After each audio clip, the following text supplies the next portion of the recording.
I'm terrible at functioning.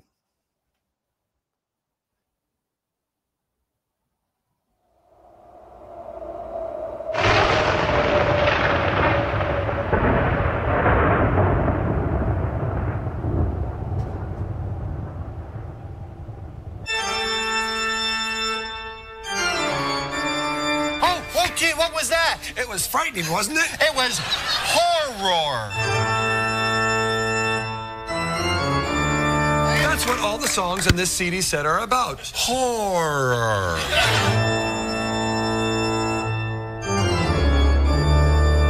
Are you saying that every song on this CD album has to do with horror? You bet I am.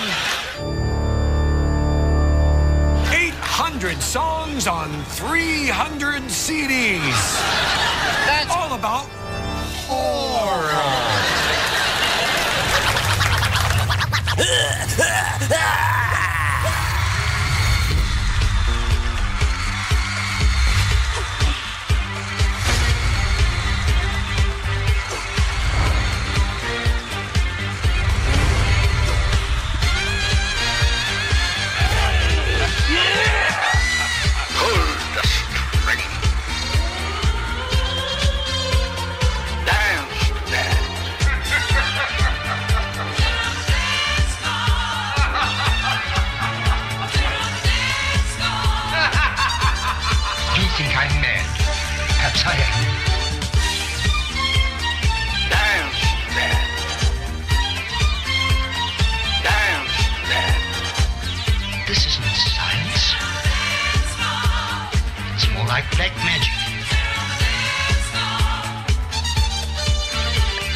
My dear Malcolm, let the unwashed masses know it's in Shomer's Halloween stream.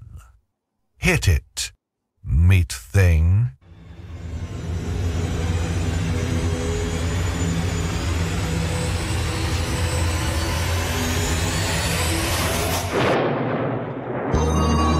Listen to them, the ghoulies of the night, with spooky music those babies make. It's in Shomer's night, Halloween show, rockin'.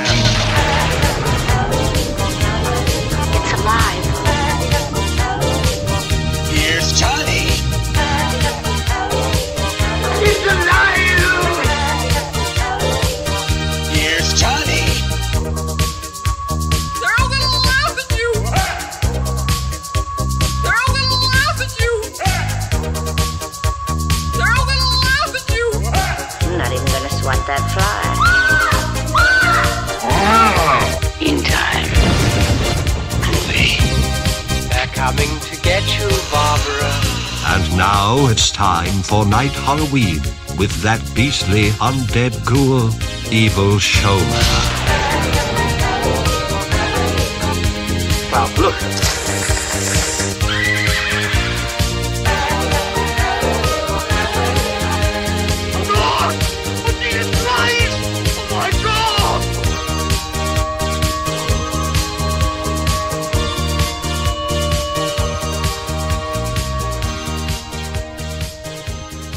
A lot of music, huh, guys?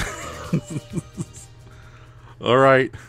By order of the supernatural courts of the Nether Realms, aka Hell, because Nether Realms sounds suspect, you are allowed to talk. Okay, so welcome, ladies and gentlemen, to our annual Night Owling Halloween episode. Unfortunately, been taken over by the Spirits Corporation, so yeah, nothing but sexy pirate outfits everywhere, and maybe a really cool animatronic monster here and there. So, but yeah, so here we go. Let's go ahead and introduce our guests. I'll introduce myself first. I'm Rafaestein. I'm the less than perfect host for this show. That's because my daddy made me out of spare parts, and I don't feel right. And he ran away and got scared and moved to anywhere, and I'm forced to live with a blind guy and his wacky son and wife. Anyways, already begins. Okay, so Wynn, do you want to go next? Sure. I'm Wynn the Rogue, an amateur voice actress. I haven't really done much work outside of working with Raph, but you might know me as the Zeta Calorian as from Blou as Boo, and other members of Blou in the near future. Yes. But you also have heard me as Miss Blue as well, so I'm looking forward to doing more future voice projects, but if anyone needs a voice actress for a work, feel free to hit up Raph and he can contact me and I can see what I have to work with. Yes, indeed. So, and yeah, no. Wynn is a very talented voice actress. Hire her and pay her.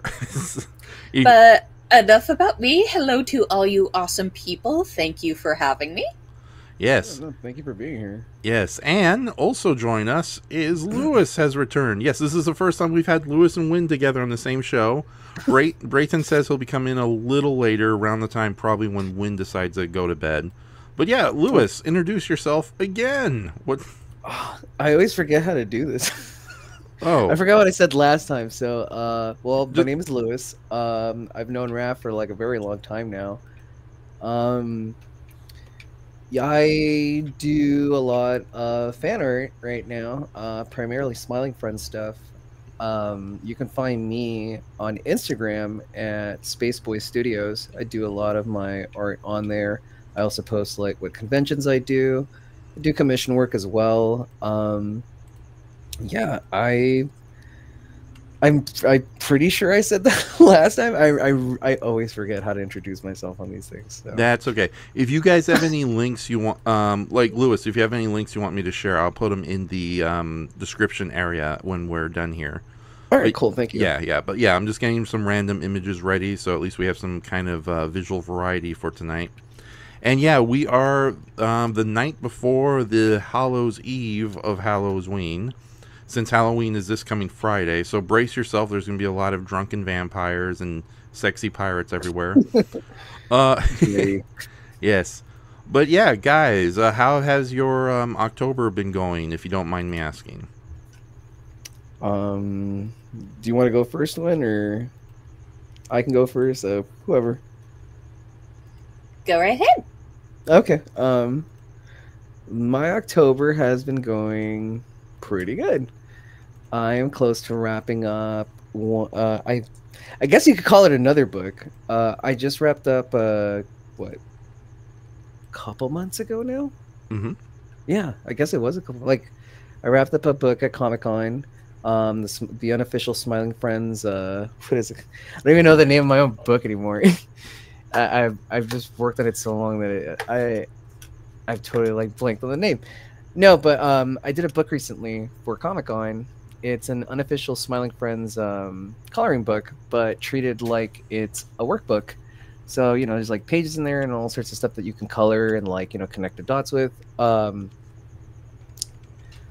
That now that that's done, I'm working on a new book right now, and that's going to be my first Smiling Friends comic book, unofficial, that I'm making right now. So I'm pretty stoked about that getting done, because all October it's just been doing that nonstop. So my October's been going pretty good. Okay, just been very busy in the work, I understand. Yeah, pretty much. Okay, Pretty much and about it. yes, Win, do you want me to go next? Yeah, go ahead. Okay, I've been you know, it's funny, I've been not much in the way of projects. In fact, a lot of projects I want to do kind of got away from me just because of how quick the month has gone. Yeah. But also, I will admit that I've been kind of doing a lot of events and partnering all month. I went to the Gardena Cinema Universal Monster weekend. You've been doing that a lot, man. Yeah. Well, I'm also a volunteer there, and I'm happy to announce that there will be a kaiju screening on November. Nice. Yes, on November 19th. Hold on, let me double check those dates and make sure. It's supposed to be a Sunday. Oh no. It's going to be November 16th on a Sunday afternoon. We're going to be doing Brush of the God with Howl Beyond the Castle, and it's going to be our first tertiary kaiju showing over there. I think they've done Godzilla -1 once, but that was like years ago. Right. And what else did I do? I went to Miguel's party, and Monsterpalooza over the weekend with Mark Rivers. So yeah, I just been kind of... You've been doing way cooler stuff than like than what I've been doing. That's really cool though. Like, yeah. How was Monsterpalooza? It was actually weirdly pleasant because I wasn't too happy with it last time, but it was very nice this year. And I actually sold a couple of things. I actually got some prints done, actual honest-to-goodness prints done at the through CVS. So these photo prints actually sold really well. Nice. And I finally got my own monster book done. In fact, let me go in and try to put an image of it so people can talk about it later. But yeah, I think I'm going to hold off on that a little bit. Hold on, Potch. But yeah, that book is done. I just got to now get ready to print it en masse or just take orders ahead of time. But yeah, hold on, let me get that ready. Okay. So yeah, I finally got a book done this year. Not much in the way of monster artwork and whatnot, but we will see what the rest of the year will have for us. But yeah, not much there. Win. Sorry. It could be a bit better, but I can't complain too much. Just some personal stuff didn't go as planned, but other than that, I've been getting some art done. Trying to kind of get back into the swing of things. Started experimenting in Krita over some of my pencil drawings, because I can just easily take a picture after I'm done with the traditional drawing to my phone, import it to Krita, and so far the experimentation's going well. Nice. Wait, what's Krita? Is that like one of the new free programs that are out there right now? Krita's been out for a while. It is free. It has a lot of really good brushes. And it's one of the few free programs that likes my Huion tablet.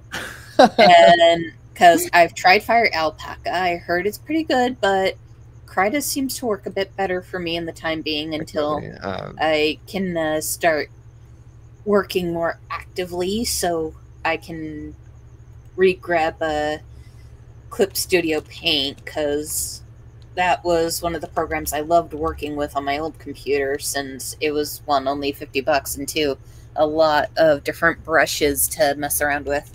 Right. Okay. I've completely blanked out on one of the things I'm doing this month that Brayton has just reminded me in the chat section. Tell them about the store! Yeah, so one big thing that me and Brayton have been doing all month long is a film streaming series called Cinema Scaradiso. Yeah, it's where he basically has curated a couple of movies, and yeah, so we get to watch them. I get to watch them first time because it's like, as I joke around, I've only seen, 3 movies in my entire life. Megamind, The Black Hole, and Gamma the Brave. Those are the only 3 movies I've ever I was gonna seen. say that's all you need. Yeah, that's all you need. You don't need anything else. Yeah, exactly. So currently, and I just shared the link in the stream. Currently, we've the episodes for Suspiria, one of the greatest, if not the greatest, 1970s Italian horror movie, and The Haunting from 1963, a really good psychological ghost story, are both available to rewatch and revisit on our on my Twitch channel. Nice. I might, if things go really well, I might actually re-air the episodes on Halloween morning. But yeah, come down to my Twitch channel. The link is in the comment section. No, the stream chat. And come and watch some really good movies. The Haunting is a really good psychological ghost drama with actual ghosts in it. And Suspiria, even though it gets a little nasty at times, it definitely lives up to its beautiful reputation as like a modern day dark fairy tale, Italian style. Is The Haunting the one where Vincent Price is like, "There'll be food there, you should come," or is that House on Haunted Hill? No, that's House on Haunted Hill. The Haunting. Okay. I was like, which one am I thinking about right now? Yeah. No, there's a lot of haunted houses, but The Haunting is perhaps one of the most famous haunted houses. It's black and white. It's directed by, the Some Like It Hot director. Hold on, let me get his name proper. I hate to ask this again because it might be the same answer, but is that the one with the cool skeleton in it? No, that's House on Haunted Hill again. I'm so sorry. I'm not even trying to do that on purpose. Like, okay, no, you just got me hankering for House on Haunted Hill now. Yeah. Oh my God. I wish there was more days in this month so we can all sit down and watch House on Haunted Hill. There'd be food there. Yeah. So come in if you dare. Will be there too. Yes. But yeah. No. There will be no Vincent Price going on this year. Although me and Brayton have decided that throughout 1% Weird in November and possibly in December, we're going to do some kind of autumn semi-horror dark fantasy stuff just to kind of keep the Halloween train going. And so that's when you'll pull out Dr. Goldfoot's bikini machine. Oh no, we're definitely doing that for Robot Month in April. Or no, it's Dr. Goldfoot's like, what is it like? No, yeah, isn't it Dr. Goldfoot's bikini? I haven't seen that movie in like ages. There's Dr. Goldfoot and the Girl Bombs and Dr. Goldfoot and the Bikini Machines. Oh no, bikini. I'm sorry, Win. Just for context, Dr. Goldfoot was a duology that Vincent Price starred in, where he was a weird mad scientist whose big thing was he made robot girl assassins. So, and it's basically a spoof of like James Bond films and kind of horror tropes too. Hence the reason Dr. Goldfoot is both a James Bond villain and a mad scientist. So they couldn't make up their mind. Yeah, exactly. So, and yeah, and obviously it's a play on Dr. Goldfinger, but the real reason he's called Goldfoot is because he wears, what is it? Like gold slippers or something. Gold slippers, yes. I just realized. It's something bizarre. Like either he has gold feet or he had like gold slippers or something. Yeah. Oh yeah, he had gold slippers. And I just made another horrible mistake again. It's not Billy Wilder. It's Robert Wise. Brayton says, "No, you idiot! It's not Billy Wilder. It's Robert Wise, you boopkins." Billy Wilder wrote and directed Some Like It Hot, The Apartment, etc. And then he goes on, and then suddenly has a mood swing and says, "Hell yeah, bikini machines." Yeah. Now Brayton is supposed to be gay, but recently he's been getting really into monster girls for some reason. It scares me. I think he's been, it's like he drew Elvira, which we'll be showing when he comes aboard. But yeah, go ahead and check out. It's always just a fun draw, no matter what. Yeah, what occasion or what you're feeling. Unfortunately, I've never drawn Elvira, but I've drawn Elvira-like characters. But yeah, come on down to Raf's Twitch channel and check out Cinema Scaradiso. We currently have The Haunting, directed by Robert Wise, and Suspiria, directed by Billy Wilder's Italian cousin, Dario Argento. Those are fun names to say. Okay, so yeah, that's it. And who else is in the chat? We got Goji Shay. How could Raf forget that? Yeah, it's simple. I'm tired. You can credit. Yeah, you can put House on Haunted Hill for a future 1% Weird Night. Probably. Yeah, there's a lot of stuff we can do throughout November and possibly throughout. the scares don't have to end there. Yes, we're thinking of calling it the haunted haunts of Halloween, or the ghost of Halloween. So yeah, you guys can do to November what I think it was either AMC or was it like, I forget who it was, but like, or it might not even have been television. I think this was like, this might just been one promo, and that one promo may have gaslit me to believe. No, I think they did this on cable too at one point, but like, for whatever reason, I think this was usually like on Memorial Day or like some weird like national holiday. They would just run Planet of the Apes, and I'm just like, but why? Like, why do you pick this specific non-relevant holiday? Yeah, I might just be thinking of the poster.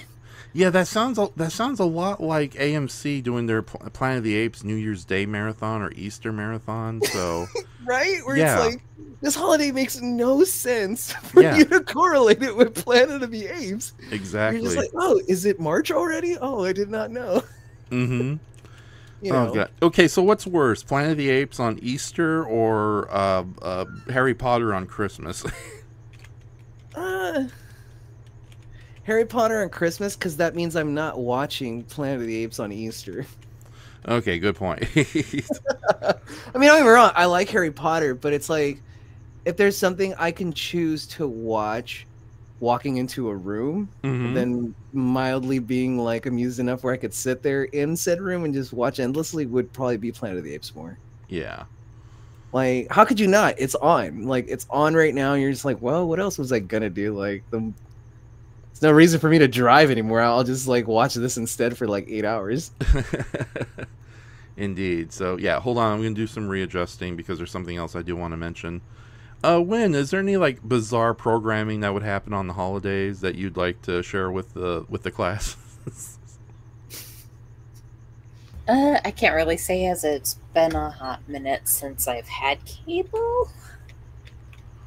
But I always know there's an increase of different, like, Halloween specials you'll probably see from time to time on things like Disney Plus, Hulu, whatever. Okay. So, yeah, that is true. Yeah, and it's like, yeah, there's barely anything to watch on cable anymore. It's like, I'm one of those kids that were lucky enough to grow up in the 80s and the 90s where there'll always be some kind of weird thing playing late at night, but now it's like impossible to find anything of interest. You managed to do something that I am envious of, and that you adapted to what current free media is. And what I mean by that is like if you look at like how, I mean, pretty sure we're all relatively in the same, not exact age, but like within each other's like age range, so to speak. Like we grew up with, right? Yeah. And then, I mean, I don't know, when did you how do you consume media now? When do you do what Raph does, where he'll just like have like YouTube playlists on like a television, and then like he'll sometimes go to like Tubi or something like that, or do you just strictly do just streaming now and just like YouTube videos or whatever? I'd say it varies from time to time. Okay. It's between streaming services to YouTube to, if I feel like dusting off my PS4, I'll pop in one of the DVDs I do have on my person. Nice. Okay. Like, I haven't done a DVD in like forever. Mainly because like I don't have a player. My Mac doesn't even have a support a disc anymore of any sort. You know, like I have none of that. So it's like I'm pretty much just relegated to, you know, out of my own sheer laziness too, I guess, now that I think about it out loud, like it's just streaming and YouTube. That's pretty much, oh, and Instagram. I think that's like my 3 sources of entertainment at this point now. Yeah, it's like I have a lot of physical media, but I also, if it's on Tubi, I'll just put it on there instead of trying to get off from the couch. Right. And, yeah, open the old DVD case and whatnot. So, like, I don't know, like, but the way you do it though, like at your house, it's weird. Like it feels like a TV still. Yeah. That's the part I'm envious about. Like, I don't have that. And Yeah. I'm like, Oh yeah, I've been that's trying to recapture that over here at my house, and I can't. It's like, how does he do it? Like, I don't get it. Yeah, so I'm gonna read some quick comments before I want to share one more thing with you guys. Brayton says, you know, Billy's actual brother was William Wyler, who directed The Incredible Petrified World, The Abominable Snowman, Killers from Space, I think. And he literally has an evil twin brother. So, by the way, The Abominable Snowman is a Hammer movie from the 50s. It's actually really good, and I was lucky to get the Blu-ray edition from Monsterpalooza. That's what I'll say about Monsterpalooza. I always fill up my collection whenever I go there. I always find so many rare things, usually at good pricing. And now that I'm officially a member with Vinegar Syndrome and Vinegar Syndrome. And what the heck is the other? The other, but boutique label DVD you know people. better than I would at this point. Yeah, I get them mistaken all the same. Okay, there's Vinegar Syndrome because they have that weird questionable logo and nobody knows what that's about. I know. Yeah, I only know Vinegar Syndrome just because like they pretty much like kick Shout Factory's like Scream Factory's like ass as far as like putting things out that like granted you know. they'll take like some of the most obscure stupid crap like Rat's Night of Terror and give it like 4K special editions, right, but that's how they were getting to be known because again Scream Factory or Shout Factory or whoever is like they're not gonna do that. Not to say that like I'm against it or anything. Like, believe me, I love obscure media, but it's just one of those things where even I understand from a company's perspective. It's like we're just not going to do this. Yeah, and I go, yeah, I get it. Like, I get it. It's not. It's just me and Raph and like maybe 5 other people that are gonna buy this. Like, we get it. Like, I get it at least. You know, like I know. And not only that. Okay, I realize the other company is. Severin, which is weird because Severin and Synapse, they have kind of weirdly similar logos. Vinegar Syndrome has the sexy naked female with the yellow leg. Again, I don't know what's going on there. I don't even know the logo, but now you made me want to look at it. Yeah, and Severin has a scary looking brunette girl looking at you. So it's like, is this the same character in different states of mind? What's going on here? But yeah, it's like now that I'm a member with both, whenever I see their tables officially you're right. Yeah, it's weird. We won't get into it for obvious reasons. But yeah, I don't think anyone's ever gotten We didn't know if we wanted to be porn or not. Stop Here it, man. go. Yeah, and they have released like old 70s like nudie films and like 4K restorations. But now that I'm a member with both companies, and whenever I buy a DVD from them directly, I get a discount because I'm in the system. So I got myself Devilfish for the last time on 4K. My god! For like $20. Yeah. So Mother's Day on 4K. Dude. I know. I'm Who is asking for that? I know. It's for context, everyone. Devilfish, aka Monster Shark, is about a mad scientist creates a really stupid monster puppet, half prehistoric, the Noctathon. It's some sort of creepy prehistoric fish with an octopus, and it kills people in the Florida Everglades. It's not a good movie, and it's like, but at the same time, yeah. Vinegar Syndrome also was the one that like rebuilt Dirty Work, right? I think so too. So, boy, some of the weird things you'll find. So, but yeah, what were we talking about again? Oh, anyways. Yeah, I'm going to read some quick comments here. Sorry, yeah. Yeah, that's okay. There'll be a lot of that tonight, unfortunately. Yeah, Raph and Brayton, of the two of you... Oh, yeah, of the two of you, do you think you can do a better drawing of Vampirella? No, I can't. There's way too many good artists out there who can do Vampirella. First of all, art's very subjective. So now, out of sheer curiosity, I would love to see your take on a Vampirella, just because we have seen the obvious sexy traditional takes. Not to say that yours wouldn't be, but yeah, well, no, that's the thing. Yeah, no, that's the thing about Vampirella. She's a character who was created in the 70s. She wears a skimpy outfit, but she makes it very.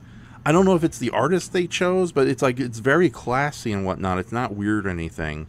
Well, that's the thing. Like that's what would make it more interesting if it was done weird, because like It's never really. It would be like, hey, like Sergio Aragones, can you draw Vampirella? Like, it would look hilarious. Yeah. And also, Kaiju Commander has joined us. He says, "Yo, gang, hey, what have I missed so far? Sorry, I'm late." You miss nothing and everything. Yes, yes. And then Goji Shea told him nothing much, just Brayton calling Raph a boobkin for forgetting the director of The Haunting. How could you? Yeah. Ghost! Yeah. Yeah. I'm here now. I was trapped in the ghost dimension with that little girl from Poltergeist, but I made it through with the help of a friendly, wise midget. Oh. Did you make sure not to go into the light? No, I'm afraid of the light. Bright light, bright light. There's so many people back there. They just want to get out, but they can't because someone keeps them in. Notice how I said wise midget, as in Robert Wise, the director of the fine ghost picture, The Haunting? Oh, yeah, he's Not only really 2 well. feet tall. Yeah. Yeah. That doesn't have the Vincent Price floating head, mind you. Yes. Every film should, which, you know, minus 2 stars for that. I know. And I'm so glad you made Easy. it, Brayton, because I just want to quickly share this. Speaking of lost media, I recently discovered some host segments from Monster Vision starring me, Penn, your friendly doorman. I have Coming up installed next, the glory holes in each one of your rooms. Dude, It's like Pendulette's magic. just gonna be the like Comedy Central guy, like after like Patton Oswalt. Yeah. But So anyways, coming up next, it's more Dr. Katz. where's the candy teller? Anyways, yeah, that's an obscure joke. But yeah, I found a bunch of host segments I recorded on Monster Vision from airing way back in 1993. So I have VHS tapes. They're almost 30 years old that still work. Thank heaven.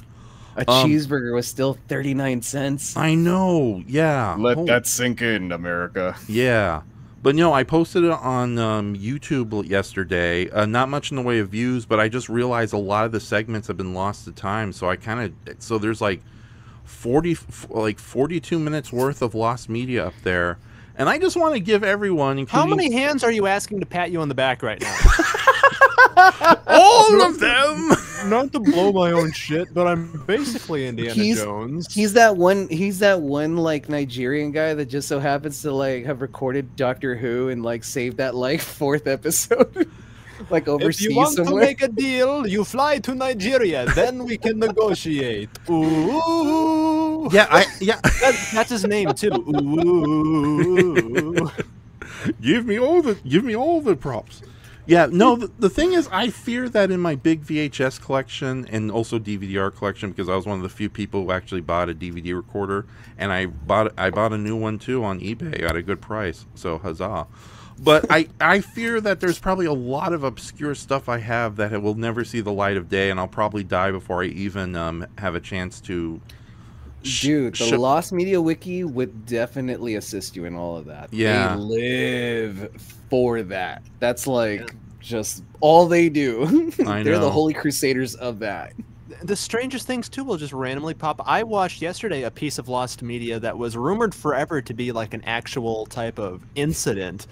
There's an episode of when Jay Leno hosted the Tonight Show that was pretty infamous, where the power was out and they had like the entire audience like shine flashlights to light the studio. Oh, wow. Well, no, wait for it. Arsenio Hall was one of the guests, and he stepped in to do a magic trick where he cuts a girl in half. You know, the famous step into the box and there's 2 people in the box. But they did like a joke that didn't land or something, to when he put like the slicing metal sheet down, the girl screamed bloody murder, and then like she said, I'm bleeding, and then cut to commercial. And when it comes back from commercial, they don't mention it. Arsenio is gone from the studio. There's no mention of it. As it turns out, and people assumed online that it was a big thing that NBC, the Universal NBC Corporation, covered up, and they never re-aired it or anything. Oh my god. But it was a joke that Leno apparently wasn't in on, and so it's always been hushed up and lost media forever. You know, people would just describe this horrific thing they saw on, you know, the Tonight Show, which wasn't Jay Leno, you know, doing the standard jaywalking segments, another horrific segment. But this was like a rumored thing forever. And then when you watch it, it's like you build up this idea in your mind of like blood gushing out and everything. Yeah. It's obviously was a stupid joke that didn't land. But let's last bit to this. Props once again to people like David Letterman, who, when Andy Kaufman and Jerry the King Lawler were on the show and he slapped him, actually went along with the bit, regardless of not having any, preconceived knowledge of it. Letterman was he like, could adapt on the fly, and he was into that, Letterman actually liked having fun. You know what I mean? Yeah. Like, he really, he's a walking Mad Magazine. Like, oh, come on, Lewis, I like to have fun. I want to set myself on fire again. I'm Freddy Krueger of the late night world. I'll come back. Anyhow, lost media. Okay, yeah, and before we continue, since the Penn and Teller stuff is kind of copyright friendly, I just want to play a snippet from their little host segments for Night of the Lepus. Now I can't see anybody, but can you raise your hands if you know what Night of the Lepus is? Yeah, of course I do. Brayton? Is that Playboy Bunny related? House bunnies and bunnies? No. Wynn, do you know what Night of the Lepus is? Unfortunately, it does not sound very familiar to me, but I'm always eager to learn a new thing. Okay. Big fucking rabbits. Yeah. Okay. Yeah. Yep, it's a movie. much. It's a movie from 1972 where they try to. It's about giant killer rabbits. Like, rabbits chemically are grown to the size of cars or wolves, and they go on a murderous rampage. And what's might weird, even call them wascally. Yeah. What's weird is the special effects are actually pretty decent. Granted, it's rabbits running around model sets, but they're really good model sets. Being really generous there on that one, but go on. But the first thing that pops to my mind is the Lapids from the Drum Isle arc of One Piece. Oh, you know what? Let me see something. Yeah, but no. And anyone who's ever played Monster Hunter, specifically Monster Hunter Rise, there's a big ass rabbit like monster that you can hunt in that game called a Lagombi. Yes. Oh my god. I wouldn't doubt if all those are just paying some sort of like unusual tribute to Night of the Lepus in some way, shape, or form. Yeah, well, it's like Japan has a little more, respect or admiration for animals that Americans don't. So yeah, turtles and rabbits can be magical creatures beyond just being cute. Well, where was the director of Night of the Lepus during World War II, Raph? That is my question. Yeah, was he really collecting scrapyard from mommy and daddy, or was he throwing scrap at our own allies? Yeah, but no, Night of the Lepus. Yeah, Night of the Lepus is not a great movie, largely because it's surprisingly boring, because they take the subject matter of giant killer rabbits way too damn seriously. Like, it's one of the most grim and serious monster movies ever, juxtaposed to the fact that you have these adorable little rabbits running across model sets. Well, inherently, too, you take a film like Them, which takes that subject matter completely seriously, but it's to such a standard that as an audience member, you buy into giant ants. And also, ants are inherently creepier of the insect world than bunnies. Yeah, now granted, in real life, if a hare became the size of a wolf or a car, it would be ravenous enough that it would beat a man to death and probably try to eat him. But yeah, as far as fiction goes, it doesn't really connect. So, I know. I'm thinking hippos here. But no, I just want to play a little excerpt from their Night of the Lepus host segment. Speaking of hippos, Pendulets. Hi, everybody, I'm here. Oh. Astonishing speed he has, I hear. Yes, yeah, we clocked him at like 33 inches an hour. You have a pendulet? Yes, we do. Have a pendulet. Yeah, we just throw like a big old like a lamb-sized hamburger, and he just doesn't come out. Not to mention, there is quite a sizable amount of RAF lost media, is there not? Like our previous live watches and stuff that have been blocked because of audio segments and things, where segments of them survive, but not the full recorded podcast on YouTube. Yeah, some of them have been blocked, but I've saved most of them. And if I kind of do a little hickory-pokery, jiggly-wiggly editing. That's offensive. Yeah. What did I do? What did I say? Sorry for I just feel grossed out by whatever metaphor you were reaching. Okay, yeah. So higgery pickery, boogie. It's getting worse. Yeah. I like the one where you guys die in every scene. That's my favorite lost media. Yeah, that was weird. We die on every stream with our little parlor games, so that's necessary. I know. But anyways, I'm just gonna play this little excerpt. Just the kind of stupid humor that Monster Vision had to offer. Okay, so there will be a bit of echoing, but don't worry, this will be only temporary. So this is gonna get the stream blocked. No, no, I think we'll be okay. And I like stumbling over their names. So here comes Night of the Lepus, and we'll be back later. Hilarious. Hold on. Yeah, here it He's comes. so checked out. Walking Dead rap, you know where that's from now, that theme. Yes. Audie Murphy. Audie Murphy! No Name Without a Bullet. On TNT's Monster Vision. Look what Teller just got for his niece. It's the Night of the Lepus action figure with Rory Calhoun Ranch sold separately. It recreates all the carnivorous thrills of Night of the Lepus. Let's see how it works. You got the batteries in there, Tell? Ah! Oh no! Oh no! Giant carnivorous bunny! Ah! Ray knocked over the farmer! He's not over the farmer! He's going after the horses! This is setting the magician movement back. When This is the Blumhouse version. Yeah, this is a preview of the next episode of Blou. It feels like I'm watching Cloverfield. Basically. He's opening up the silo! Oh my god! Get the kids in the cellar! Save yourself! Kill her buddy! Kill her buddy! What's stopping you from making Night of the Giant Monsters with Buffy? Save yourself! Oh! Yes, seriously. Well, one perfect shot right there.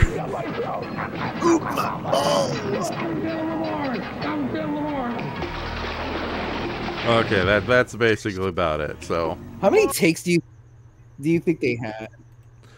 It's TNT back in the 90s. It probably wasn't that many takes. So, but yeah, yeah, go right ahead and upload this to the Should Have Stayed Lost wiki page, and yeah, we'll all be thankful for it. Yep.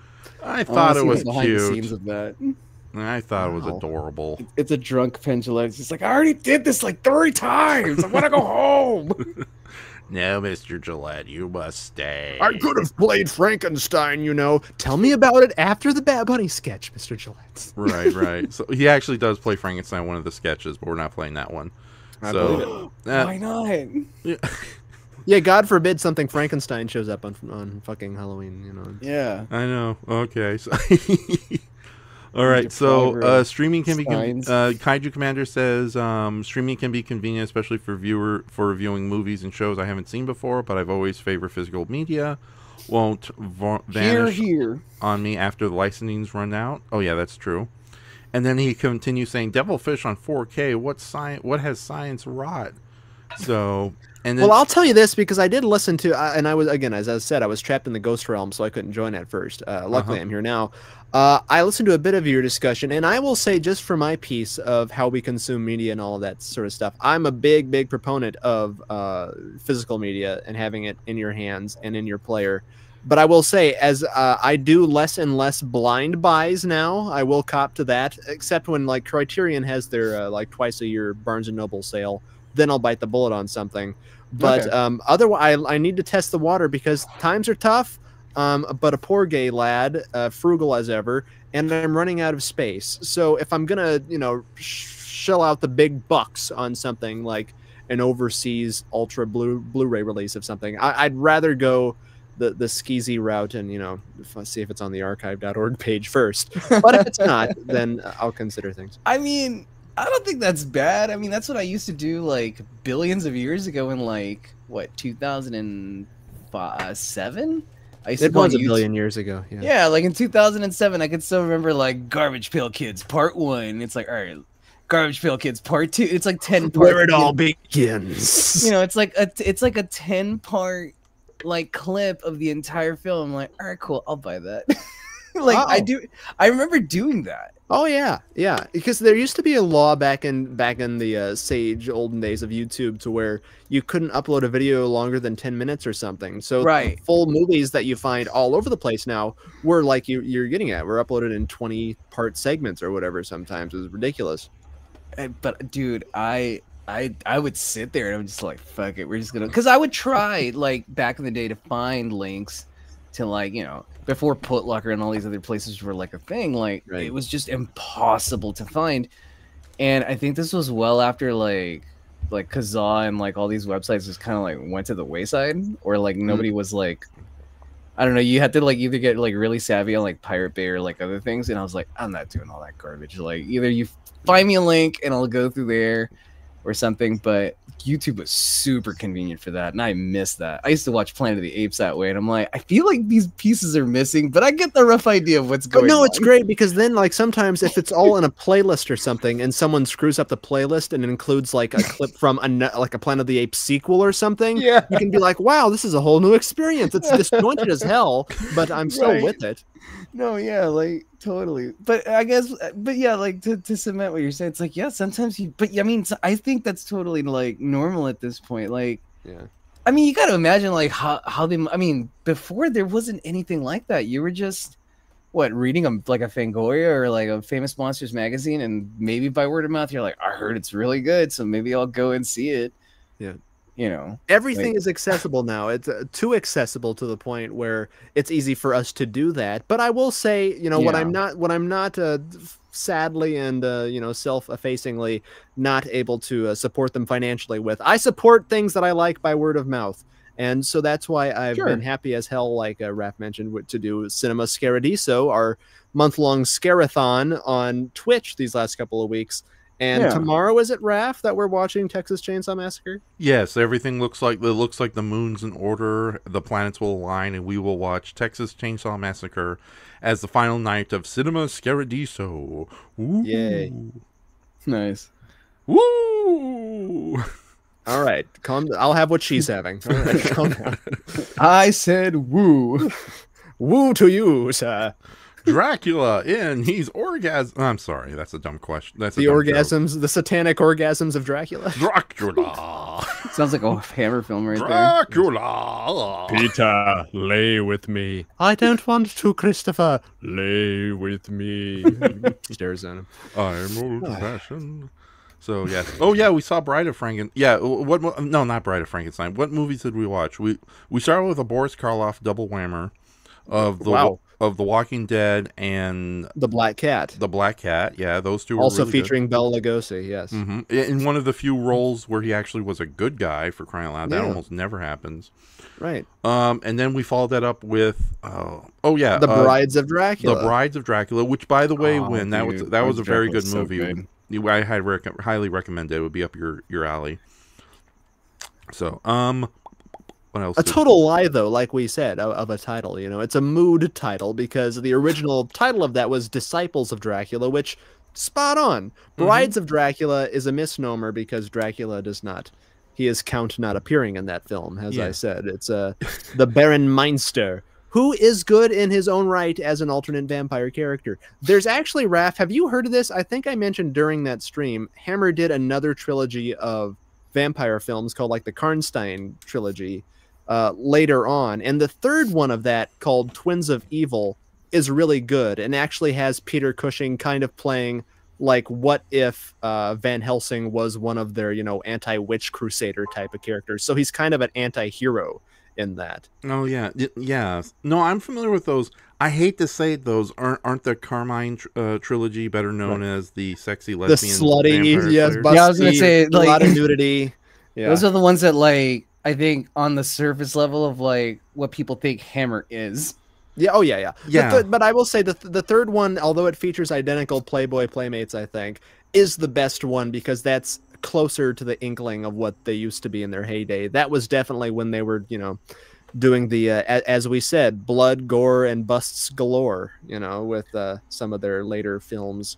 But that's good. That's a good one. Yeah, yeah. So. No. Hammer's done a lot of really good stuff throughout their years. But yeah, towards the end, they definitely kind of leaned into the blood and boobage, so to speak. Blood and boobage. Yeah, I was going to share tonight a really stupid bitmap sketch I did of what if the X from Outer Space was done as a Hammer movie, but I'm going to save everybody from that terror. So, based on a joke we did, it's like, could you imagine if this Japanese monster movie was made by Hammer? And it was like, oh yeah, could you imagine the bust on Gulala? So, but no, that Gulala. Yes, that will not be done tonight. So we got other Monster Girls ready to show. So yeah, I'm gonna put up some random images just to kind of keep the visuals up and going. So this is Count Bustina. She's my transsexual vampire wife. Ooh. Oh, come on. Is that what we're going to get tonight? Is this our big Halloween day? No. No, we'll do the classy stuff first, and then we'll go stupid. So. All right. Okay, because, yeah, right now we got good old Boris Karloff as this gigantic monster Frankenstein. So that's always good. Hey, Raph, I mentioned this to you in private, and I won't make it a whole segment if it's going to drag everything down. But I had that idea about the Universal classic monsters, which I've been revisiting throughout the month here and there, sparsely, because I watch them fucking every year, so I know them by heart at this point. Nice. But I mentioned to you, Raph, like if you in an alternate timeline, if you were to redo the lineup of the classic monsters, so in this alternate universe, no Dracula, no Frankenstein, no Invisible Man, but you kind of had to abide by the similar sort of guidelines of, okay, we have to have like 3 monsters that come from literature. We have to have 1 monster that's kind of legend, myth adjacent, and we can make one up. So I did my own little recast of the Universal roster in an alternate dimension. Interesting. I'd like to hear that. Okay, yeah. If you'd like to hear that, okay. Yeah, go ahead and do it while I switch to the Invisible Man being menaced by the most terrifying monster ever, that Maid. Ooh, yes, dearie. Una O'Connor. Una O'Connor, thank you. Voice like that one. I don't hold it for any time.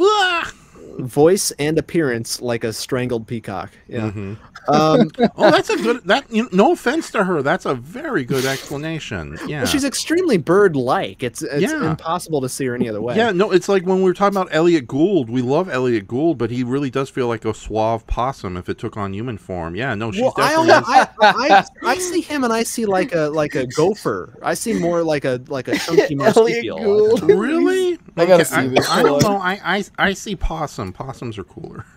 A Mission Impossible. Okay, so here I'm gonna go. Yeah, I see it. He does have like a rodent-like face. Yeah, we mean that as a compliment, Mr. Gould. So he's in his 70s now. He's still around. He's still old. Yeah, now, right? Yeah. He's probably a fan of the show, but no, we mean it like a sexy Disney anthropomorphic rodent. So that's Raph meant it that way. Yeah, I come back to Raph sounding like Jake Hogson for some reason. Yeah, man. I forgot that Elliot Gould was also in MASH. Green. Yeah, he was in MASH. Elliot Gould. Dude, freaking Elliot Gould and what's his face, like Donald Sutherland. Wow, what a. Oh yeah, no, Donald Sutherland. That's I don't know what animal. Does he look like?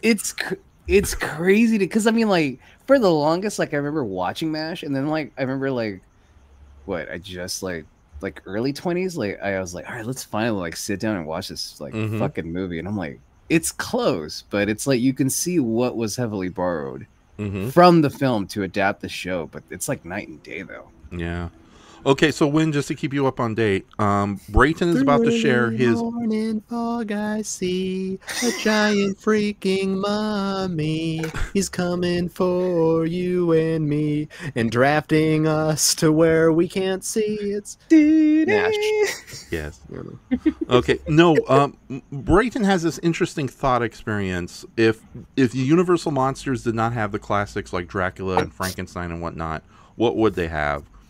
So, Brayton, go on, if you want to explain it again, or just go on. Okay. Well, yes. In an alternate universe, if the Universal classic monsters, and this wouldn't happen because obviously, Dracula, the Dracula film begot Frankenstein, which begot the Invisible Man. So it's kind of like this is a funny experiment. But in an alternate universe, I think we can agree, for me anyway, I've narrowed it down to this. The classic Universal roster of monsters, disregarding stuff like Rondo Hatton as the Brute Man, who's nice in his own way. But the main core group, I would say, Phantom of the Opera, that is a Universal film, the Lon Chaney version, Dracula, Frankenstein, Invisible Man, Mummy, Bride of Frankenstein, so we can throw a little lady power in there, Wolfman, and the Gill Man. Those are pretty much, when people think of they're on all of the cereal boxes, toy boxes, whatever. Those are your guys. Yeah, those are the ones that are showcasing like the Burger King toys of like the 90s and stuff. They've stood the test of time. They have their sequels, all of that. So I wanted to follow a similar sort of guidelines here. I wanted let's see here, 4 of them to be taken from literary sources. One of them, the Wolfman is lycanthrope werewolf sort of myth adjacent. Have something like that. And also with the Gill Man, he doesn't really come from anywhere other than the imaginations of the people who created him. So I threw in, instead of inventing a monster for myself, I threw in another monster from another movie who I think could fit. So in a world without the Phantom of the Opera as played by Lon Chaney, I say Dr. Moreau could work in kind of a Peter Cushing sense where a mad doctor is the monster. So I'm going to add Dr. Moreau of the Island of Dr. Moreau to the list, as played by Charles Lawton. That's close enough, in the 30s. It's that time to go into the House of Pain. The House of Pain. Bela Lugosi's even in that movie, so it fucking counts in my warped philosophy, as you would say, Raph. So instead of Count Dracula, hate to see him go, but I'm going to substitute him in this universe for the Headless Horseman.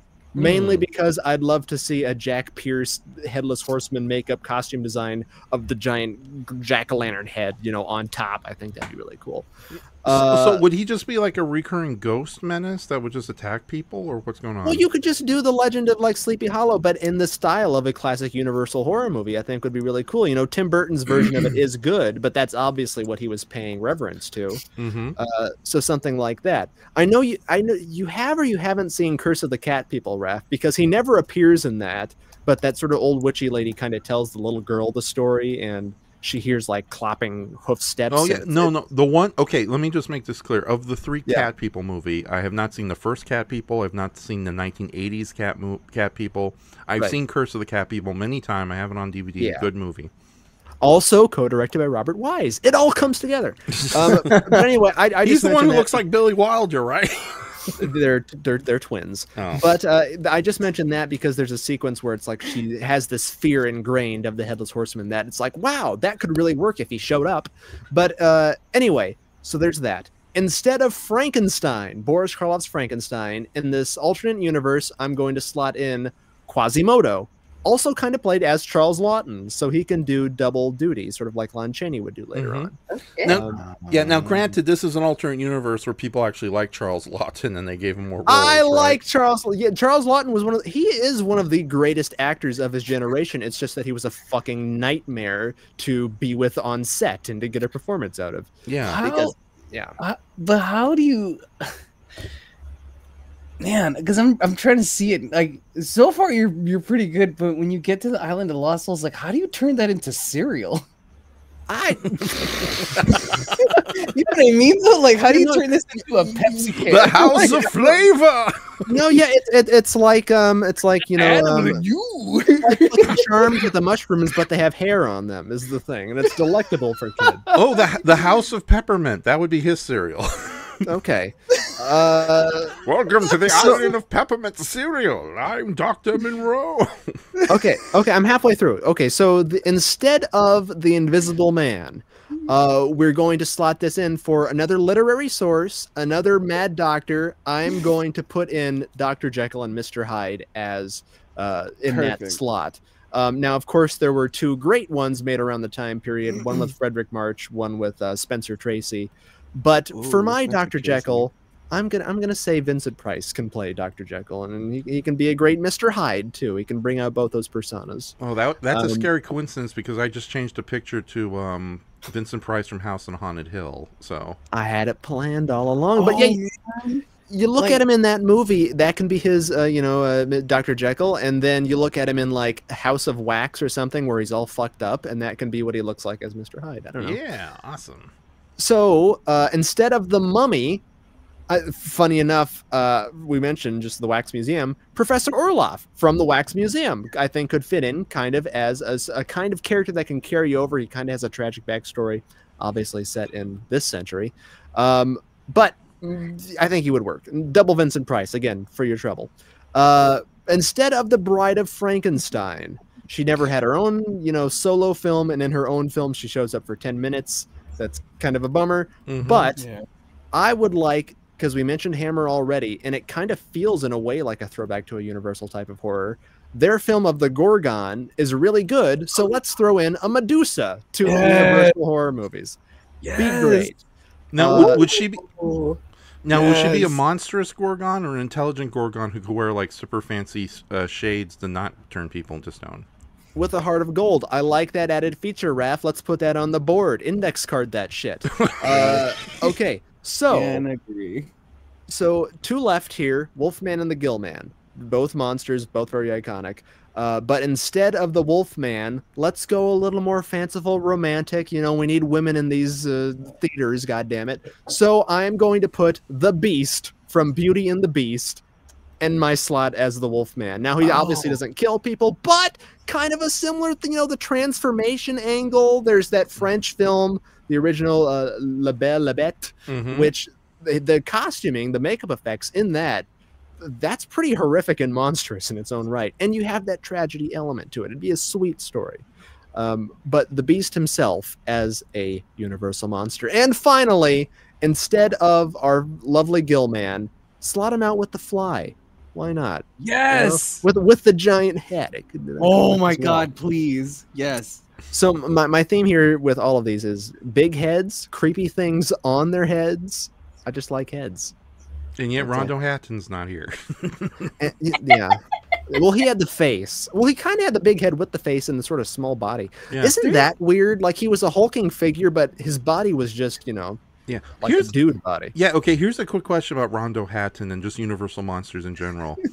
After watching the Universal Monster-thon over at Gardena, I realized that there's a lot more monsters and supervillains and weird villainous characters outside just the main core of Wolfman, Dracula, Frankenstein, Bride of Frankenstein. And Rondo Hatton is, in the couple of movies he showed up as the Creep or the Creeper. He is kind of an offshoot of the Universal Monsters. I know when they first appears, he's just this big, scary, hulking, super strong criminal type. But then later they try to explain that, he used to be a normal college student until a chemical accident turned him into the Hulk, basically into a pre-Hulk. Do you think the Creeper works better as just a human being who's really good at killing people, so much so that he's equal to a werewolf in body strength? Or do you think Rondo Hatton should have a bit of a supernatural edge, hence why he's sort of a mutant creature in that movie? He's just a killer, Raph. I mean, there's that. But I was going to say, since you bring that up, there's also another off-forgotten one, which is Paula the Jungle Woman, who appeared in 3 movies of her own. One of them, Jungle Captain, I think the last one featuring Rondo Hatton, where he's not the creeper, but he's a lab assistant who is basically creeping. Oh, we watched that one and we made a joke. So it's like, I'm a scientist, Rondo. I know what your deal is. Those didn't catch on. Neither did, the Leech Woman's not really a monster. She's just a bitch. I think we can leave what's up? I just went, yeah. Well, I mean, Win, watch the Leech Woman and tell me that her and her husband aren't fucking evil. God. Yeah. Is it on YouTube? Unsufferable. Yeah, yes, I think so. Yeah, there's an episode of Mystery Science Theater that perfectly captures the movie. But it's one of those 50s monster movies where it's like nobody's sympathetic. Everybody's terrible in one way or another. Oh, it's one of those. Yeah. You guys really need to have me sit through these old monster movies. I know. Oh, my God. Oh, yes. Yeah. Oh, Win, you've never seen any of the Invisible Man movies, have you? We definitely got to do that in the future. No, I've always wanted to, but well, how could she see them, Raph? He's invisible. It's impossible. Invisible-rama, you know. I know. So yeah. I also just wanted to say while I was at this, because with the Gillman, like I had 3 different alternates. One being because choosing from different movies, I think the Morlocks could work in there, kind of like the Mole Men are kind of also universal monsters from the Mole People. And I don't know what you think about this, Raph, but do you think Grendel could have worked if they did like Beowulf back then? I don't know, as a universal monster. Probably, but Grendel is like a quasi-giant, so I don't know how you really do that. I could see him like, shill for some tires or something for Halloween. That's how I measure it. It's like, can this dragon? Anyways, buy tires. Can this thing sell me tile cleaner? You bring up a great point, though, Lewis. I was not even considering like what their Frankenberry Count Chocula equivalent would be. So that's another podcast. Because like you have to think about it. Like, can this thing sell like a can of Coke? Like, is this something I want a bowl of chips with? Hey, Grendel, get in here. Sell me this pencil. We'll do a thought experiment with each one of them. That's some kid's pencil in some bizarre timeline on Halloween right now. It's like, where's my Grendel pencil at right now? Splintered universes, the multiverses is what we're working with here. Yeah. Oh man. Yeah. What other kind of weird universal monsters have become big and famous? It's like, granted, I love the Universal monsters, but and a lot of their kaiju movies were pretty good, but none of them really stood out as characters, with maybe the exception of the tarantula. And we will not mention those rocks just for your sake. But Thank God. What about the deadly mantis? You don't think he stood out as far as giant praying mantis creatures? I think so. Yeah, the deadly mantis is pretty good actually, but that's universal, right? Yeah, that is universal. Okay. You have And you have to consider the fact that like a giant mantis, like in pop culture, has like never truly gone away. It always like reappears like every once in a while in something. Yeah. So do you think there would be a lot more aliens? Because I know they tried making them. They keep trying making the Metaluna mutant a part of the Universal monster canon, but a lot of Universal monster purists really, really don't like the Metaluna. Well, mutant. he can go. He like we're kind of getting at. There's an A tier, there's a B tier, there's a C tier to these things. So he can kind of go on the same tier with the mole people and you know, Rondo as the creeper and some of them. Yeah. He can sit at that table. Well, at the uncool kids table. Wait, Brayton, I don't know. I think I only showed Raph.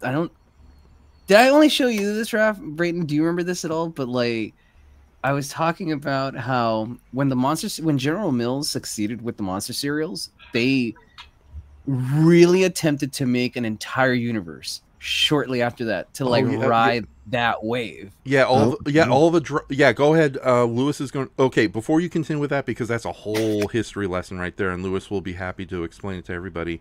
Just to get back to your question, the Invisible Man movies are generally really good. I would highly recommend the first Invisible Man, Return to the Invisible Man, with Vincent Price. I'm one of the few people who actually likes The Invisible Woman. I think that's a fun little screwball comedy with superpowers. But here's my big quick question for Brayton. Abbott and Costello meets The Invisible Man. Is that any good? That's pretty good. That's probably their I don't know. I think all of their monster movies are good, but I would place that probably a far bit below, because none of the other ones are nearly as good. It's a far bit below Frankenstein. Abbott and Costello made Frankenstein, but I would say it is good. You know, the whole thing with that is it's really more of like a boxing movie, and then it climaxes with a great boxing fight where, you know, Lou, the chubby one, substitutes in for the fight, and then the Invisible Man is going to help him in the ring, you know, act like he's a, you know, Muhammad Ali, basically. I mean, at one point, the Invisible Man gets knocked out, and then Lou gets the crap beaten out of him. But anyway, it's really not, you know, them sort of on the run from the monsters like they would be in The Mummy or Jekyll and Hyde, you know, later on. Yeah. Okay, so before Lewis continues, on the screen, there's this wonderful picture of Vincent Price in the 60s handing out hot dogs at a Dodger Stadium game. Oh, I love that. Yeah. So, yeah, we'll leave that up for a little bit. But, yeah, Vincent... A lot of his cooking show is lost media, which is a shame. Some of it's out there. Yeah, that's a damn shame. There's clips of it on Instagram. There's a lot of those types of, like, vignettes and, like, clips on Instagram. Oh, yeah. Those are, like... It's like finding like just like $20 in the street. Brayton, we could do like a series of sketches where it's like, ooh, last segments of Vincent Price's cooking show, and you're in the kitchen. It's like, now it's time for human brain. A broiled brain. Yeah. Yes. Okay, but like, there is one where he does like I think he's like, there's nothing finer than eating a hot dog on a Sunday afternoon, and I think it's relevant to that picture you posted right now, because I've seen something similar to like him describing like the history of the hot dog or like where it came from, and I'm pretty sure it's relevant to those cooking clips that you're talking about. Yeah, I see this picture and all I think is albatross. Get your albatross here, albatross. And City Green Street's like, excuse me, young man, is the albatross fresh or raw? It's the same thing, darn it. You stop smoking that. Monster Python's Flying Circus. They got the creature from the Black Lagoon doing all the animation, so he doesn't do much of the script writing because he can't talk. He's a creature. Hey, the Mummy's always, you know, in the drag parts. Remind me to buy that off of you before this live stream ends tonight. Okay, I need that gag now. Okay, so Lewis is going to go on. So, Gray, is the foot from the running gag a severed, rotted zombie foot? Sure. that could work. Why not? This is something that upset me, Raph, when you and Patrick didn't bring it up in your Godzilla 84 review. Or especially in the Godzilla 1985 portion of that review, you refused to review Godzilla vs. Bambi, which for me at least was a staple of the VHS home release of Godzilla 1985, and you didn't even touch on it. You know, I was planning on doing I was thinking about that after listening to the Raw thing again. And I was thinking that, you know, in the future, maybe I should just do a podcast where I just randomly talk about Godzilla shorts, you know, some of his weird commercials. Yeah, Godzilla versus Bambi, Godzilla versus Charles Barkley, you know. Yeah, Godzilla. Oh eats my a god, Snickers. the Godzilla Barkley comic was one of my coveted treasures before my storage unit got robbed. Mm-hmm. That was such a fun became read. an entire cultural thing for a while. There was yeah. there was that when I've seen the behind the scenes of them filming the commercial, and it's amazing how much money they shelled out for that. Yeah, well, still doing unnecessarily so, but it was so cool for its time. Yeah, and Godzilla suit done by Stan Winston looks amazing. So right? Yeah. Or Boss Films. I think it was Boss Films, the guys behind Ghostbusters that did Godzilla suit. But yeah, no, whoever did it put so much work in, especially the face. My God, exactly. the lip, everything on that face moves. Yeah. So, by the way, just a quick note to all Japanese animators: I'm happy that kaiju are solely classical, traditional kaiju are returning to anime. But can we give them a little expressiveness? They don't all have to look like costumes. I know it worked in Dan to Dan with that twist, but still, come on. Well, Raph, I think you're trying to skirt around the fact of not reviewing Godzilla. Give me your 50-minute Godzilla versus Bambi review right now, examining all of the characters, the plot details, the historical significance. What happens? I gotta go. Hey, Lewis. So Lewis, why don't you rope me into this? Yeah, no, Lewis is gonna take us down a little rabbit hole. What's up, Win? I just went, oh no. Yeah. Lewis is going to take us down a little rabbit hole about the Lepus hole. No. Thank you. Yeah. Okay. Fine. Yeah. About the unused cereal monsters. So yeah, take it away. I mean, it's really quick. I mean, but no, so I think I just showed Raph this, but I stumbled upon something that apparently, when General Mills, I think that's the company that made them. Well, whoever made them, when the monster cereals succeeded, as they did, they really wanted to capitalize on it. So they just thought of flavors and adding kind of I guess to compare it for the time, they wanted to make almost like a Sid and Marty Krofft kind of universe where these it wasn't just the monsters, it was all sorts of bizarre things. Well, I guess it was monsters. What am I saying? Because there was I think there was some sort of apple witch at one point. There was no, what was it Dr. Diabetes? Was that one? No, it was it had a bizarre. I think they were making a Dr. Zhivago or no, it was Dr. Strangelove. There was going to be a Dr. Strangelove cereal where it was Dr. Strange Vanilla or something like that, and it was again they were flavor. Weird thing attached. Nazis flavor. Nazis. Dude, I'm not kidding. Kids. It was just my Führer, I have the vanilla yogurt. No, my Führer, I have milk. It was so bizarre. Mansley, they're after our precious, vital bodily milk. They will not take my boob milk. Oh my god! I love boobs. I love boobs now. No, don't worry. We'll get to the boob images later. Sorry. Oh my god! Yeah, no, they had these bizarre, they started off cute, and that Dr. Strange. I think it was either. No, I don't think it was Dr. Zhivago. I think it was Dr. Strangelove, and I was like, how is this gonna be a cereal? I'm for either persecuted Russian war heroes or Nazis are all the rage now, so I don't see why not. Right? I'm seeing if I can, because I said, this is on Instagram. I don't know if there's a good image of it that somebody has isolated, but yeah, no. And this isn't weird Sora AI. No, I hope not, because this was well before the Sora thing was taking off, how it is now. This was two podcasters talking about how it's just the segment was just these two people talking about it. I'm like, this just could be an elaborate stunt.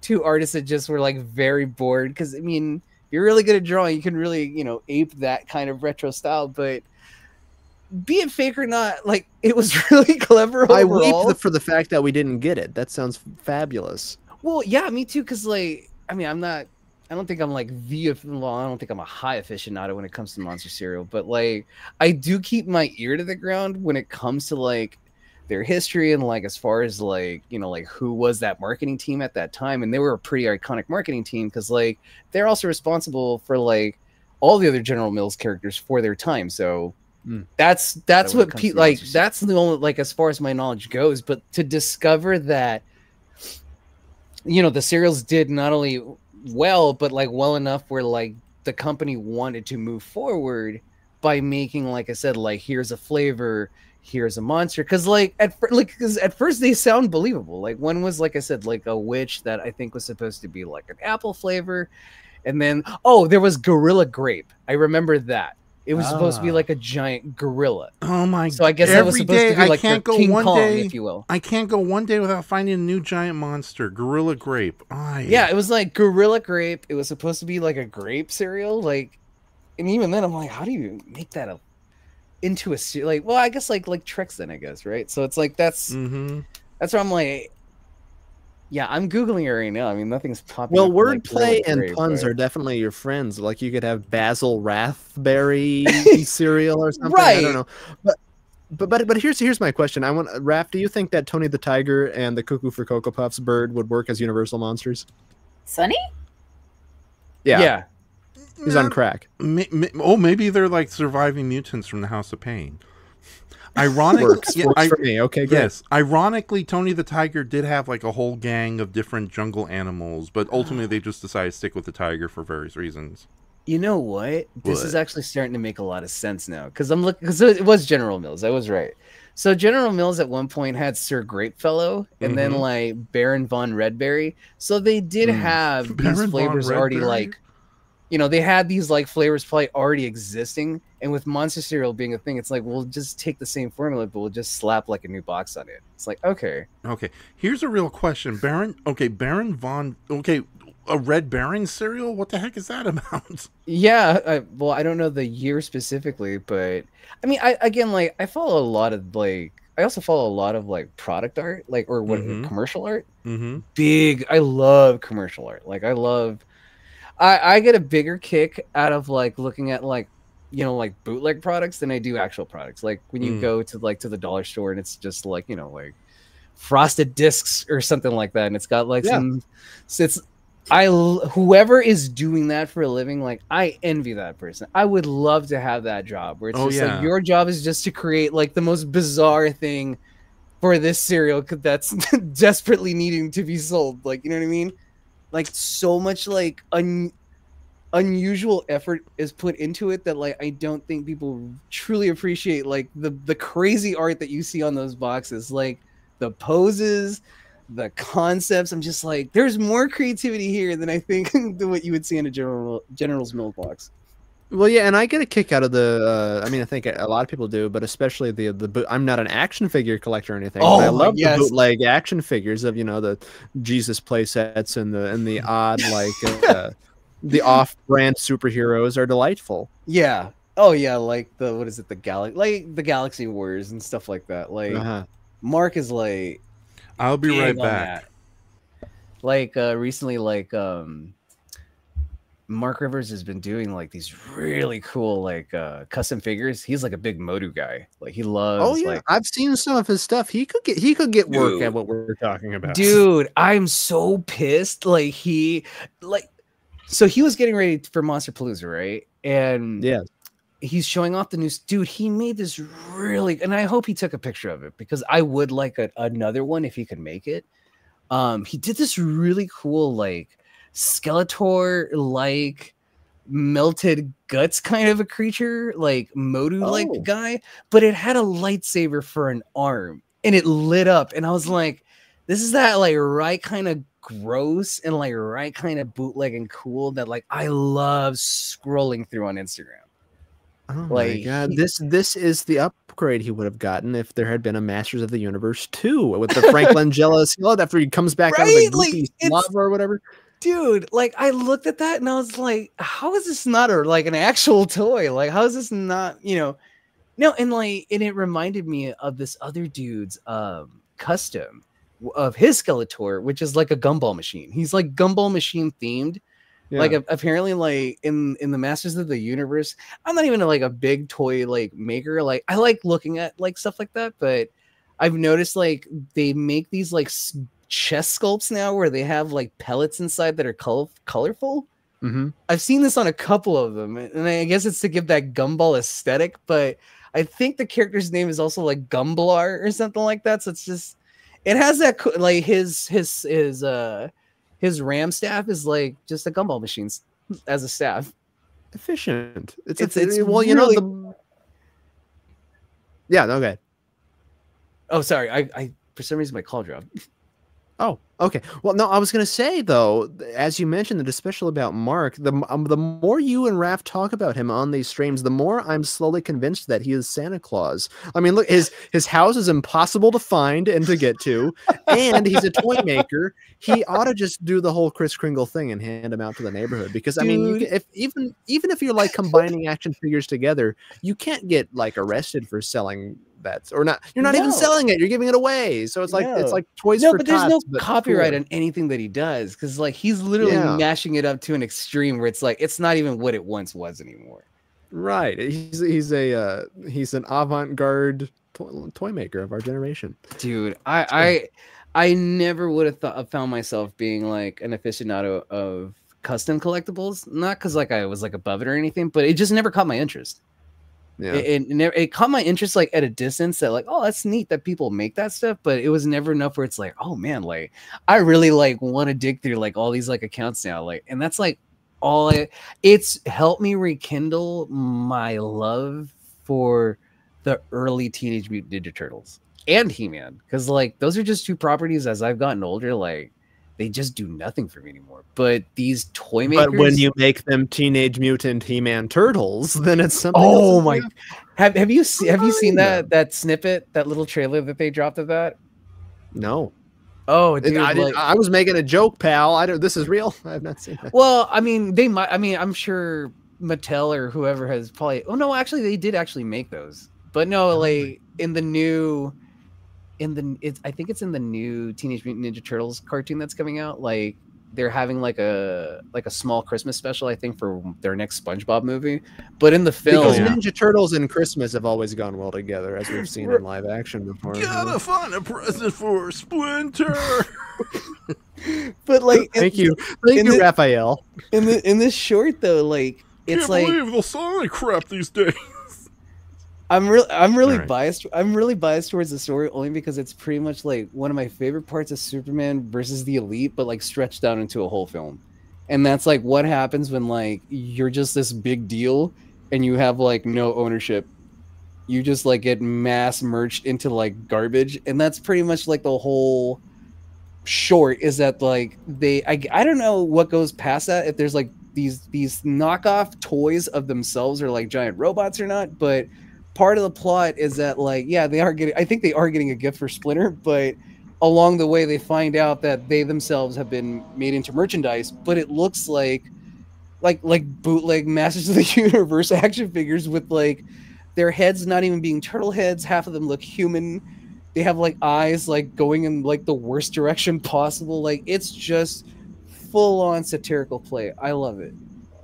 It is like one of the funniest things like that they have done with this franchise. Like this franchise for the longest has been like nothing but like cool and serious, and I like that. But to go this like psychotic route that they have been going is like such a breath of fresh air. I love it. I'm probably the only one that loves it. I'm hung up on what the dilemma is. Just get Master Splinter a mousetrap. Say it's like a an ironic gag gift. That's okay. Raph, you're not going to put Miss Blue up on screen, are you? When wanted Miss Blue? And plus it's Halloween. Wait, what? Hold on, I'll put it on screen a little bit. I don't think Win wanted Miss Blue as much as you do. I'm going to projectile Exorcist at the screen if you do. No, here it comes. Raph, you keep this up. I'm going to keep having tire tracks ingrained into my back for being thrown under the bus the way I just been thrown. Well, no, I'm sorry, I didn't mean to throw you under the bus. It seems you're being cornered here. Yeah, no, I'll just put it on the screen. No, just it's one of the characters Win voices, and this is a picture of Miss Blue as a vampire hunter. So yes, and you can hear how much pride that she takes in the Miss Blue character, right now, can't you? It's okay, so I guess no on the Miss Blue. Miss Blue sucks. There, have that on record. Anybody out there who has a problem with it, Miss Blue sucks. I relished blowing her up in that gag video. You're a great Win. Admittedly, I did have fun voicing those lines because I went outside my comfort zone of pitch and tone of of one I don't really do too often. I don't really go deep because I always worry that it doesn't sound as deep as intended upon the finished product. And Yeah. I get a little insecure about my natural nasal and vocal fries sometimes. Yeah. No, you perform it well, and I'm sure it's a much cozier and comfortable register to hit than booze. That ironically is something that's in my comfort zone, because I have a naturally high-pitched voice, so I just gotta raise it up an ocular just like this. Yes, and thanks to a recent That's crazy music, you could do that. Yeah, no. Thank you know, it's like thanks to a mutual friend, we an acquaintance. Without Win, I don't think the Boo character worked in voice acting, because you really do bring a lot to Boo.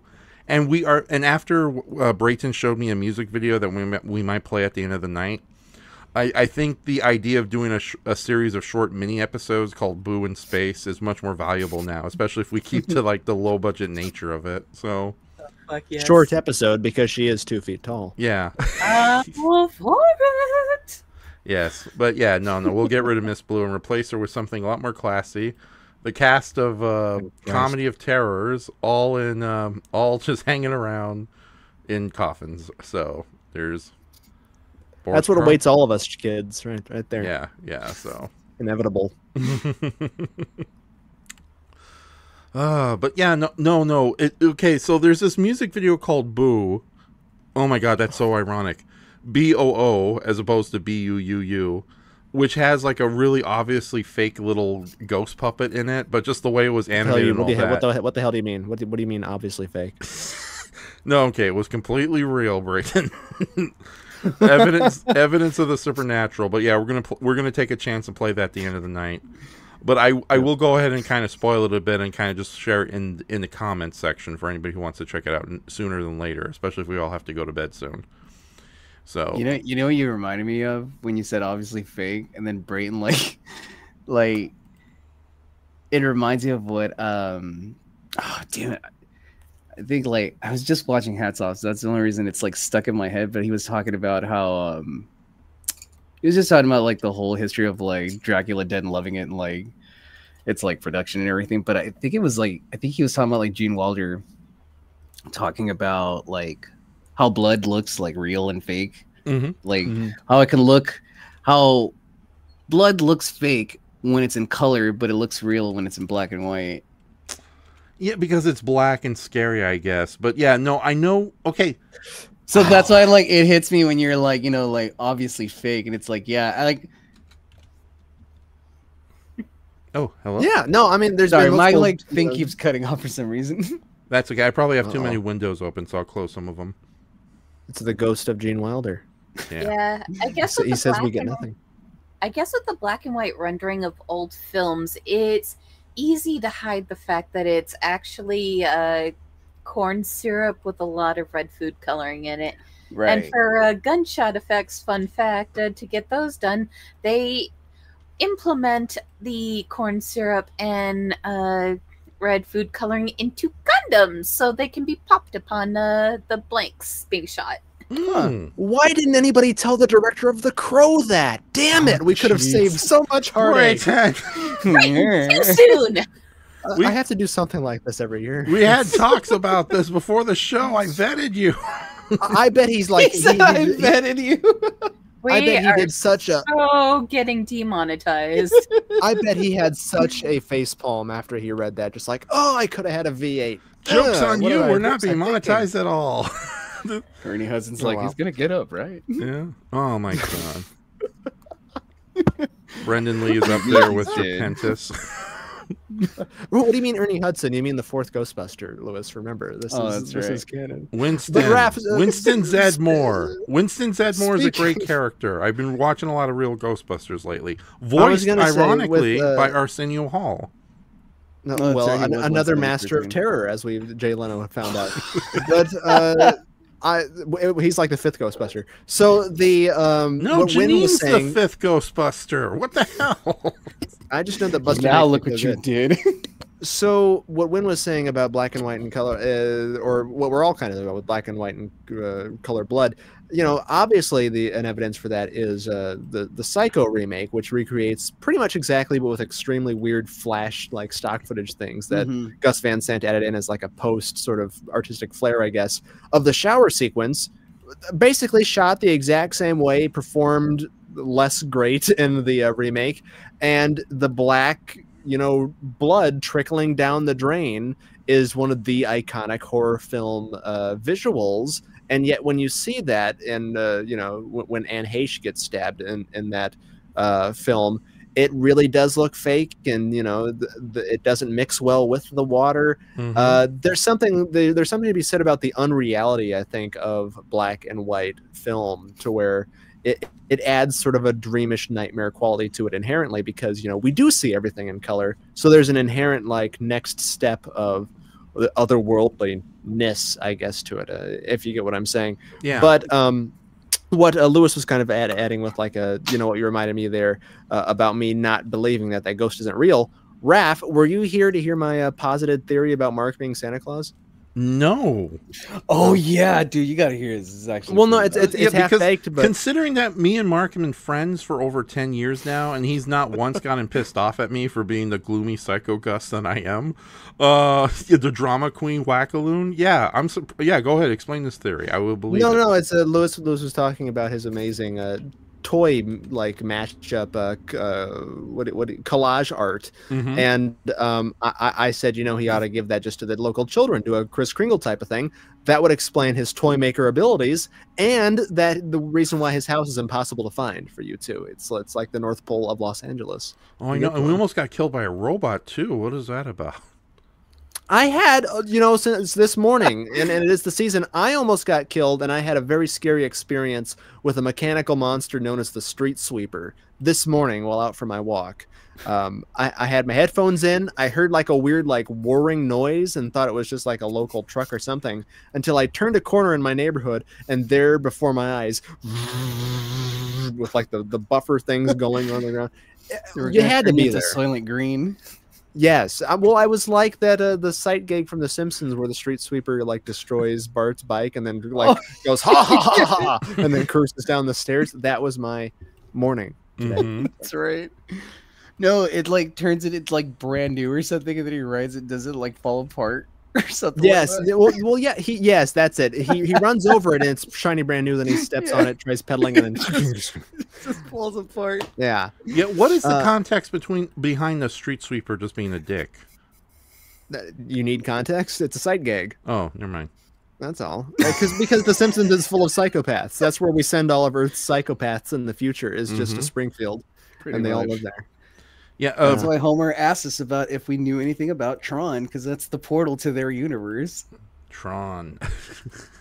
Failing at the box office.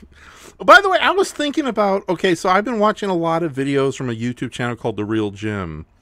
And he does, oh, yeah, I love that channel. Yeah, he does way too much Simpson videos.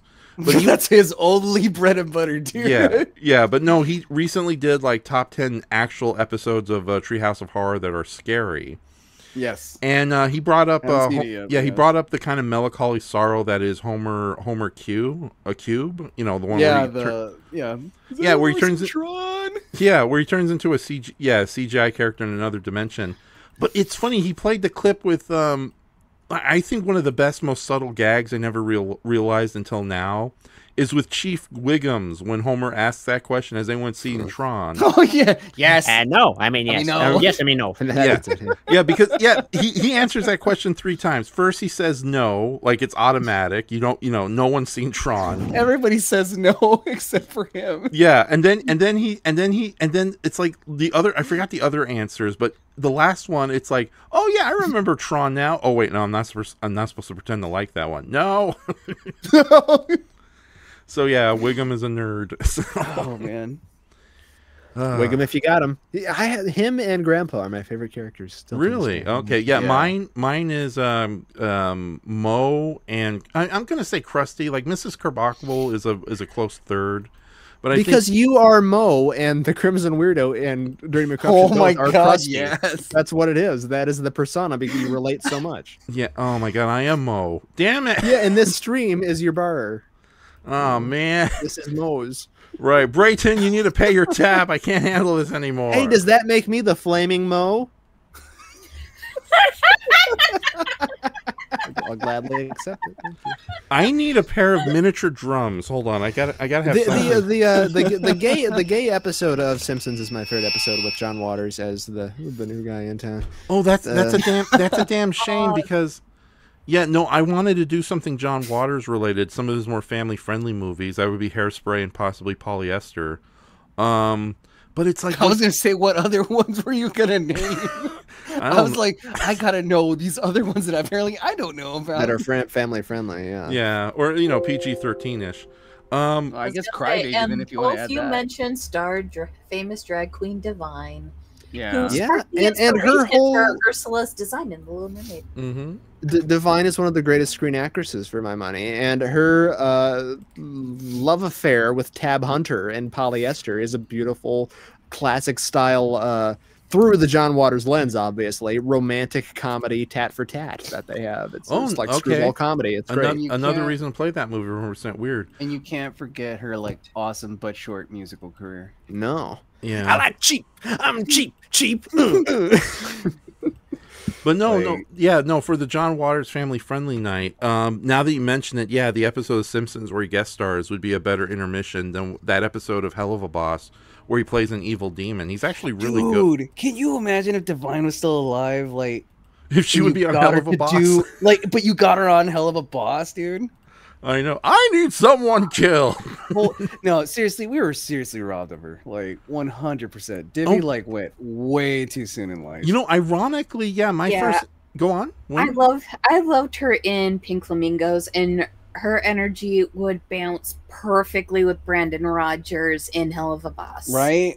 Yeah. I'm telling you. Yeah, no, the weird thing about Divine is that my first real introduction to her, as well as the rest of the family, was through Hairspray, her final role. Yeah, me too. 100, yeah. Yeah, and yeah, no, she had some real acting chops and could be incredibly charming too, as both the mother as well as the complete opposite as the evil head of the station. I don't want any of these, insert word here, in on this television. Yeah, that's right. Yeah.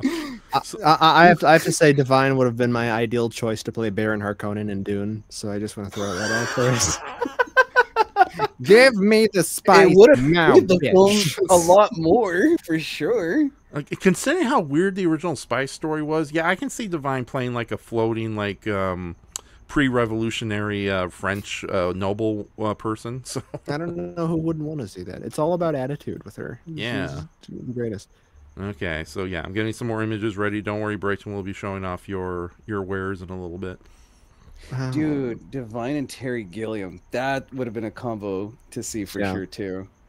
Oh, shut the fuck up. He directed Crybaby? Yeah. Yeah, Crybaby's another one. I'm trying to think who Divine was in Crybaby. I know Divine had to have been in that one. Yeah. I've never seen Crybaby. Is it any... I haven't seen Crybaby in ages, but I'm certain Divine may have played like a sheriff or something. Well, let me just Google it. I'll find out right now. Yes.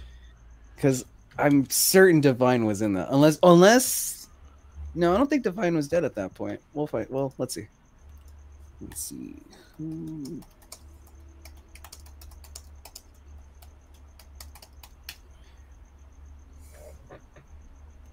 No, Divine was not in Crybaby. That's why I don't remember her in it. Mandela effect. Mandela. Yeah, I was trying to look through the list of all the different movies John Waters directed. I don't know, but Crybaby is like peak. Yeah. Divine's not in it, but I really do love Serial Mom with Kathleen Turner, but I don't think that's family-friendly night. That movie was really good. Yeah, I need to revisit that movie. I just remember I was a little too young to be watching that. So that's like another. That's what made it good. After Hairspray, I think that's really one of his, as much as you can call it, like commercial or conventional or something. That's probably one of the more accessible, I should say. If you're not in the John Waters sort of grunge aesthetic that we all love.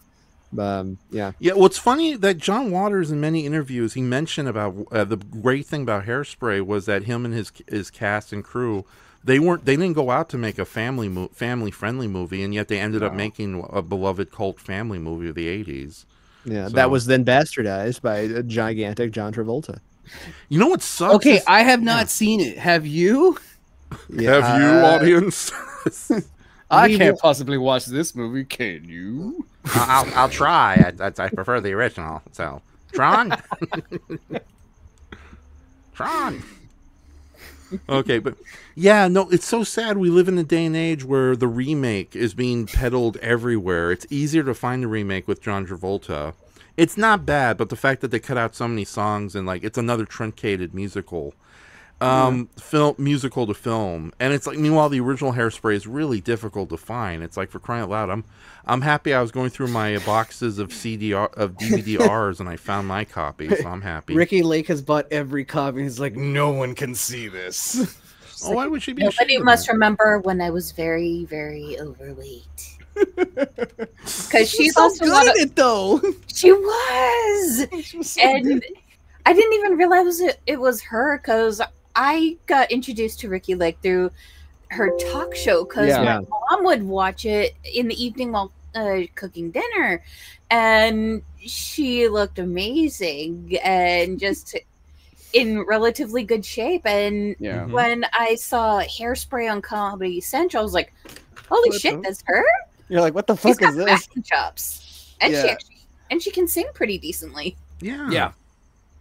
No, she's funny. Like, even then, like, you got Hairspray, her talk show, and then you have her as like a supporting character on The King of Queens for like a couple of seasons here and there. Like, she can act. Like, she can act. She has charm. Like, I don't know. Like, I don't know why she faded away. She feels like someone that should have stuck around, but for maybe by her own choice. Who knows? But yeah, like, I don't know anybody that really talks about like her as an actress like anymore. She's just in people's minds, but like no one's bringing it up necessarily. Now, how do we know that she's not like willfully semi-retired, sort of like certain actors from the 80s? I mean, anecdotally speaking, I have no idea what she's done like after King of Queens, and that was like decades ago now. Mm-hmm.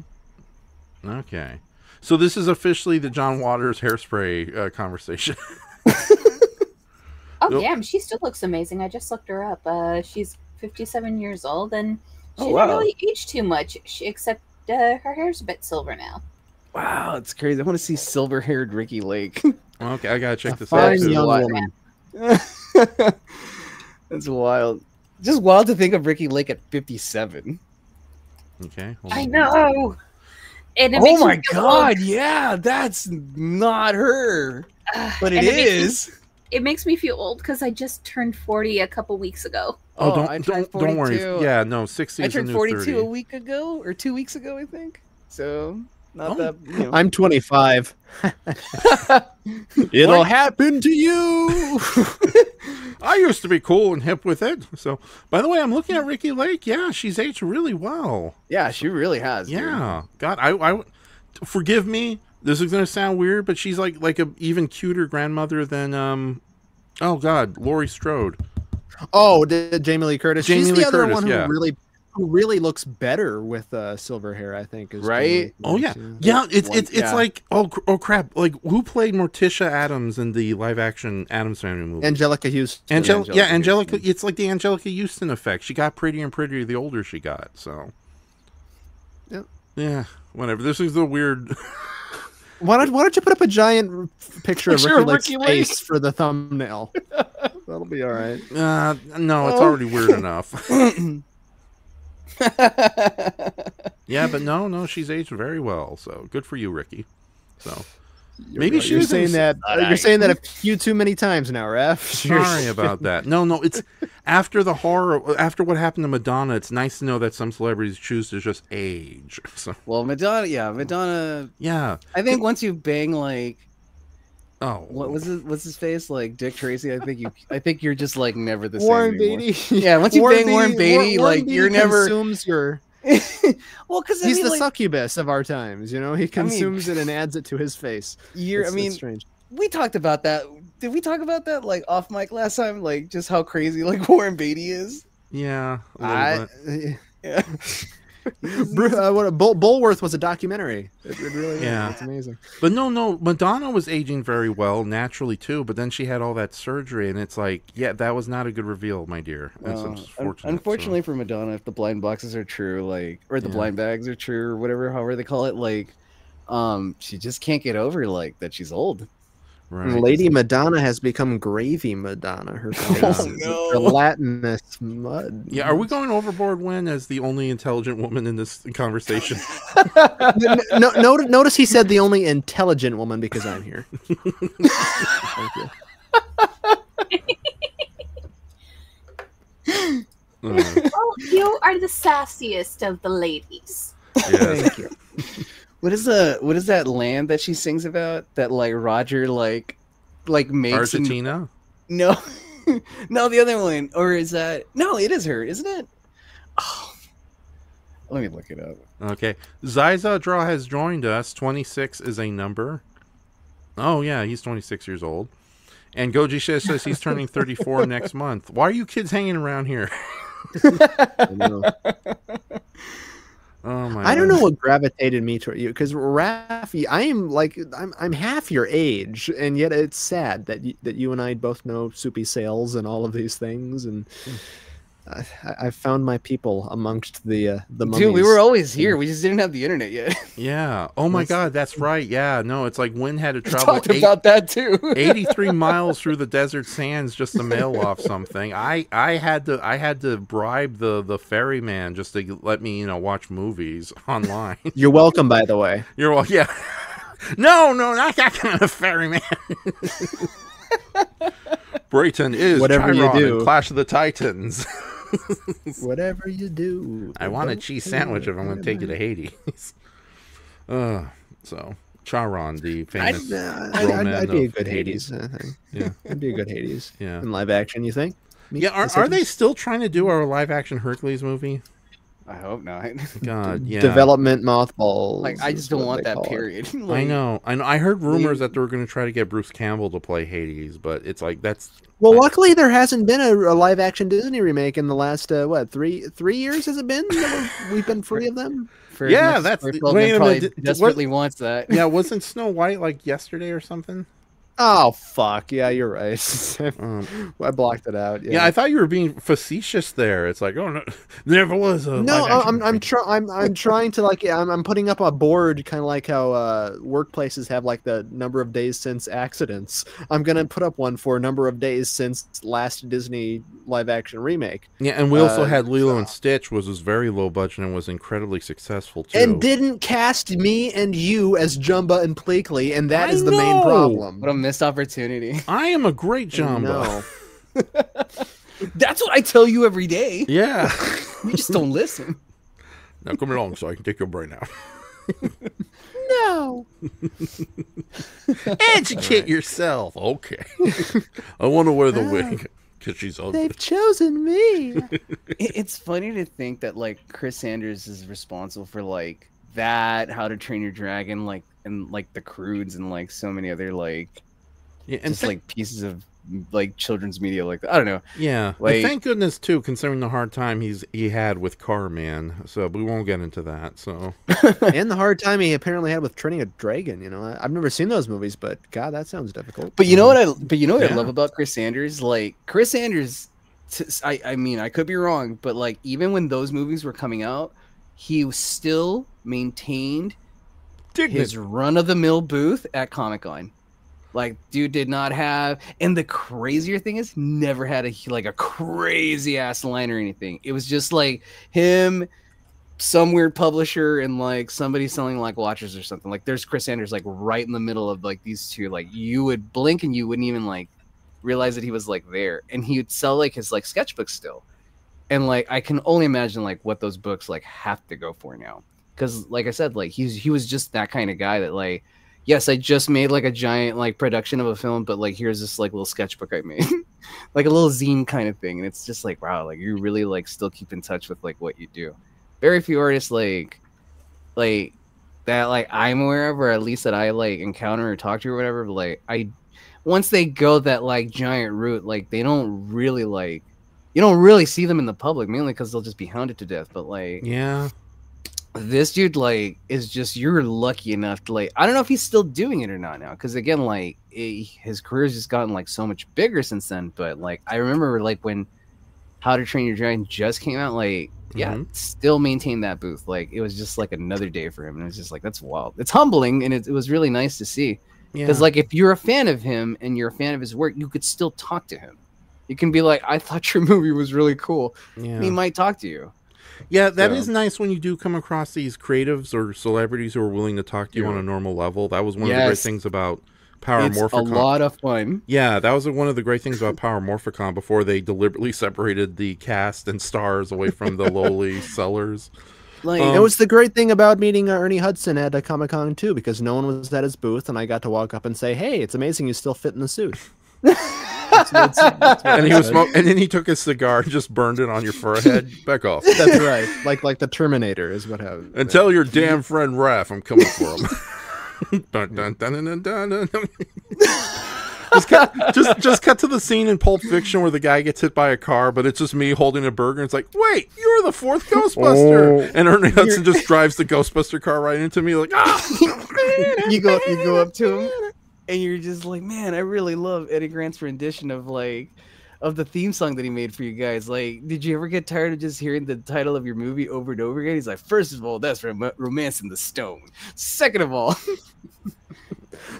I love Lifting Me Higher more, and, all on our own from Ghostbusters 2. Yeah. Can I unironically say that I actually do? Not only do I love that film a lot more, I love that soundtrack so much more than the first one. Mr. Brayton, you're just too hot to handle and too cold to hold. Dude, I unironically listen to that Bobby Brown song at work while mopping every night. Okay, good question, Mr. Lewis. Why do you like Ghostbusters 2 a little more than Ghostbusters 1? I just have to know. He likes the soundtrack, Raph. Okay. What I like about Ghostbusters 2 a lot more about Ghostbusters 1 is that maybe other people could do this, but like I'm just one of those few people, or maybe I just do this, but like I can isolate the film.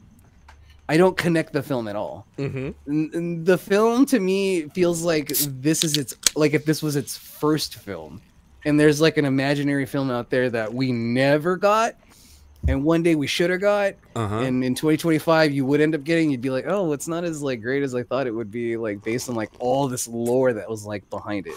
It just feels like a weird, unique film on its own. The story of like four guys that like apparently likes, because it just dismantles so much of the first one. It may as well be the first, like its first film. Everything that they did in that first film goes right out the window for the second one. So it's like, yeah, you guys are full of shit. And it's like, I guess we are, because we're just dancing for children now in this fucking other film. Dan Aykroyd and Ernie Hudson. That's kind of a sad irony. But I mean, call it that dynamic is more interesting. Like, it's weirder. It's a way weirder fucking film than the first one. Like, the first one is like, it's like its sexiness makes more sense in the first one than in the second one. The second one's just fucking weird. He's like fucking the slime at some point. At least that's how it's supposed to be interpreted. They just but say so. Everybody They looks don't at him show like, it. did you put your dick in this? Egon. I don't know, dude. The movie's just weirder. There's just so much shit that like. That sounds like a deleted scene from the recent Hot Button Nickelodeon documentary that just came out. Wait, what? What is it? Quiet on Set or something? Like oh, that thing. Yeah. Not only does he like feet and kids, he puts his dick in the slime. Oh, what a I don't know, man. Like, I only came to the Nickelodeon show to study fungus, and all of a sudden they forced me into a Kenan and Kel episode. I'm Egon. No, but you know, my ultimate bias for why I love Ghostbusters 2 as well. And this is the main reason, like, why it hooked me into just discovering all these other things about it. it would be on all the fucking time. I know. On TV.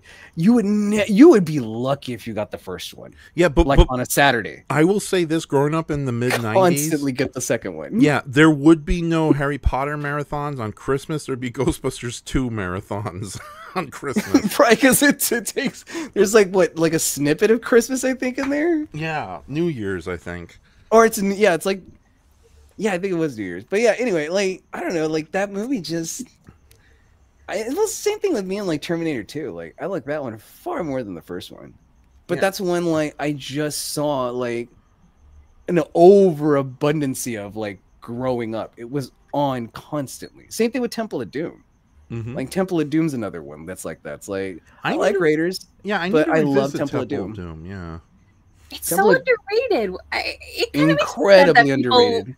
It makes me kind of sad that people like to shit on it. People like to shit on it because it's just a it's just drastically different. And set in the Ghostbusters universe, of course, because Dan Aykroyd. That's right. He plays like a professor or something, like some sort of archaeologist. He's the guy who, when Indy's making his escape, he's like, "Oh yes, here's your plane, Dr. Jones." He's on the airstrip or whatever. Yeah. That they then find out the plane is Lao She's plane. Oh yeah. Nice try, Lao She. Yeah. Goodbye, Dr. Jones. I based my entire prom outfit exactly. I recreated exactly Harrison Ford's suit from the opening. Dude, with the red flower and everything. Yeah. Oh man, my first like when I made my first like comic book, and I was like, oh cool, this is gonna be my first signing at a comic book store. I rented the similar white suit that you're talking about. It looks so good. It needs to make a comeback. I mean, look, you have Humphrey Bogart and Casablanca dressed like that. James Bond at the start of Goldfinger, and Indiana Jones. It's a winning like color match. It's a winning outfit, a winning look. It really is. White with the black vest coat. You know, it's like the worst suit to wear to the spaghetti factory, but like right, and the worst suit to wear to like Double Dare with the slime and all that. You know? I remember. I love that episode I love that episode of I Love Lucy where she's dressed in that exact same suit and she goes to the spaghetti factory. Hopefully Ricky won't get angry if I go to spaghetti factory in his new white suit. Oh no! Well, I love the opening of the James Bond movie with Sean Connery, Nick of Time, where he puts his dick in the slime because he'll do anything. You know? You do know. I mean, you remember that though, right? Like he's like, I've been talking to it. Like, no, because like Dad, like he's like, yeah, he's like, I've been talking to it. And he's like interacting with it, or like he says something like that pertains to like I do that again. That was an amazing Dan Aykroyd impression. The interacting with it, talking to it. You know, like he was just like. It implies like he did something sexual with it. That's why they're just like, oh, what the fuck? Like, why are we touching this? That sounds like something Ray would do. So even in the animated series, well, dude, because he fucks a ghost in the first one. Well, doesn't fuck a ghost, but he gets blown by a ghost in the first one. Well, it was a reincorporated, deleted scene. So yes, and the original intent was he and the ghost girl do get it on. So I'm trying to be PC about it. So sorry. I'm sorry, everyone. Mandrake, I will not allow them. He was getting full audio from a ghost. My God. I hope they let that ghost get away. It'd be terrible. It's like, you know, they have a night with her and then they trap her. That would have been just bad. Very disrespectful.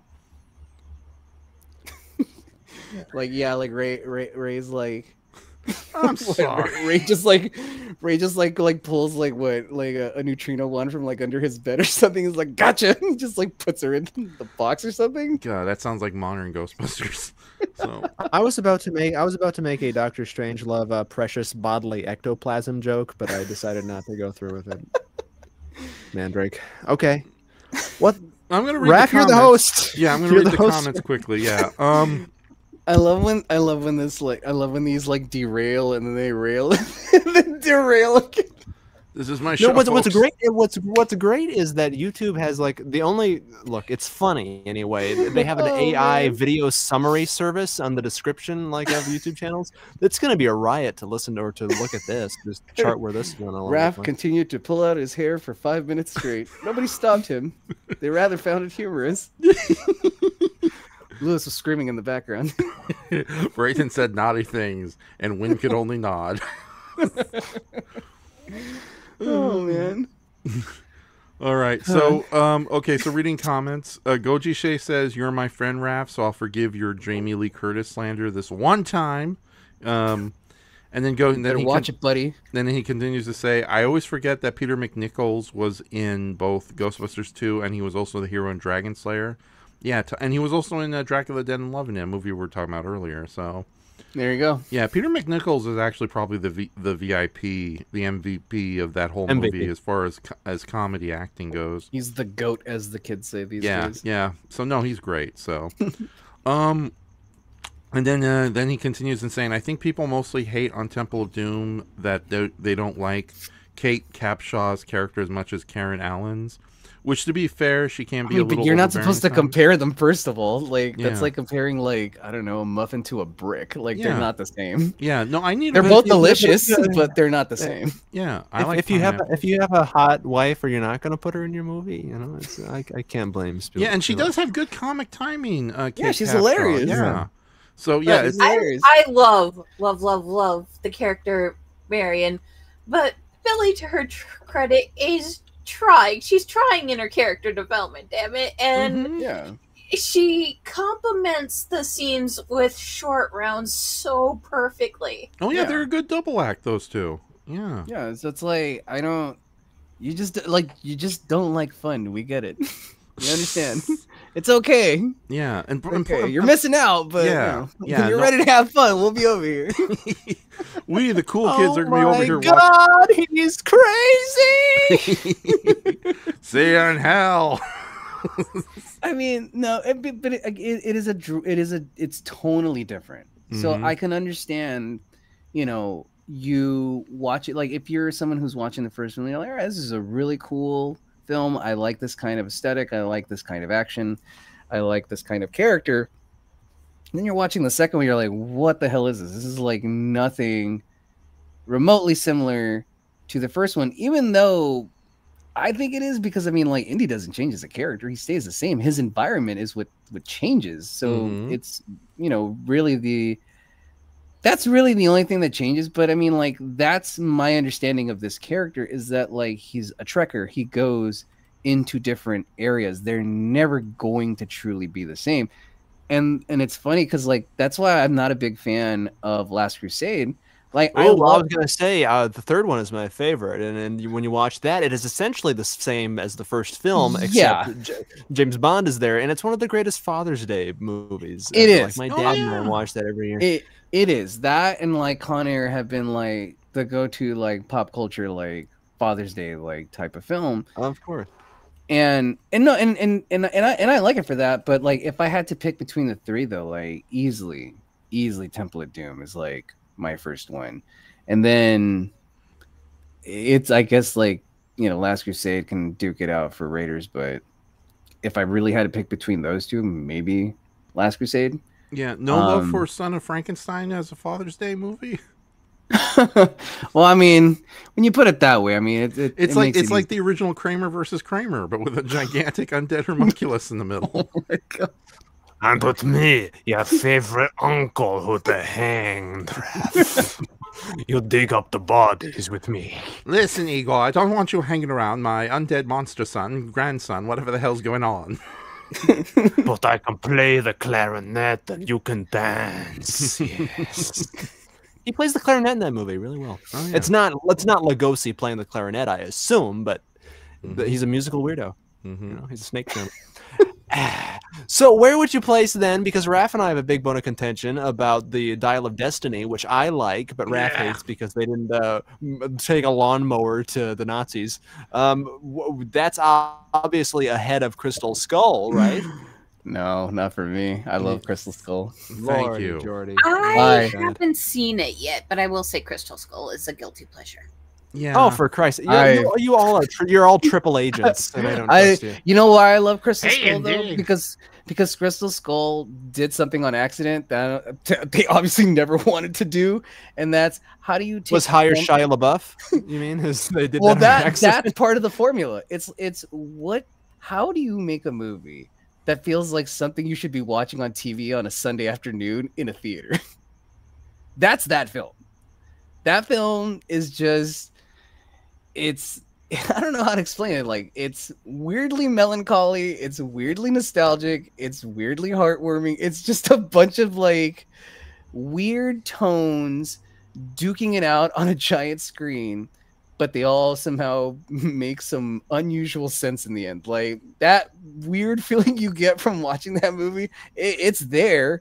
I don't think it was meant to be there, but like, you can't ignore it. It's obviously there, but if you like that kind of like tone, if you like that kind of storytelling, if you like that type of like obvious disbelief of what you're watching, because you know the effects aren't that great either. Like, the movie, it's perfect for me. I don't know. I mean, that's what I love about it. Like, well, it gave me gas, Lewis, and I don't like it. And it didn't cast Dan Aykroyd in it, which would have been the most obvious one if you're going to have Dan Aykroyd in an Indiana Jones movie, would be the Crystal Skull film. And he could do a whole advertisement for himself, and the whole paycheck would be worth it. you know, when you say that, Brayton, damn, you're hold on. right. And that is pretty irritating to think about now.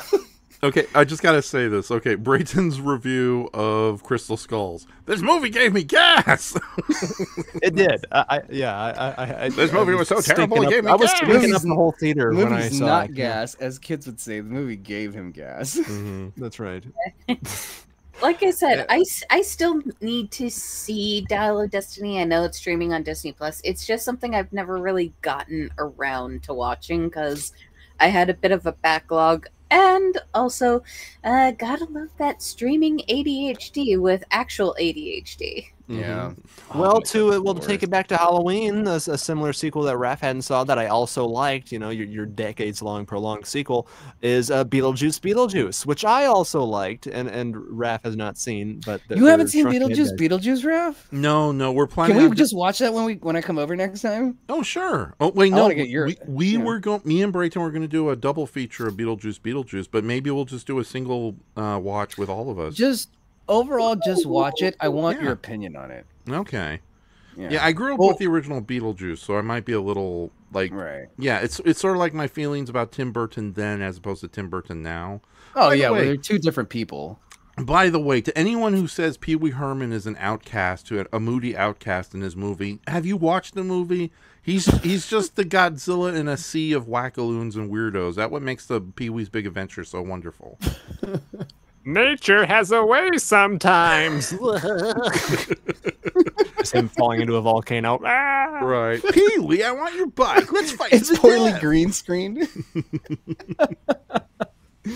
But I mean, so why did you like Dial of Destiny? Because I know why I didn't like it, and that's not important to me. I want to know why you liked Dial of Destiny. Well, first off, I think it has the greatest third act of any of the movies, but also I think that what everybody else seems to hate about it, I really got invested and involved in, and that is giving Indiana Jones a character, and actually sort of a moment where he's reflective, and the whole Marion coming full circle thing with them, him actually getting. It was kind of autobiographical, I felt, for Harrison Ford as a man and as a superstar, like as the action hero, finally fucking hanging up the rusty old hat at the age of 604 he is now. Just about. I thought the it man was is really Nosferatian. It was really done with sweet reverence and like a slow, chill tone compared to some of the more rip roaring stuff. You know, there weren't any. I mean, again, he's 6,000 million years old. He couldn't be swinging from vines and all that. And I will say the problem that I did have, and they luckily didn't do it too much, was, you know, Indy takes such physical abuse throughout the other films. Watching an elderly Harrison Ford get punched by someone twice his size, it doesn't ring as, you know, actiony and heartwarming. You know, it's hard to watch. It's elder abuse, and I don't like to see it. Yeah. But, okay. I will just a quick aside to what to add to what you're saying. Me first. I'm just kidding. Go ahead. No, I will say Dial of Destiny does have like one of the best last 15 minutes of any Indiana Jones movie. We won't spoil it, especially for some of us here who haven't seen it. But yeah, I don't know. It's everything else. And I liked Mads Mikkelsen. I think really showed up to play, and he was a great villain. Mads Mikkelsen is great, but he needs more roles. Like, I honestly think the world would be a better place if he was playing Doctor Doom and not the return of Tony Well, Starko. have you seen any of that Hannibal show that he played Lecter? He was fantastic, you know, and that is such a role at this time that has been identified purely. And even though Brian Cox did it first in Manhunter, I mean that is Anthony Hopkins' part. So for him to step in and do a completely different take on that character was wild, and he was tremendous. But it also gives birth, that movie, to one of my favorite new quotes from the whole series, which was, "Your calculations were wrong." Okay. Yeah, probably one of the few times like Indiana Jones was like channeling his inner mad scientist. So my God, he's gone mad. Yeah. No, we didn't. We carried the wall. No, you didn't. You sons of bitches. Indiana Jones, horror villain. So without spoiling it, my disappointment with the film is that, and what's funny, and this is why I love hearing opinions, obviously, that are opposed to mine, because like I said, I know why I don't like it. Fuck, I already figured that out. Let's figure out why people do like this thing, because maybe I'm willing to try and understand things that I may not understand in the moment if it's explained to me well enough. And you made a lot of valid points that I look at it now and I go, okay, that's why you like it, and that makes sense to like it for those reasons. The thing that I don't like about it, and again, this is what's so tricky about media sometimes, is that when you establish a character for so long to stay a specific way, obviously some audience members are have that strength to move forward their previous investment of what this incarnation of character was. And with Mangold's interpretation of this character, it's vastly different from what he has traditionally been. And when you don't understand that's what this character is in a nutshell, you hate it, because you're just well, I remember this character being this way, and to reimagine this character as this now doesn't make sense to me. And it's well, yeah, no shit, because you've only seen it as this for over 30 years. This is it's like watching Batman be sad for the first time, and you're what? You can do that? Yeah. It's yeah, you can do that. And for that time, there was probably watching a sorrowful Indiana Jones talk about his son who died in Vietnam or whatever. It's not. Well, I didn't come for that. You don't come for any of those things in that film. Yeah. And that's when you start breaking the character down and going well, this isn't who he is. It's yeah, no shit, because this is a different interpretation. You forget that this this character has canonical connections, I guess, but I don't know, if you've watched enough TV, it's you kind of treat it like TV sometimes. It's I guess we're just breaking the rule, Simpsons. I guess I don't have an uncle anymore or whatever, except when I do, when it's convenient, kind of thing. Well, I had a similar sort of yeah, but here's the thing, I get status quo. I understand why they're upset. By the way, that was a great impression of Peter Griffin. No, but I can understand why you would be upset at those things. I think I've told you this, Brayton. But my whole thing is I feel two directors were it's the Looney Tunes stork cartoon where the stork takes the wrong baby to the wrong family. Because I feel Taika Waititi should have been the one to direct Dial of Destiny, and it should have been James Mangold to have directed Love and Thunder. Because those two movies are totally different from their previous iterations, and I'm this is why everyone's so defensive about these fucking two. I don't know. I just find that I'm sorry to interrupt you. I just go ahead. I personally, for myself, it never bothers me, and I just find it so silly how seriously people take that stuff online, because you can always nerds. I had the same thing with the Luke Skywalker stuff did not bother me in The Last Jedi. The James Mangold's other movie that I think deals with similar themes of he does. He loves that theme. He loves dad theme. That's thing, Logan, for example, I think he does a great perfect for that too. He does great stories about aging with honesty and not denial with these really brash characters. I know. Logan turning 30 and being shot by robots. What's that about? Are you saying that's going to happen to me when I hit the big 3-0? Oh yeah. You're gonna that little diamond in your hand is going to turn red, and you're gonna have to talk to the robot guy in the frozen food section, and your best friend is gonna try to kill you. I'm right here.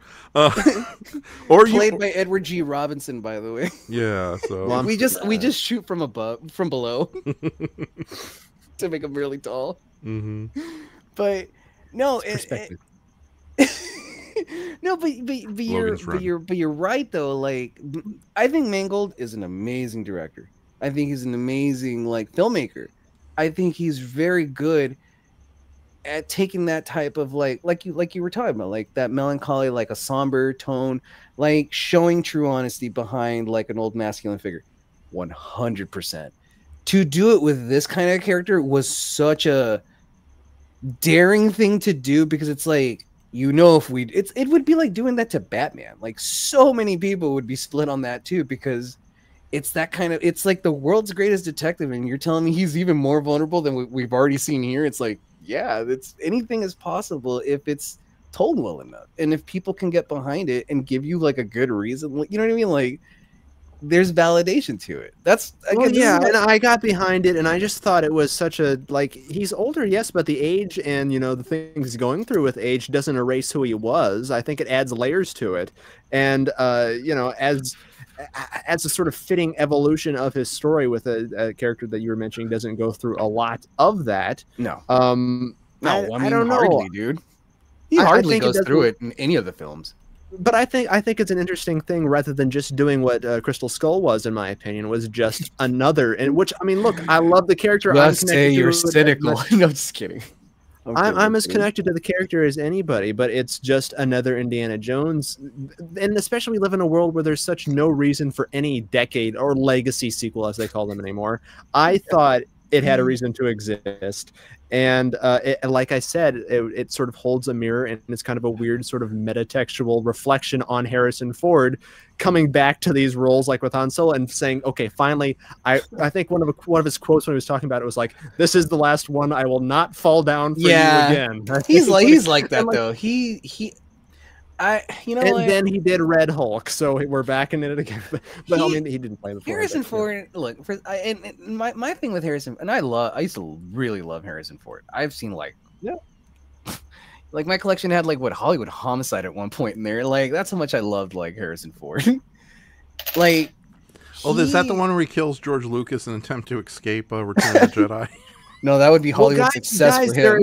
There is still time to do Air Force 2, where he's like a Joe Biden age, like retired president, and they come after him. His security entail is lower because he's not in office anymore. But would you make his wife unironically Calista Flockhart in that film? Yes, that would be his first. Like, it's just he's just like fully aware. Like, he's he's directing this thing. He's producing it. Like, this is gonna be his baby. Yeah.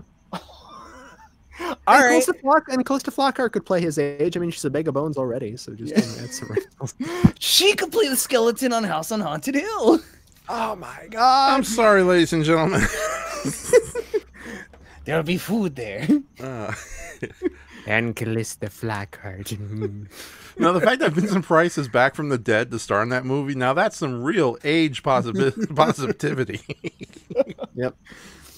I've come back from the dead, Maz. No, but again, like, thank you for sharing that with me, because it's like, yeah, like that movie. I think the biggest sin like Dial of Destiny has, it's long as fuck. Yeah, that's true. That's your review. That movie, like Louis Calderon. The movie's as long as fun. that movie is very, very long. Like, well, that's another reason why I appreciate the third act so much, is it kind of jolts you and wakes you up again. But it seriously does, because I'm like, oh, we're here now. Cool. Yeah. But I just think the whole thing, done. And I'm not. I was far more that way when I was younger. I don't attach myself directly to the umbilical cord of any fan bases anymore. I'm able to see it objectively, to where if I don't like what the sequel does, it doesn't change anything. And I think the people who complain about Dial of Destiny having changed Indiana Jones miss the point of it's more of a movie that lets him change as an older man. And I think, to me, it kind of gives a fitting, humane farewell to the character that honors the hero he was before, where he came from, and having him and Marion come back at the end, it becomes something really sweet for me. Yeah, I can see that. Yeah, I can see it, because you know what? You know what? I think what I don't like about it is that it is real. Like you've taken them. It doesn't sound really mean, but it's like you've taken the magic out of the wizard, basically. You've taken the magic out of the sorcerer, so to speak. It's a bitter way to look at it. That's your other review for this movie. It's a bitter way to look at it for me, because like, unlike you, I unfortunately like still have some unusual attachment with this fictional character, which is weird, because like when I talk about it with you now, I'm like, he's not like a go-to like character of mine. I do really love Temple of Doom, though. Like when I think about that franchise as a whole, like Temple of Doom and Kingdom of the Crystal Skull really carry it for me. And I used to have my own weird little theory, like Star Trek, where it's like you get a Bible movie, weird movie, Bible movie, weird movie, and I kind of have to call it with Dial of Destiny. No, it's not necessarily Bible-y. It's kind of, I guess, like historical movie, weird movie, historical movie, weird movie, and then like historical movie. Because like, while the other ones are also historical, they're like weirdly historical. They're not like, I don't know, where it's like, like the Holy Grail and like the Ark of the Covenant. Like in this one, it's the Dial of Destiny. It's like all things that pertain to like something that's like culture can like get behind by going like, I can believe this is real, but like a Shankara stone, that don't sound real at all. Like that kind of thing. Like a crystal skull, that doesn't sound like, that sounds way more far-fetched than like a Dial of Destiny, or not the Dial of Destiny, but like an Ark of the Covenant or something like that. Because the way like culture just like, just like tells those stories. Like they tell more of those type of stories than we do about like, crystal like skeletons and stuff like that, and stones that people worship and stuff. I mean, like we do, but not, I don't think to the same amount that you would like a Christian story about like something that can heal you, like a shroud or something, I don't know. I went to a Rolling Stones concert actually, and Keith Richards actually, he bled on me, and I aged 50 years, but I was worshiping the whole time. I don't know what I'm getting at. I had a religious ceremony at a Rolling Stones concert. How do you were that? Under his thumb. That's all you need to know. Yeah. And also he rolled off the stage, and you had to run away from him like a Rolling Stone. I got a Rolling Stone. Okay, I don't regret it. And this is the last thing I'll say before we can get back to more spooky talks. I just think the problem people have with someone like Indiana Jones changing is that he's as close. People make boys, young boys specifically. He's the idealistic male type action hero who isn't a superhero in the definite terms, but we put him in a certain category and associate him with the certain man. And Harrison Ford at this point is like America's grumpy dad or grumpy grandfather. So it's strange. I can understand any sort of deviation being strange for people or uncomfortable to, where it gets to the point where it's like, I don't want to go back. It's like we've hit such a point now. but at the same time, I again, you have to remember that he's not Superman. He's not immortal. He's not an immortal person. So I mean, I've been around old people. They get emotional when and with the shit he's seen, none of the changes bothered me for an instant. I thought it was an interesting take and a natural kind of take on, what if we take a character from the serials of yesterday and plunked them into what if we gave him pathos? Like what if we gave him existentialism? What happened? Yeah. Indiana Jones and the Ballad of Pathos. There's your next sequel. I am Pathos. You must cry now. I was expecting a 40-foot sad man. Maybe in those last moments he loved Indiana Jones more than he ever had before. I love you too, Kaiju. Just puts his hand on the giant's forehead. Now you must go. I don't know why he's so somber now. Okay, 3 things I want to quickly bring up. First off, good job not spoiling major details. Unless Win has something to say with it. You can scream Win. Save me! Yeah. I'm sorry. I don't know why I keep... Okay, and secondly, thank you for bringing up all the points why people don't like the movie without touching upon why I don't like it, because I don't want to go into detail about it. That's a whole rant Please for don't. another day. That's fine. Yeah. If you're not comfortable with it, you're not comfortable Yeah. with it, dude. Yeah, yeah. It's all Yeah, good. oh, yeah. No, it's great. I don't mind the old man. And the Smurfs. Don't get me started with them either. Oh, yeah. It was so weird when Harrison Ford played Papa Smurf. They animated all the other characters, but he was just Yellowstone, but blue. Yeah. I don't want to be naked and in blue. Too late. But also, it's amazing that not once did we talk about Last Crusade. I mean, we did. What did it say about Last Crusade? Really, like it's there. It's a good. It's amazing and the best movie. one for fuck's sake. I love it. It's that's a right. That's great your dad favorite. movie. Yeah. Then you got plenty to say for it. Like for me, it's like. And I will say for the fact too, especially Last Crusade introduced a lot of that more human storytelling, because I think Indiana Jones, everybody can say how much, he's just a cipher for fun action sequences or whatever, but I think it was made clear, especially in Last Crusade, he's searching for relics to fill an inner void that the character inherently has. Yeah. And in the end, especially at the end of Dial of Destiny, the real treasure in his life was life and the friends he made along the way. They're okay, fine. I'll play your side of it, and I'll say one detriment thing about the movie is not enough Sala in Dial of Destiny. He should have been there with an all. Yeah, really. Like he was fucking like shelved. Like, let's go get ice cream. Like, where were you, dude? Like where'd this dude come from? Yeah, but at least he was just there. wanted to get ice cream. At He's least like, he I was telling there, people though. not to see the eye. Yeah. Okay. Did you go on the ride? They call it a mine. A mine. Oh man, I'll say that. Like, it's one of my favorite Disneyland rides. Is what is it? I know it's the Eye, but I forget like what the exact. I was gonna say your favorite Disneyland ride is Morning for Dwarves. What's going on? No, it's the Indiana Jones ride. That's like easily like I know everybody loves like Star Tours, Splash, like Splash Mountain, all that stuff. Like easily like the best ride like in the world for me is like the Indiana Jones ride. That thing jerks you around and you really like. Mm-hmm. You're gonna come out with like a really sore neck every time, but it's worth it. Yeah, it's just worth seeing all the like the stream. What? Well, I said like this stream. We jerk you around. You're gonna come out sore, but you'll be a better man from learning all the lessons along the way that we've embarked. Oh my god! Snow White and the Seven Gimlis. How about that, Raph? Are you satisfied with that remake? You have my axe. You have my axe. You have my axe. Okay, boys, I get it. I got an axe. Is that a euphemism? Okay. Oh man, I didn't mean to take it there.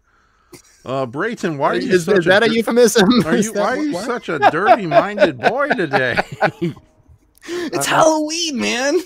That's right. I've come to trick and treat. Oh my. Oh my god. I love when this happens. I love when Raph. Go ahead, Raph. Bring us to someplace spooky. Give us a spooky topic, whatever. I'm trying to think of a spooky topic because okay, I got one. Does anybody remember the old Conan O'Brien segment, Frankenstein Waste a Minute of Our Time? Yes. Oh god, those are so good. Because I was looking at the Frankenstein up here right now. I was like, oh man, that totally reminds me of like Frankenstein Wastes a Minute of Our Time. I know. And it's funny.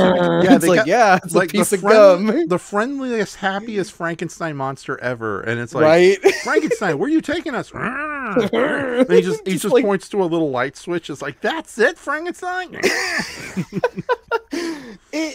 Oh man, it just makes me think of Rick and Morty too, where like the parasites like take over the house. Like, what is this 90s Conan? And it's just like we ate so good during that decade. Like that whole writer's like room was just like, what can we just fuse together and throw out for like a good solid minute? You know, like it's guy with 3-inch bees or something. Yeah. I think 90s era Conan O'Brien would have appreciated my Ricardo Montalban joins the Taliban skit idea. Oh, easily. Easily, dude. Like, it's just that era was just like That's my head. Keep talking. Ow, my head. Your head fell off? No, my forehead. Dude, and then Harry Belafonte sings about Raph's head falling off. They call him head. Oh wait, no, that's Ricky Ricardo. You know, it's weird you mentioned Frankenstein. Okay, so Ricky Ricardo Montalban. Yes. Ah, yes, Lucy, Babaloo. Ah. They call me Cuban Pete, Captain Kirk. Okay, Yes. I do have to bring this up. This is a quick conversation. So a while back, maybe like last year or so, Goji Shea and I watched 2 Japanese-made Frankenstein movies. One of course was Frankenstein Conquers the World, starring Nick Adams, and a big old floppy-eared dinosaur. Also, Frankenstein Conquers the World, and pair that with Santa Claus Conquers the Martians. You have a Christmas and Halloween double feature. Right? Ooh. Maybe, yeah. But we also made the mistake of watching the 1980s anime Frankenstein, co-produced with Marvel Entertainment. Brayton recently saw it. Really? Oh yeah. Yeah. Is it? Let's. I'm sorry, daughter. No, what? He doesn't even say, and he doesn't say anything before shooting himself at the end. He just goes, ugh, and then turns the rifle on himself and shoots himself in front of his own daughter. Yeah. Okay. Quick plot synopsis. Interesting. It's a very loose take on the Frankenstein story, but I mean, already with the shooting alone, I can see that. Yeah, I know, and it was a run. And while it's a better movie than Dracula: Sovereign of the Damned because it has a more clear-headed narrative. Yeah. I rewatched that. I rewatched our commentary last night and talk about. This is all I can say about the movie before Brayton probably goes into a rant about his thoughts on that film. This is the kind of animated movie back in the early 90s or late 80s a family would accidentally rent from the children's section and realize like a Watership Down. Yeah, absolutely a Watership Down situation. No. Oh, here, Grave of the Fireflies. This looks like it's gonna be a hoot. I know. God, that movie, it was good, but it was such an emotional gut punch. That movie is like crying the movie. Like it's sweet 100%. You're right, Win, but like no. Like I wanted to slap Seta and Satsuko's aunt so hard. You will hate people. You will just be like, why are we like this as a society? Like, what the fuck? I know. It's like, bitch, they literally lost their homes, and you're losing your shit just because he doesn't do a couple of chores. He's fucking depressed. Yeah. His mom got burnt all the way down to the head, from her head to her toe. He doesn't have a home. I think the ant is supposed to represent the kind of callous attitudes the Japanese had towards the war, both for and against people who suffered because of it. Yeah, no. Yeah, it's like, I understand being strict, but Jesus, you also collectively shat on a 3-year-old. A 3-year-old. No. Can you imagine the crazy part? You're just like animating that. And you're like, all right, I've got to watch this again. And I'm like, ugh. I can't, like, as somebody, like, well, again, as an artist here, like, can you just imagine that? You're just like, all right, time for the pencil test, and you're like, oh my god, like, watching that, I can't even imagine. Yeah. Like, just as an audience member, it's tough. Like, I can't imagine as a creator, like, yeah, it's like, ugh. on one side you have My Neighbor Totoro from Hayao Miyazaki, which is very charming, very lighthearted, but you can see kind of the elements of how World War II is affecting Japan. Where on the other side, you got Graveyard of the Fireflies, same studio, but it's by Isao Takahata. Yeah, you're just like, what the fuck? Yeah. Welcome, Random G Fan 19. He agrees how depressing that movie is. Either one we're talking about the Frankenstein one. Goji Shea. Well, because you brought up the shotgun, so that's where my mind goes. Right, and then Goji Shea. Well, there are multiple guns pointed because the dad shoots himself in front of his daughter after Frankenstein throws himself off of a cliff. But 5 minutes prior to that, this little girl who Frankenstein befriends has like a gun pointed at Frankenstein, wings him in the shoulder, and there's a dead dog. Yeah, where you see it bloody on the ground. It's shit, it's wholly unpleasant. I know. Yeah. Okay, so the plot is Dr. Frankenstein creates a Frankenstein monster, and this is a version of the Frankenstein monster who's like 12 feet tall and not very smart. You know, one of those kind of Frankensteins. Unfortunately, it's like Frankenstein's assistant is this really terrible person. Gustav, I think his name was. But anyways, he's a complete jerk. And most of the animal killings in the first half is because Gustav is framing Frankenstein's monster.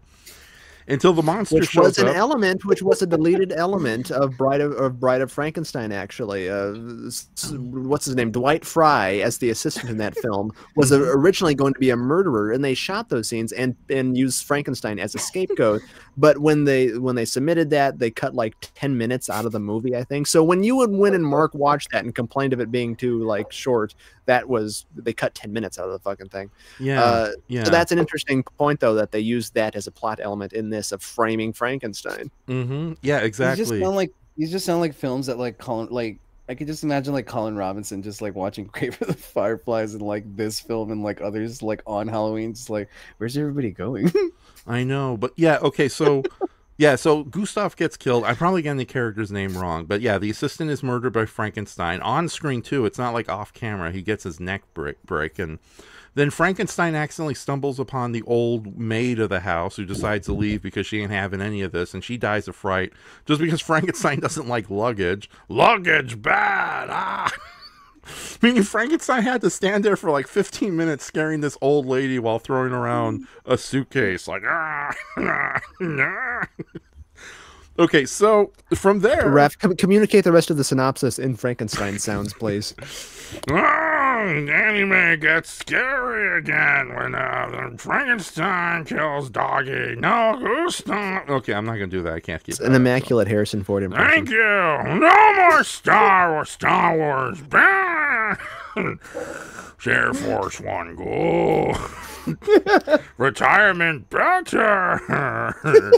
Conan. I should have never brought that replicant back to life. Yes. Damn. I'm Replicant. Okay. It's a turtle. Now there is a pleasant tortoise. There is a very wonderful, sincere, heartfelt oasis in between the second and third act of the movie, where Frankenstein monster befriends Dr. Frankenstein's young daughter, I think Melissa, whatever her name was, a little blonde anime girl, and her blind grandfather, who used to be a scientist too, but gave it up because he knew making a monster kid would be a bad idea.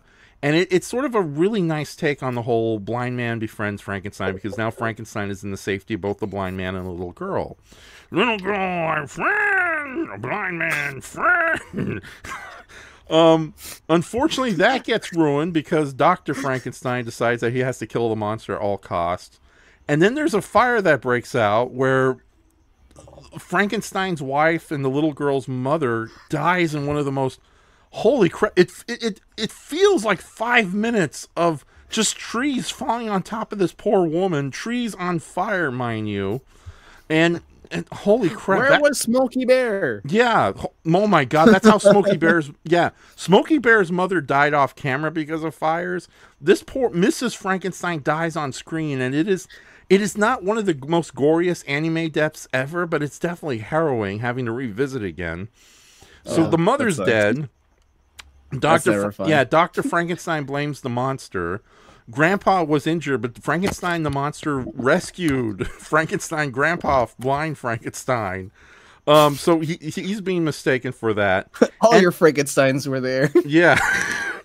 Ben Frankenstein, Albert Frankenstein, and little girl daughter Frankenstein.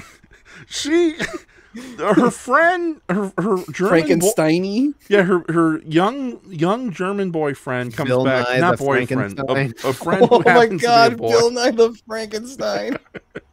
The science is mine. I'm no engineer. Engineering bad. Okay, so yeah, I mean, you say that's Frankenstein, but that's really just Cheech Marin.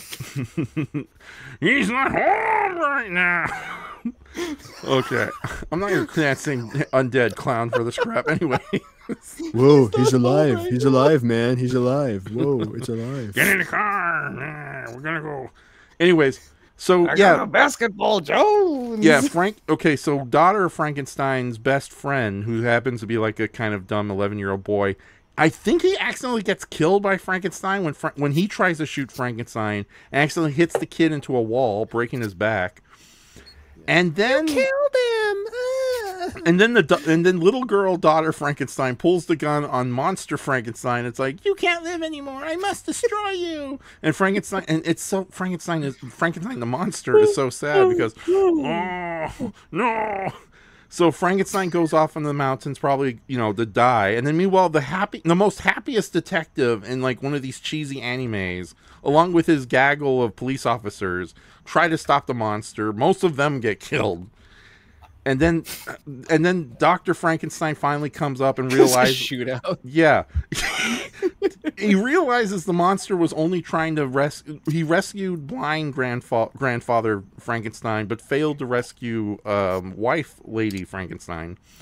So Frankenstein realizing you that just you just picked this. You just like saying Frankenstein, don't you? Yeah, it's like you just Frankenstein because you're like perfect. Frankenstein, I get this out of my system. Frankenstein.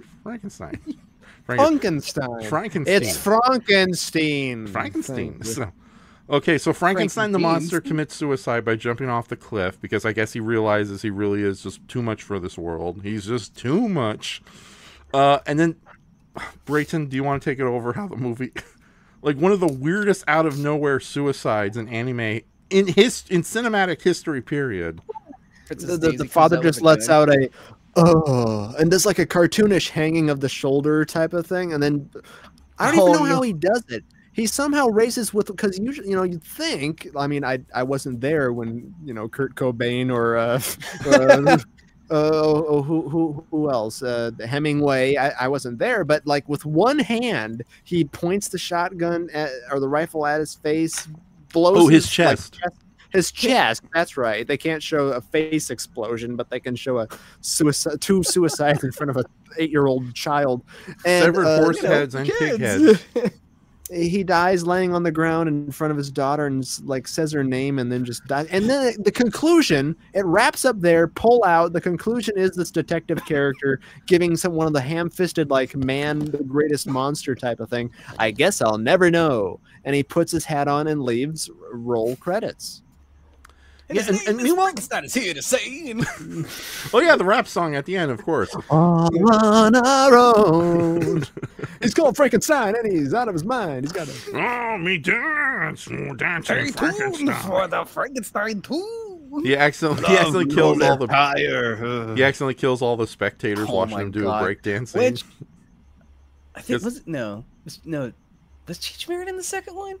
I know Ron Jeremy was in the first one. No, Cheech Marin was in Son of Frankenstein, not in Bride of Frankenstein. Gotcha. Look, Ron Jeremy's been in a lot of them, okay? Don't think of that. Thank you. He's in jail now, I think, isn't he? Yeah. Okay. Well, last I remember, I think he was on trial. Little girl Melissa Frankenstein daughter, she's now orphaned because her mom's dead, maid's dead, best friend's dead. Blind grandfather Frankenstein is okay, but you know he doesn't have long to live. He's blind. You know, they're you know, walking hazards. You know? Yeah, Frankenstein monster is gone. It's like, yeah, Dad, don't shoot yourself. Make sure your daughter lives okay at least. Oh my God, Elizabeth or whatever her name is, and then yeah, face down. So yeah, it is like one of the most shocking. Like it's not like when like kids accidentally rent like Project A-Co or MD Geist from the anime section. And become so screwed up because of that they invent Jack Hodgson and glue because of these things. Right? What did Jack Hodgson have anything to do with this? Project A-Co. Oh yeah, that's right. Yeah, Project A-Co was an influence on Jack Hodgson. Yeah, sorry about that. It's right in front of you. I know. It was here all along. Oh my God! Yeah, I'll have to do a video about the origins of Jack Hodgson, creative origins. But yeah, no, it is. But no, suffice to say, anime Frankenstein sucks. Yeah, like again, it's a better movie. It just sounds grim. Yeah, it's a better movie than Dracula, Sovereign of the Damned, which is just a new plot point every 2 minutes. But yeah, it's not as violent as like MD Geist or Guyver that kids would accidentally rent from Blockbuster and then take it home and get yelled at their folks for it. But holy, you got yelled at for watching the Guyver? No. My mom and dad were okay with us watching the Guyver. They thought it was like Power Rangers but good. Okay. No, MD Geist was the one that got us in trouble. And granted, that's not a very good anime. that'll but do it. yeah, that's like Frankenstein that's a movie that would break up a family for watching. Who did you get bubblegum cat? No, what was it like the one? Was that infamous one with like the two redheaded cats like on bikes? That's like in every blockbuster. Oh my god, I don't know. You know which one I'm talking about too, right? Oh my god, it's just like if you were to like rent, like when they put Legend of Dinosaurs in the kids section. That's a movie for that. God's sake. and imagine you rent that and it spurs this giant lifelong obsession with plesiosaurs and giant monsters. Holy Christ! I know. So who'da? Yeah. Who would have? What a villain! What a villain origin story that would be. Yeah. By the way, ladies and gentlemen, premiering tomorrow morning is The Legend of the Dinosaurs and Monster Birds, a podcast discussion with Raph and Shoma, Kevin Dorndorf, and John LeMay, audio edited by Branson Films. I wonder who that is. Yeah, that's going to premiere tomorrow morning around 6 a.m. Because it's Hallows Eve. Might as well get up there earlier than usual. But yeah. But in the meantime, please enjoy Brayton, Wynn, Lewis, and Rafaestein waste 300 minutes of your time. Yes. There has to be at some point like a nice sepia toned autobiography of Raph's life narrated by like Richard Dreyfuss, just because like it'd be the coolest thing ever. I don't know. Why aren't we funding this? I don't know. I don't know. And I only say that I because, realized King Mondo was going to be no different than Rita Repulsa, and I gave up on Power Rangers. We'll have 3 like high Oscar caliber actors portray you at 3 different points of your life. It'll be very, John Italian Goodman plays realism. like the old Raph. Come on, man! I don't want to do this anymore. All right, let's go get burgers. Time to do my dance. I can see John politics. Goodman do a good Carl's Jr. run. You know. We'll get like, dude, it'll be the reuniting of John Turturro and John Goodman. John Turturro plays you, Lewis. Yes, he'll play me. And then I'll be like, he'll be shittily counting the money. Do we give you enough for this? He would split the burger. Oh my, yeah, this needs to happen. It's really. Who would play Brayton though? Who plays you? Oh Lord, I always think Dave Foley would be a good Brayton Connor, but in lieu of Dave Foley, just put a blonde wig on Steve Buscemi and it's fine. Okay. When I'm sorry to ask you this, since you're in here with us, who does Jeff play Wynn? Yeah, yes, Wynn is right behind you, Brayton. Wynn, make your presence known. What famous actor in Hollywood history would you want to have play you? And actress, preferably, probably. Yeah, you don't want Tommy Lee Jones. I don't know. I haven't really ever thought about that. It could be a voice actress too. Helen Mirren? No. Voice actress? Yeah. There's a lot of really good ones out there. Grey Delisle. Just throws that one on the table. Keith David. Why not? I'd say potentially Grey Delisle, or because I love her as a. Oh, I was joking, but there you go. Because I love her as a Baggy and a few other roles she's done voices for. Stephanie Beatrice would be kind of bitchin'. Oh, Vaggie in Has Been Hotel, right? Yes. Nice. So, have you seen the newest episodes of Has Been Hotel from last night? No, I haven't gotten around to it just yet. Okay, good season opener, and Serpentis is still my favorite character. Raph, can we start binging that too when I come over? Sure. Yeah, there's only like what? Please. There's only like 8 episodes. Yeah, that would be easy to binge. So, please. Yes. Been meaning to like brush up on that again. Yeah, so Grey Delisle will show up. She'll use her fire powers to set John Goodman, John Turturro, and Steve Buscemi on fire. Who do we get to have Brayton be played by Brayton? Oh, Tilda Swinton. Okay, there we go. All right.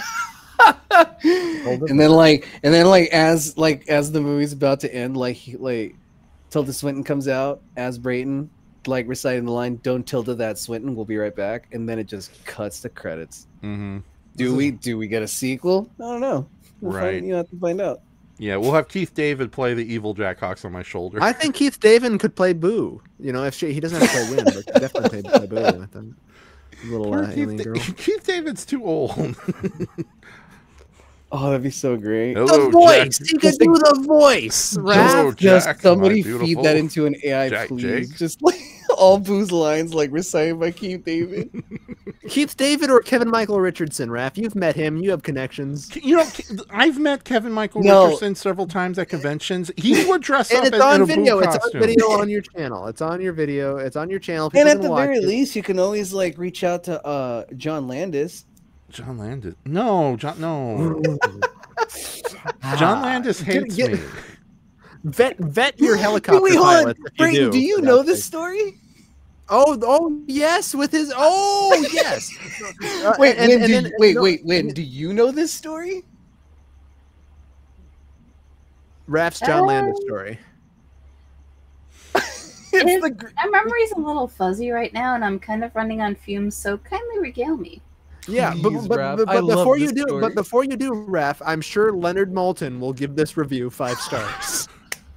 Okay, so Win, if you want to bow out pretty soon, that's okay. I know you can't stay up past midnight, and it's probably already midnight now.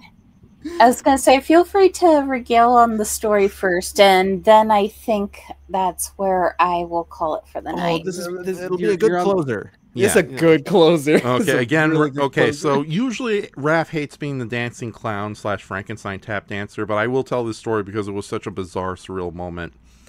Okay, so this was during the Egyptian Theater was having a Ray Harryhausen double feature, and me and my brother Miguel went to go see Seventh Voyage of Sinbad and The Three Worlds of Gulliver. And in the lobby, there was Ray Harryhausen signing books and autographs and all that, and we were very impressed because we always seen the man. We love the man. But we decided not to bother and stay in line and all that.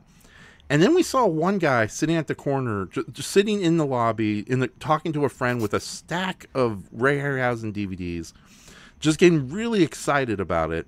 Now, that was John Landis, and I didn't know it at the time, but John Landis was like really excited, and I foolishly got into a weird hypnotic state. It's like, ooh, a celebrity, I gotta talk to him. I know this guy, I've grown up with him. So I go up to John Landis, and this is the stupidest mistake I ever made in my life. I said, "Hello, Leonard Moulton. I'm a big fan of your reviews and your voice work." And there was a moment of silence. And John Landis, like, turns to his friend and is like, "I hate this guy. I really hate this guy." Of course, this was still like 20-year-old Raph doesn't know what he's doing. Even worse than current Raph. So I kept going like, "Mr. Landis, I loved your guest appearance on Freakazoid." And then he just... to be fair, he did it comically. He didn't do it as actual acts of violence. I've been hit by people before.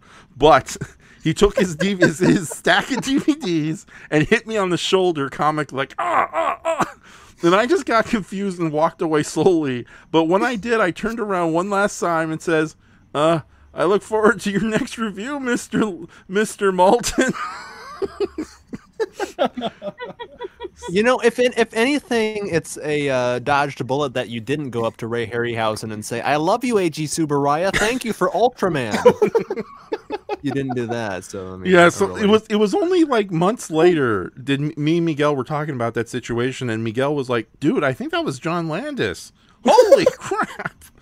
So yeah, and thankfully, many years later at Monster happens to you. Yeah, many We years can't later, take you anywhere. Yeah, many years later at Monsterpalooza, actual Leonard Moulton was walking down the aisle with his 2 daughters. And I rectified the mistake, and I went up to him and I said, "I love Blues Brother," and he punched me. No. No, what happened, I got a chance to meet Leonard Moulton. I told him basically everything I told John Landis. So I didn't know this. You told Leonard Moulton that you got beat up by John Landis? No, I did not tell him So that he part. I knows just too? went up to Leonard Moulton, told him how much I enjoyed his reviews from his host segments on TCM and his reviews, and also his guest appearance on Freakazoid, and how much he shared how much he enjoyed doing that comical bit and everything. This Moulton's great. Yeah. He's awesome. No, But John Landis hit me with a stack of Ray Harryhausen Dude, DVDs. Leonard Moulton should play Brayton in the movie. I'm for that. Right? No, Yeah. No. Here's my Dick Cavett is still alive. Get like 90-year-old Dick Cavett to play Brayton Connor in the Raph and Sherma film, and I'll die a happy man. Okay, fine. We'll do Cavett, but I want Leonard Maltin in this film well, no, he is, because I mean Raph talked to him, so yeah, Lewis, the payoff, the punchline is Leonard Maltin will play John Landis in this movie. Please, somebody out there make this, like, someone feed this into some algorithm. I need to see this now. Right. I think we have a 9-part HBO Max series on our hands. Yeah, Goji Shea says, "What did you do to John Landis, Raph? Insult an American werewolf in London to his face?" No. And then he follows up, says, "Good Lord." And Random G Fan 19 says he'd watch the Raph and Shoma story, but see? Yeah, but win. That's my terrible John Landis story. So. Alrighty, well, to all the listeners out there and to my fellow casters in the room, I wish you guys a good night and a happy Halloween. Have happy Halloween, dear. Happy Halloween, Win. Thank you for joining us. Happy hunting. Yeah, sorry we're such windbags. No worries, you're good. Thank you for having me. It was fun. Thank you for being here. Yes. I'll try to pop in more often. Oh, yeah, definitely. Yeah, we will definitely have you on one of the movie streams we do on Twitch in November for sure. So. Alrighty, later. Bye. Bye. Gone with the Wind. Christ, now I'm the girl here. I have to put on the wig. Yeah, but you're not the intelligent girl. These power dynamics. I know. Don't worry. I'll turn that skirt stick into a pant stick or a culotte stick. Mm-hmm. So. Oh my God, Raph, you're neglecting your core audience. This is a great miniseries idea, and we can put all of your fascinations in it. We can put a Twonky cameo in there to get more of your audience into it. Oh my God, yeah, the Twonky should be like the "You Can Do It" guy from Happy Gilmore.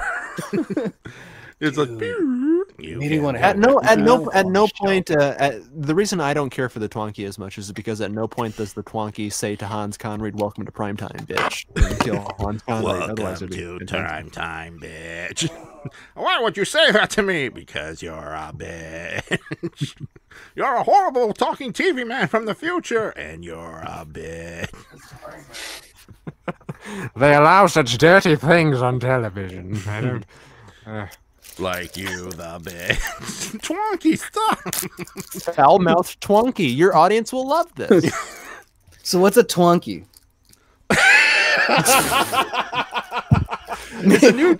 Mainly because, like, you kept saying it so much, and I literally bought it the other day.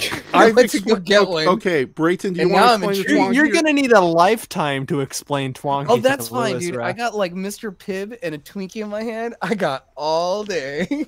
Okay, a Twinkie is a grown-up, or a Twonky is a grown-up Twinkie. There you have it. It's an adult male Twinkie. Yeah, that's what the third movie would have been. Just a bunch of Zombieland, just a bunch of Twinkies transforming into Halloween, Twonkies. Learning terms you didn't know you would learn at 42. Okay, Attack of the Killer Twinkies.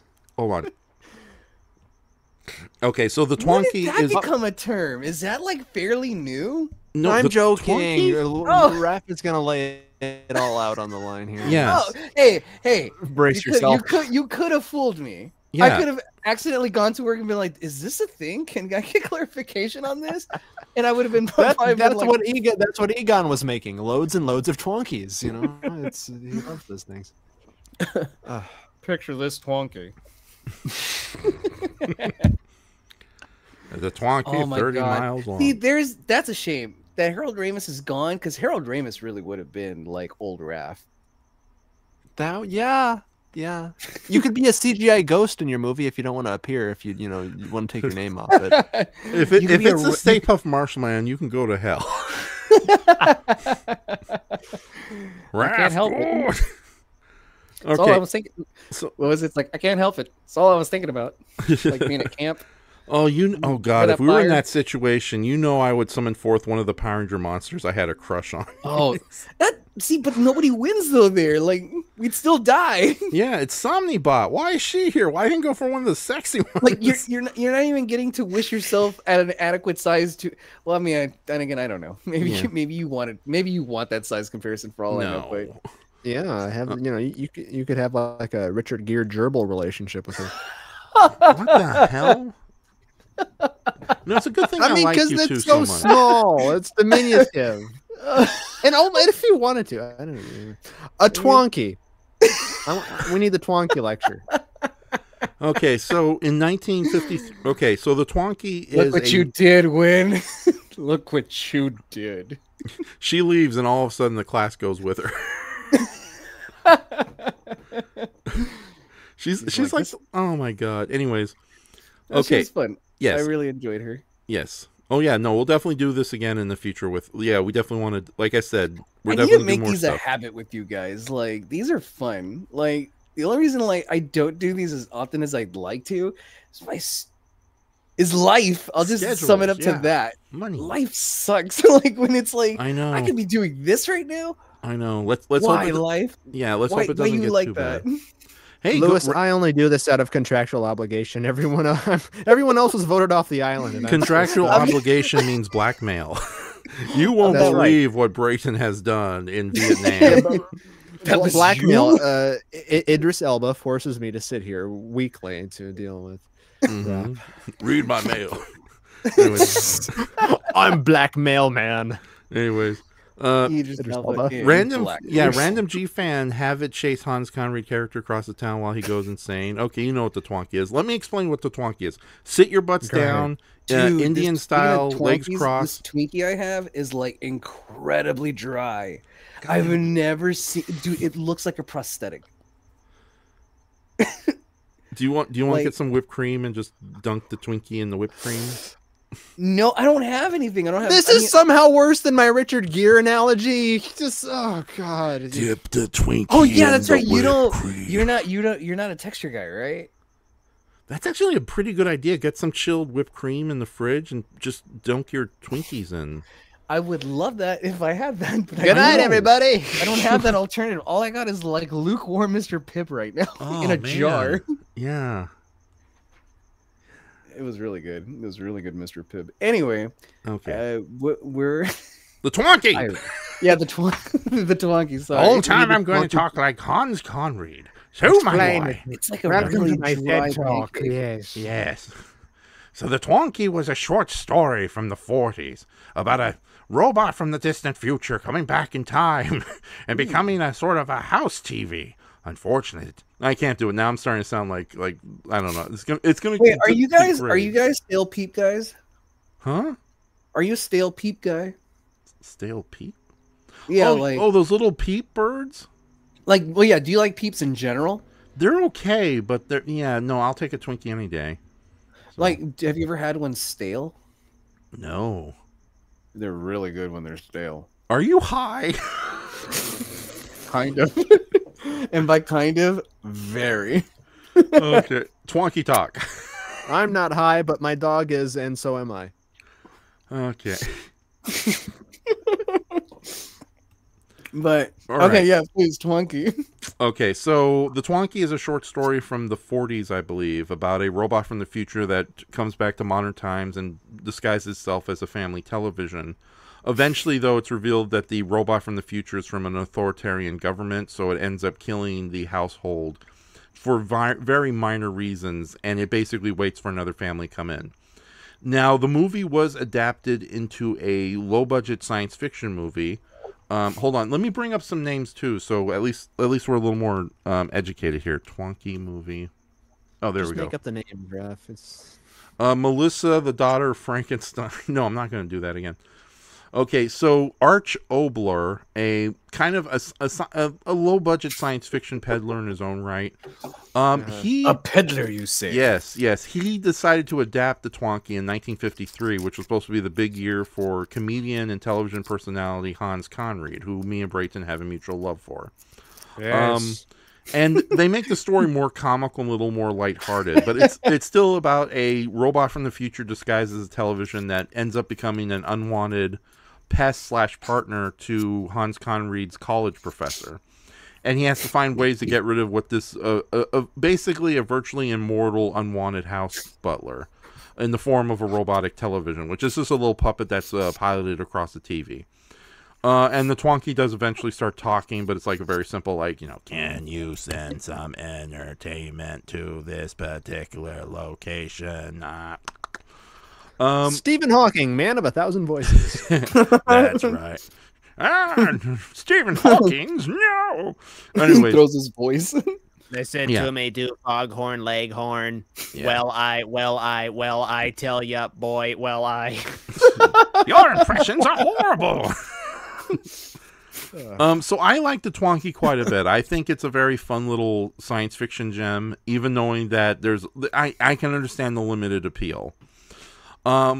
But I've posted it on my YouTube channel and basically got me a lot of viewers and all that. So because it's kind of in the public domain, but I'm like the only guy with a good looking copy of it. Who knows what's going to happen? Vinegar Syndrome is probably going to release a 4K special edition with Vinegar the ghost Syndrome's of gonna 4K your life. yeah, with the ghost of Hans Conried, like doing audio commentary. It's like, But for now, you're the world-renowned Twonky peddler. yes, I'm the well-renowned Twonky peddler. You've answered your own question all those many moons ago about what am I doing right. The Twonky, as it turned out. was Yeah, the right. exactly. Good old Twonky. So the Twonky. But Twonky. no, yes, that Twonky. This is the story of the Twonky. Hey, Raph, I was talking to man, my brain literally just disappeared right now. I was talking to Brayton earlier about Mark's Skeletor toy that he made. Do you think he'd make another one if I paid him? Yes, he would. So I'll let him know. Because I really wanted one. Oh, I want a Twonky from Mark too. Now, good idea. I could probably build a Twonky. I think you need just like an old like a 50s TV and you could like even lamp stand legs for it and yeah, just a little glowing thing inside the TV set. Yeah, it would be a very easy cardboard puppet. You could also make a Kronos too. We can have the Twonky versus the Kronos. Twonky, I know I hate you, but you gotta stop the Kronos. What's in it for me? That was your most recent fully length feature film upload, right? You uploaded Kronos. Yeah, yeah. It didn't get as many views, but I like the movie. F it. Okay, so and who else stars in the Twonky? Billy Lynn is Coach Trout.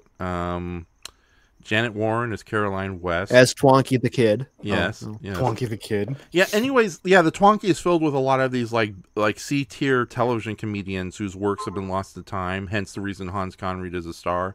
Unfortunately, 1953 was a traumatic year for Hans Conried because he also starred as the titular villain in the 10,000 Fingers of Dr. T. Williker. And both the Twonky and the Dr. T were both massive box office failures in conservative 1950s America. So needless to say, Hans Conried disappeared to television, where he was a recurring guest star in I Love Lucy and had his own precursor to Mystery Science Theater. I'm looking at this thing. Oh, I'm sorry. I'm looking at this thing now. Holy shit, this is fucking cool. Leave it to Lewis to love the Twonky. But then again, Lewis loves robots. We gotta have him for robot. And I love television. What the hell? This is like my best friend. Yeah. Like, have you drawn Twonky? Raph? No, I haven't drawn the Twonky yet. So holy shit! What the? Look at this. You've been hiding this from like what? Yeah, you know, I think I'm going to play a little bit of the Twonky just to give the audience some ideas, because it's public domain night here on Halloween, so what the hell? Dude. Yeah, so yeah, how does this thing move? No, it's a puppet. Oh, okay. But I mean, like, does it move like a gonk droid? Like, how does it puppeteer then? Oh, just kind of, I don't know. I guess they just have a bunch of strings on it, so. Huh. Okay, hold on. I'm trying to find a scene where Hans Conried and the Twonky first meet. So, the meet cute. There. Oh, yeah. So I'll put that on screen for everyone to enjoy.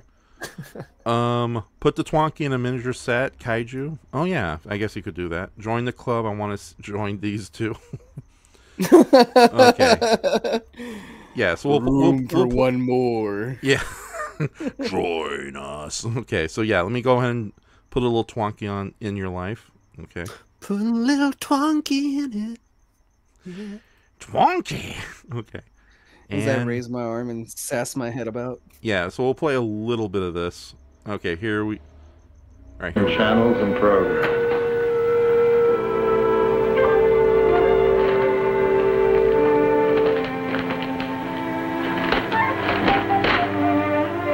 Channel 2, Troubles of Trilby. Channel 6, Cowboys and Injuns. Channel 5, Pantomime Win a Ham quiz. Channel 8, the old new time movies. Hans Conrad is like forever dead. This is the relationship my dad had with our smart TV when we first put it in. Yeah, I'll turn down for some commentary. There you go. Thank you. So that's how it bends its legs. Yeah. Gotcha. It's one of those wacky 1950s lasers. Now he takes off his whole fucking nose with it. Oh yeah, I love this bird.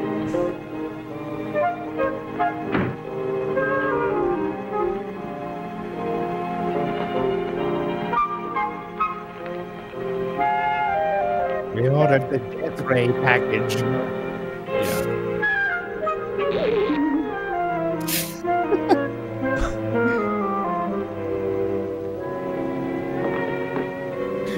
Don't stop now. You gotta smoke more packs to get that jacket.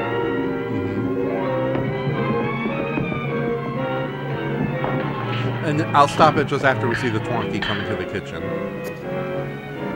Because he thinks he's drunk, hence the reason he's going to drink coffee.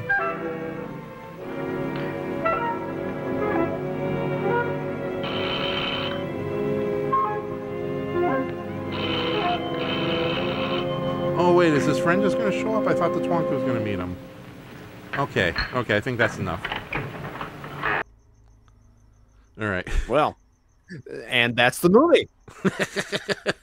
It just goes on like that for hours. I'm so happy I knew this exists. The people love it though. Yeah, hold on. Let me readjust some things here. I'm talking about the stream. Don't get any bad ideas. Thunk right on the table. All right, let's see how the audience is going. He's smoking what the doctor recommends, says Ziza Draws. It's like, hey, it's right next to my Parmesan. All right. Shay says the Twonky and Vampirella. I'm hoping Raph will draw them both now sometime after the stream. They should fight. We should have a picture of Vampirella and the It's Twonky. Vampirella like getting zooted off of like a doobie being lit by the Twonky. Maybe, I don't know. With Richard Nixon being like, you know what? I give up. Twonky, let me in. Ah, yes, hot mama, bring that my side. I just can't do it, Vampirella. It's too much on the line. So this is the Night of Endless Nixon impressions part 2. Oh no! What's that? You want to go to China with me? That Twonky. I don't know, Vampy. It might not be safe. Might be a little bit dangerous, but they don't have Kentucky Fried Chicken where I come from. Agnew Crush. As it turns out, the 15 minutes of lost tape was just him ranting about his TV coming alive and lighting a cigarette. Oh, I don't understand, Pat. The TV was in here. I don't know if you ever heard those tapes. I couldn't make it through all of them. They were just like really bizarre. I got through more of Judy Garland's like tape than I did the Nixon one. Agnew, honey. They started walking in here, you know. Like it was frightening. It's just flying. Like, what are you doing up there? Looks at her toaster, and you were there. Looks at her fucking microwave, and you. I mean, don't get me wrong. Poor lady. Yeah. Poor lady, but those ramblings, dude, like, it's like, damn, they're kind of funny. I'm really sorry. I just had a really weird idea. We got to have Judy Garland riding on the back of camera and complaining the whole time. Dude, no, she really fucking like lets you. She goes like George Carlin on fucking planes, dude. She's just like, the fuck do these things exist? We don't need them. It's just like this undying hatred. I mean, I guess because you gotta think about it too. Like, she's really old, so it's like she's just seeing. She's just sort of, you know, she's affected. And I went to a college frat party the other day. They put my pills in a keg. Dude, she really has like those like Carrie Fisher tear stories. Like, it's fucking wild. I don't know. It's a wild it's amphetamine-filled life for an MGM child star. You know, it's Garland. And then there's like Rooney, who's just like, shame on you. It's like, well, I don't know, man. I mean, you're no saint either. if what we're to believe about you is true too. How about Andy Rooney play Brayton Connor? Or not Andy Rooney, Mickey Rooney play Brayton Connor in the Wrath bio. I'm a fancy man, apparently. Like, I don't like that. Oh, yeah, Andy Rooney is me. Why do we need pencils? I don't know. Oh, dude, just every scene, Brayton just gets like a different actor. That's the genius of it. Yes. Well, that would be great. Yeah.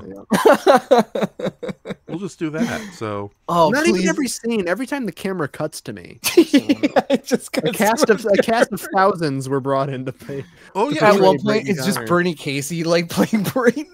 We can finally have an excuse to have Dada from Ultraman in there. Just bring in an Arctic penguin for a shot. You know? Like a miniaturized stop motion Ymir from 20 million miles to Earth, just like, you know, sitting in the chair looking at the camera blinking like, Brayton. But you gotta get the guy animating him in the shot as well. Oh my god. For the gags. But can we mix the media at that point then? Yeah, Can we just get a Muppet Brayton too while we're at like Jim Henson out of courtesy? Like Jim Henson, like just out of their own, like out of the studio, goes out of their way, like as a courtesy puppet. Like, here, we don't want anything. We just want to be a part of this project. Have me be a rudimentary 2-dimensional flip book drawing animation for. You're a Plimpton drawing. Yes. You'd just be like you'd be like a weird. Oh my god, this needs to be a thing. No, it doesn't. No, it really does, dude. This is the spiritual sequel to like Big Fish, basically. Raph, come on, yes, and then that's your life, dude. We can create my ending of me taking Raph into the woods, dumping him in the lake, surrounded by all of his OC characters. The Crimson Weirdo just shedding a tear into the lake. Yeah, I think the Crimson Weirdo would be the only one sad about my death. Everyone else would either be laughing or indifferent.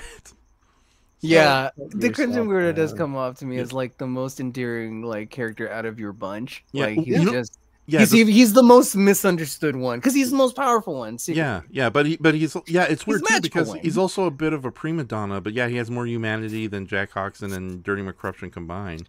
He's a Time Lord, dude. Yeah, would it be hilarious that, you know, it's like Jack Hodgson's laughing the whole way through, but the minute I fall into the ocean, then he's just immediately mood swings and starts crying like, "Why? Why would you die, you son of a bitch? No, take me with you!" Have you ever shown Lewis your spaceship that the Crimson Weirdo has? No. Damn it. Okay, I'll put it on the screen. I built a spaceship for this man, Lewis. Yeah, and we were going to use it. We were going to use it at a certain film festival, but we're not going to name names. But we used it at our film festival. At the end of every Cinema Scaredy, so you see the ship fly off into the distance. Oh, that's awesome. So you did salvage like stuff out of that. A little bit, yeah. And we that's better than nothing. Come on. Yeah, like, and we do awesome. I do plan on reusing the footage for just like kind of little test sketches because Brayton had the brilliant idea that I should become an internet horror host. Hence the reason why Legend of Dinosaurs will not be uploaded to my file until the Crimson Weirdo makes some host segments. Do you guys plan on re-uploading it to YouTube at all? No, it's okay. It's one of those movies you can almost kind of upload on YouTube for no problem. And I got an old television recording of it too, so. Okay, yeah, let me get the Crimson Weirdo ship on screen then. All right, please. Let me just go ahead and look for it. Please. I made it out of sheep. I did it. What? Yeah, right now on the screen I have my two favorite pumpkins that Brayton created long ago, Jeremy and Plimpkin. Jimothy and Pipkin. Yes. Yeah. I got like 5 new pumpkins this year, and I painted one of them like Doodle Bob from SpongeBob. Oh, nice! But they're all the mini pumpkins, and they're like they evolution or devolve down in size with each pumpkin. What did I name them? Hold on, I wrote their names down. I have a weird, and the ones that you're showing on screen though have the ones that I had taped googly eyes to, right? Mm-hmm. Yeah, they're beautiful. They were my professional icon / avatar for years on my caretaking job. Yeah, the new pumpkins I have here at home are Fanta, Boris, Pingo, Judah, and Gordon, spelled G-O-U. Like I love that one's named Fanta. Fanta, sure. Yeah. Fanta Claus, like scratch your eyes out. You know? It's just an evil soda. They're dangerous. They're dangerous. Yeah. Here's the thing. I've had like one before that did not rot or anything until summer. It went the entire like fucking year. It was astonishing. It was like a miracle pumpkin. I don't know how well raised. Well preserved, and I don't put them out. I plant them around the house like little secrets to spruce up the mood of the season. Nice. So they're indoor. They're out of the elements. They do well. But yeah, this year is the first one I painted. So I don't know if that's going to do anything with, it not getting air or whatever, however pumpkins Not thrive. really, because, no, it's just going to rot either way. Like, the pumpkin... Like us all, The pumpkin's, the pumpkin has, a tough exterior, to keep its, juicy insides from, flying out. But the thing is, the reason it just, that's the cool thing about pumpkins, it just being one of those kind of it's a fruit. It's one of those kind of fruits where it's it has the right amount of sugar to last a very long time. If that makes any sense. Oh yeah, no, sugar is a major preservative. Hence the reason you can buy a chocolate cake a good week after its expiration. Still gonna be good. And it's that pumpkins are just so crazy nutrient rich, just with the vitamins it has and and the sweetness that it has and all that other stuff. But and it just dude, pumpkins, just the way that they grow is just it's literally close to our biology of reproduction. Yeah, they have male and female flowers. And if they're not, if you don't have bees naturally cross pollinating them, you literally have to cut them open, cut a male flower off, tie it up, and just physically insert it into the female's flower in order for it to pollinate. Yeah. So it's like that scene from The Wall where the flowers are doing it. You're essentially doing that with pumpkins if they're not cross-pollinating naturally. They're weird. I don't know. That's why I think the way they grow is weird. The way they everything about them is just so weird. What about cool when they try to defend themselves while rapping? How about that? Well, there you go. They're just that eccentric. We evolved from pumpkins is what we're saying here. How about you shut your trap as I about to show some crap? A planet where pumpkins evolve from man. Wait, you did this? Yeah, so that's cool. In post, we add the little Crimson Weirdo goggle spirals here, but this is it was How'd you make that? Well, go back to the front one, Raph. Go back. Okay, the other one. The other one. There we go. Okay, so. There we go. Okay, so the base of it is a minion from Despicable Me, Trick or Treat bucket, plastic bucket thing that I cut the handle off of. On top of that is some sort of gardening lid.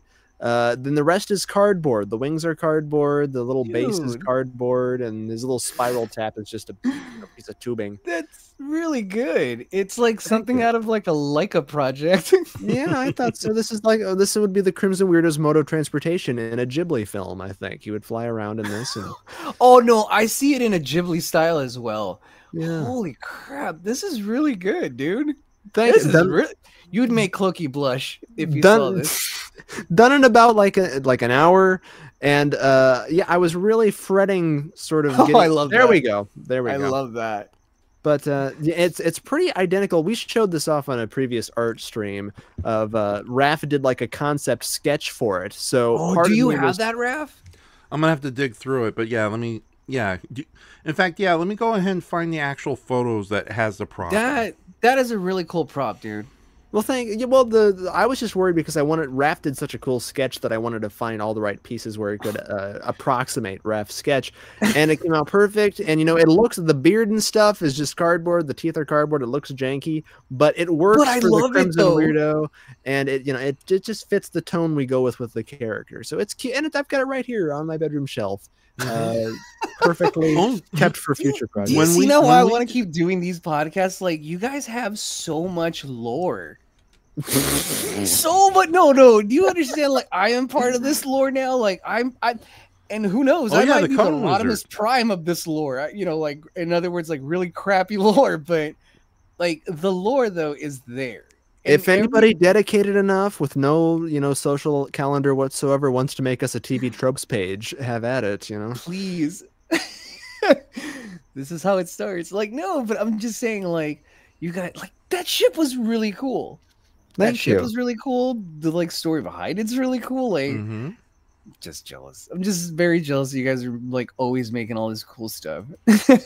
Well, and we make all this cool stuff, but we do it so constantly and consistently that we lose focus of how cool we are.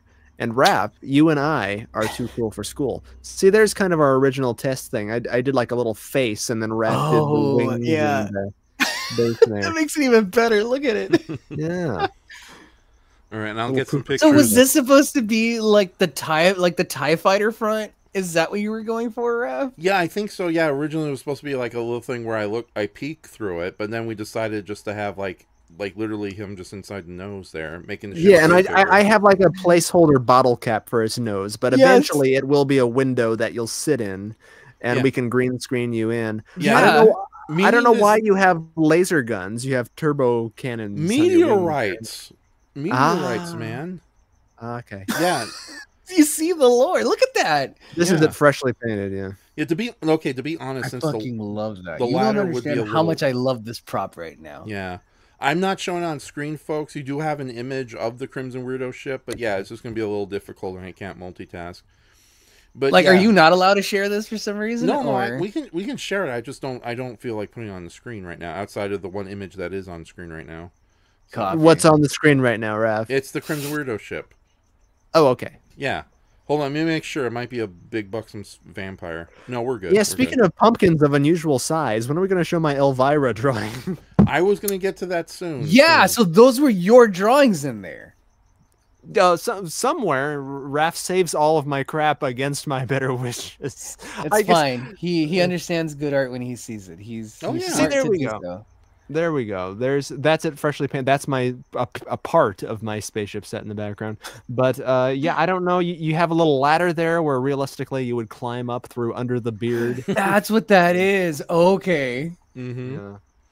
Yeah. So, but no, he has little laser guns because when he's traveling through space, you might bump into a space monster or a living crystal or a meteorite. Do this? It's smart thinking, Raph, and I applaud you. Thank you. Free time and hoarding plastic crap to save around the house for. But I don't know. It's like others. My brain sucks at that. So it's like I'm just like, wow, that's like to me that's magic. You know what I mean? Like here we go. Here's the original sketch I did on Bitmap, and it was very early sketch. It was supposed to be a mix between the Hummers from Ultraman Towards the Future and the Zardos floating head. I see. Yeah. Yes. It was originally be called the Hover Weirdo. The Hover Weirdo. Mm-hmm.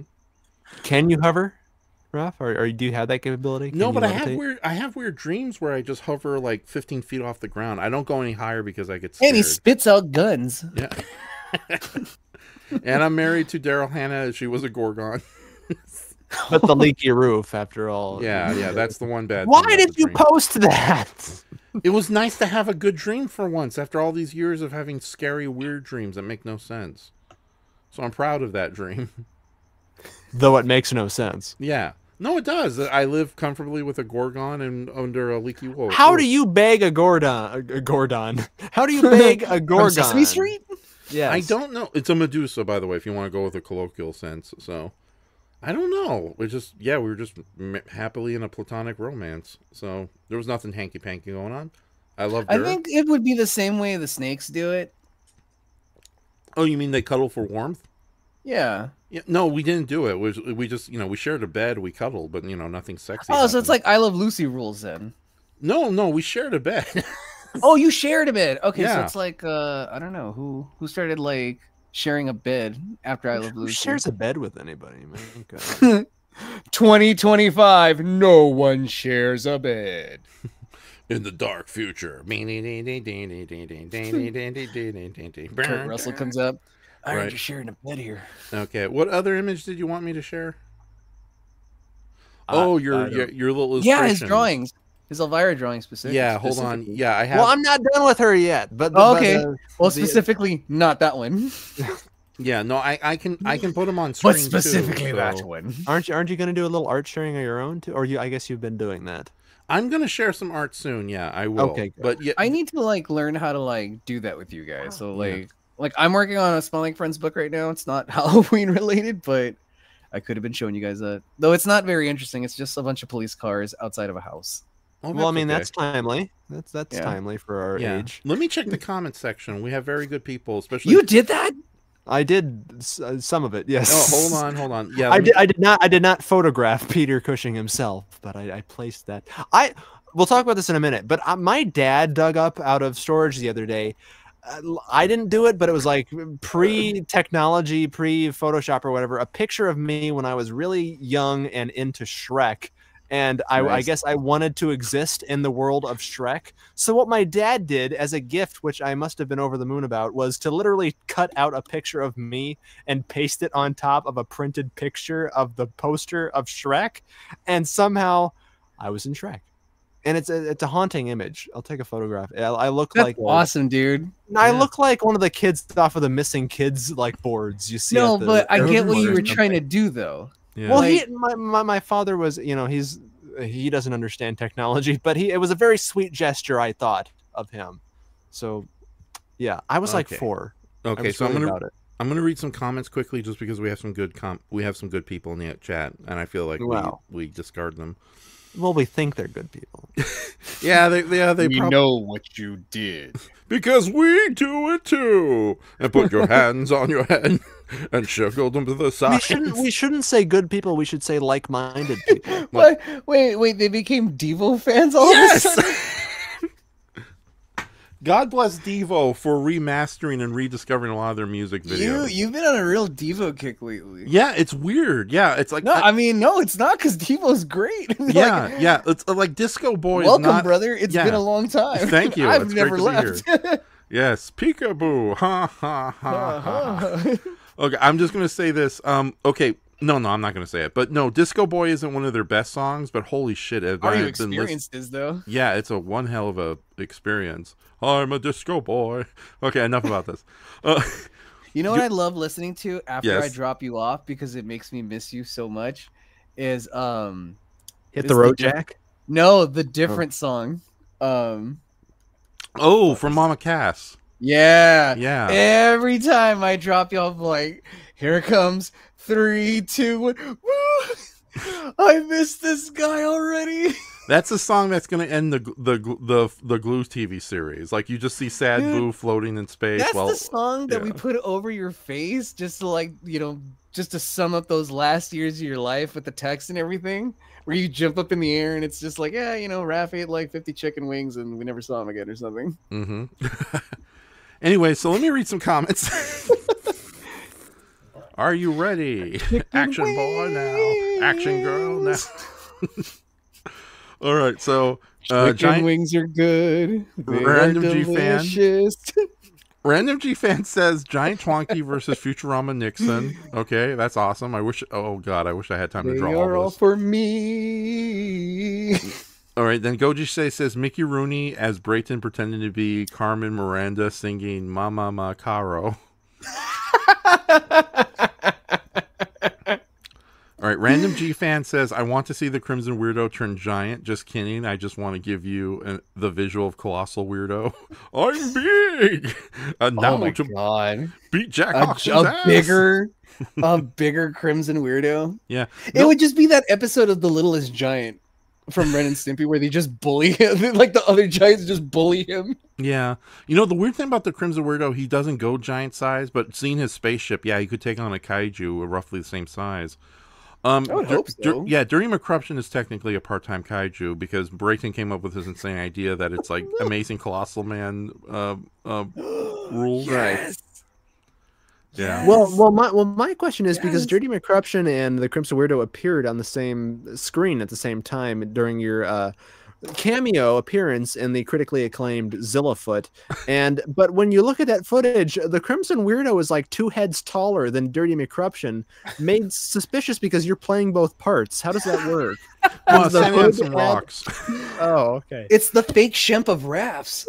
Yeah, so Oh my I like to think the God. Crimson Weirdo. Well, first off, he's in red robe, so he probably seems a lot taller than he is. But no, you're right. I was probably standing on some rocks. When I was on my tippy toes. The Crimson Tiptoes. That's me right You've there. heard of Dr. Goldfoot? Well, this is the Crimson Tiptoe. Something we didn't talk about, which I don't know if we are ever going to talk about it because we're talking about the character right now, and Lewis was there. But do you want to talk about directing the Crimson Weirdo, Lewis? Of you and Raph's filming experience? Oh my God. It was so much fun. Yeah. Holy crap. Okay, Like, I'm going to that take down was- Peter Cushing and put one of my weirdo pictures up just for the It hell was of it. so stressful because I've never done, VA work outside of like just little snippets for like, hey, I'm going to this like where I'll imitate. Like, okay, I'll give you an example. Like the most VA work I ever do, I should say, is like when I'm promoting, like, oh, like I have a new button coming out, so it's like I'll put a little pseudo commercial for it together, like, oh, like this is gonna be here tomorrow at this convention, so you should be there too, But then that's just me like riffing like off the top of my head. I've never sat down and read someone's like, someone else's especially writing. with Raph standing over you and then asking you to recite it in Spanish. Should we give context for any of this? Yes, we just don't name the failed theater that decided not to use our footage. So Okay, I'll talk around it. Watching past live streams leads to clues, but I'll talk around it, and I'll just say that the Raph and I had planned prior to Cinema Security, so of a collaboration featuring the Crimson Weirdo to be filmed, shot, written for another entity. Yeah, that didn't turn out, but we had shot, unfortunately for us, but fortunately because it was fun for some of us, copious amounts of footage of the Crimson Weirdo introducing certain films, and friends of ours, Raph's brother and Lewis here, participating as ancillary characters. And Lewis was asked and called upon to read a script. How are you going to work it out, Raph? He was going to dub you over in Spanish for the intro to Spanish Dracula. yeah, because time was running out, so I didn't want to put Lewis in the weird costume and have him talk Spanish. So busy eating. Plus, he would get like some of his own essence on the Crimson Weirdo, and that would like distort your transformation when you put on the robe. Yeah, because I have to ask him, like, who is this? Like, like, who is this Crimson Weirdo? Like who is this character though? Like, what does he sound like? What does he sound like to you? Like, what's his It's like those things you see. Mr. Like, Gonzalez, well, what's my motivation? What is the motivation of this Crimson Yeah, Weirdo? it's literally that. He's a because wizard. It's like, well, yeah, because like Do magic. Well, yeah, because like you could go the route of like, oh, I'm just gonna do my own interpretation, which again, like some people who are objective, like you, Brayton, like you don't care, like, well, you do care, but it's like it just won't affect you like it would, I guess, someone like me in this example. It's like, oh no, the lore has to be all accurate or whatever. So it's like, so I ask him like, well, I mean, because I could just do what I think this character sounds like, but that's not me sharing input with you though, and I don't want to be like an Ned Norton about like this character where it's like, no, this is what I think it is. Like, no, this isn't my character. So that itself was a very interesting experience because again, I know my own universe of things. I know my own creations, my own OCs, if you will, but like I don't know. I mean, I know of Raphs. I know of them because he talks to me about them, but I don't know what they feel, what they think. Like, I don't know anything about that. So it's like I have to now ask this person, like, give me insight into like who this character is, so I can then take that and make it the most ridiculous thing that you need shortly after. So yeah, no, it was the craziest thing I think I ever did, and it was nerve-wracking at first because I'm like, I don't want to fuck this up. Like, you guys are leaning on me to do this, and I've never done this. So I'm just like, holy shit, like VA work is not easy. Like, obviously, like most professions, like obviously they're not easy, but like this one, you really feel like, damn, this is really hard. Like, this is not like, and you got to make sure you don't laugh because like the dialogue is really good. You know what I mean? Like, you don't want to like, you really don't want to be on a good streak of like just dropping the words, making sure they're coming along nicely. Like there's no like long you don't want to make for a bad like editing pause or whatever. It's like, well, I can't splice this now because like they totally don't. Like you know what? Do you guys remember those Carl's Jr. commercials with the Three Stooges? God, barely. Well, they did such a shitty job like trying to like make this Three Stooges sound like they were saying the slogan, like if it doesn't get all over your face, it doesn't. No, if it doesn't get all over the place, it doesn't belong in your face. Like they were trying to do that with the Three Stooges, and it sounded so bad. It's like it doesn't belong, like it's like that. It's like I don't want to do that. Where the dialogue sounds like because then it's like not. You guys want funny, but I don't think you guys wanted that type of funny, or maybe you did. I don't know, but that's what was going on in my head. Oh, yeah, Lewis, our motivation for the Crimson Weirdo literally is talk loudly and laugh intermittently when you forget your lines. That is the Crimson Weirdo's motivation. See, no, and see the way you describe it, Brayton, is not the way Raph describes it. Like. Well, because Raph is the Crimson Weirdo. Yeah, I know, and that's what I'm saying. Like the way, and don't take this the wrong way, Raph. Like if anything, I really do. No. I'm joking. No, like it was stressful, but I'm glad it was stressful because like if I can handle that type of stress, first of all, not knowing what the hell to do. But like worrying that I don't do this right for you. Like if I can, now that I've gotten over that because I did it with you in such a stressful environment, it's like, it's like ice plunging. It's like you're just throwing your body into like the craziest temperature possible to like wake yourself, to invigorate yourself. And that's really what it did, where I feel like if I was asked to do something like this in the future, I would know what to do much better this time around than the first time I've done it, And yeah, no, it was really fun too, like figuring out how do you do a Spanish Crimson Weirdo. So I was like, Raph, do a couple of lines for me. And then, the really fun part is then like adding like the emphasis, like, oh, like, do I do that here? Do I do that over here? Like, when do I say it like this or something? Or así lo voy a decir, like, because I could do that one. I think I did one where he's like a more gravelly, kind of like, entonces, like I did one of those because like, because like the funny thing about like Spanish being like, at least from my experience, like, I don't know about you guys, but you'll always hear these kind of voices like, es que no entiendes, nunca vas a entender. Like there's that kind of voice that you'll hear in Spanish dubs of things. And then it's yeah, like see how you immediately went to Simpsons because like it's just so commonly known, or you'll get like, and these are like in old Looney Tunes where it's like, oh, es que ya no entiendes, like it's just people like not really even like Foghorn Leghorn. We're not gonna sound anything like that in Spanish. You know what I mean? Like you couldn't get a guy that just has that type of like, well, sass isn't the right word, but like blowhardish, like blowhard, like energy, like there has to have been, but who knows, maybe the way their union works in entertainment or whatever, like they just never, or maybe just didn't even care, but like, who cares, like we'll just fill this in because it's dialogue. Where it's like, what is it, recently I saw somebody on Instagram, they posted like, who knows, again, like, with AI you never know what's real or what's fake anymore, but like somebody discovered a Japanese translation of a Daffy Duck short,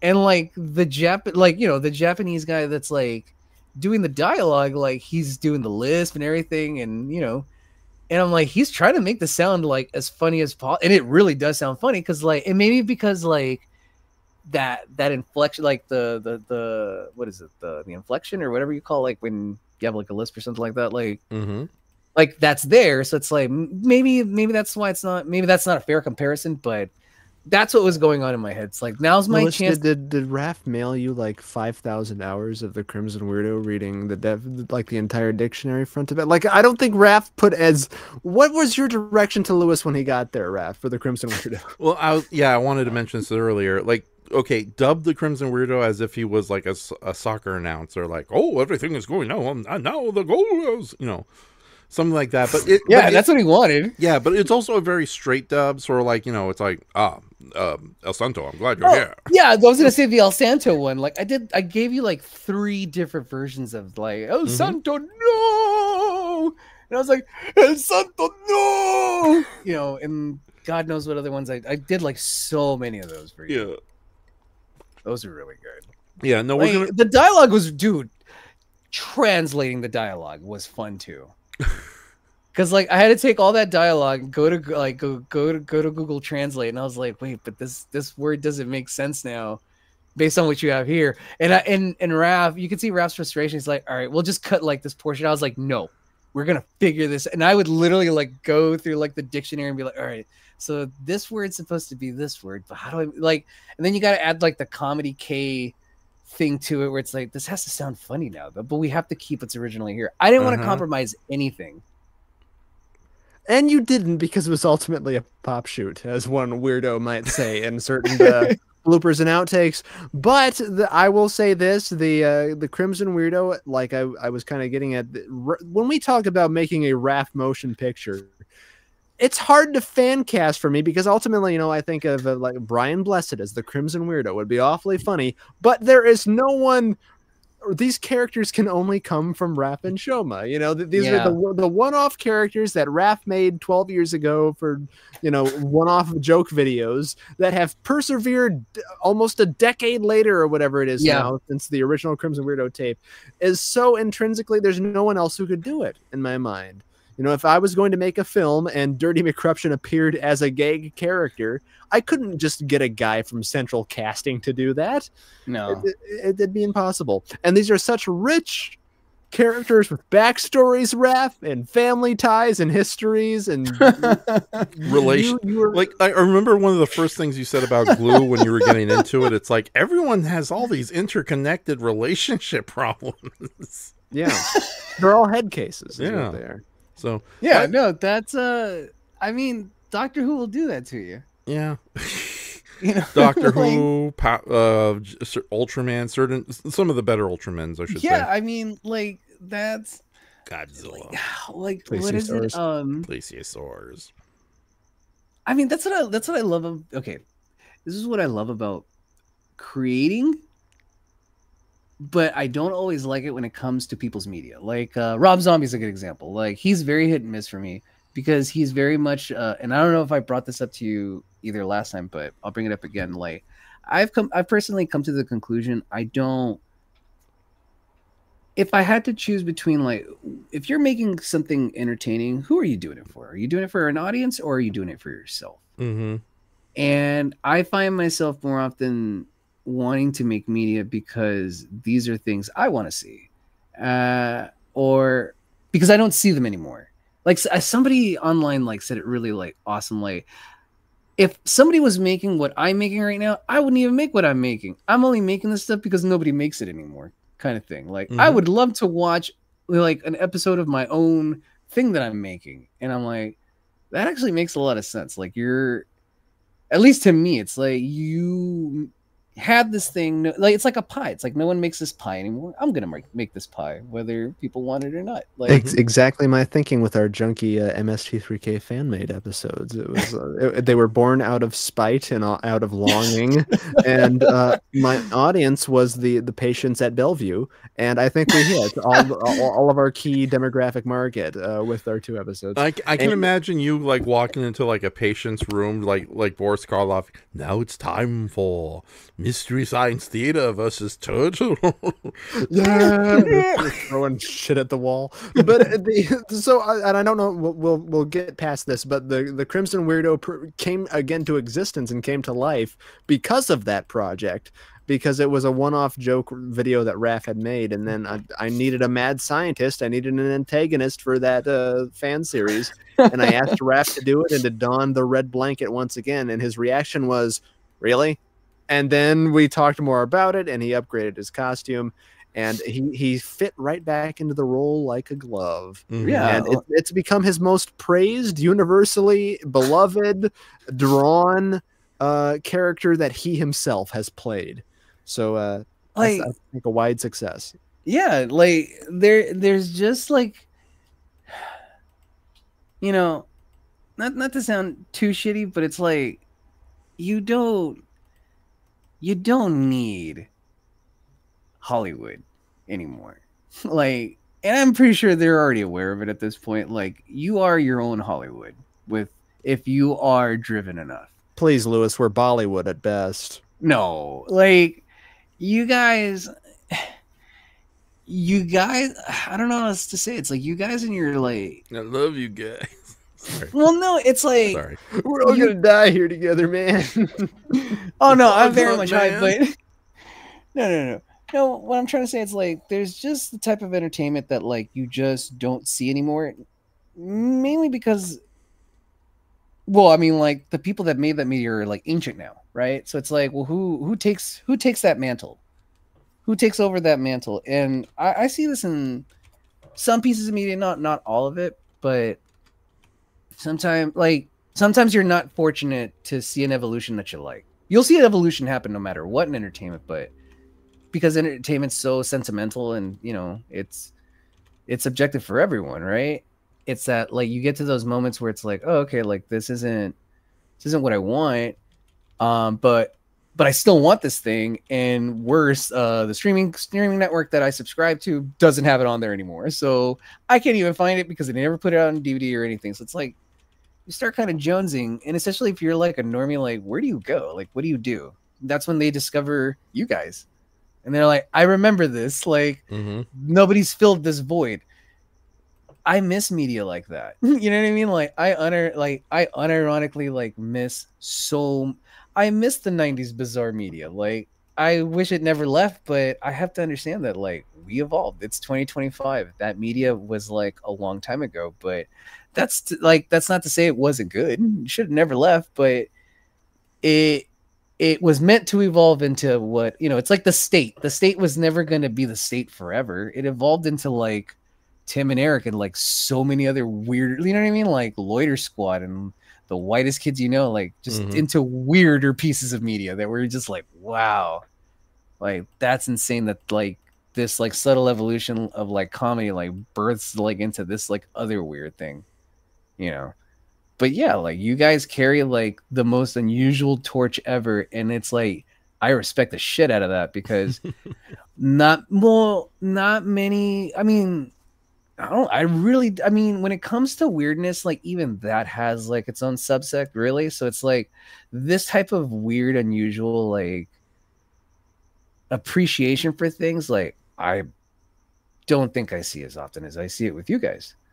So it's like to preserve it, it's like it's impressive because like who else is doing it? Thank you. You know? No, I'm serious. Like that. I mean, honestly, like look at Hats Off Media and the Real Gems and all that. Real Gems maybe not so much, but like Hats Off Media, like is just like a common example. And I mean, you guys watch that too, I'm sure. So. Oh yeah, absolutely. So again, it's like other than like Joey, like there's very few of you guys that like really embrace this kind of thing. So it's like when you guys come along, it's like, oh shit, you guys are here too. You know what I mean? Like again, like the Twonky, like I would have never known that. It's not coming. And then I go, dude, can you imagine? Like, well, you can't because you knew about it already, but I didn't. Like that's a piece of media I could have gone like to the grave without knowing, and I'm like, damn, that would have sucked. Because that thing was really cool. Where would you be without the Twonky? I find that we are a perfect evolution from a certain brand of psychotronic public access television show that played in Dayton, Ohio in the 80s. And I accept that. Hello, folks. You know what I mean? We Like, got a new band who's making a scene in the 1970s punk scene. They're called Atomic Vigo. Chicken Heads. Bring them out.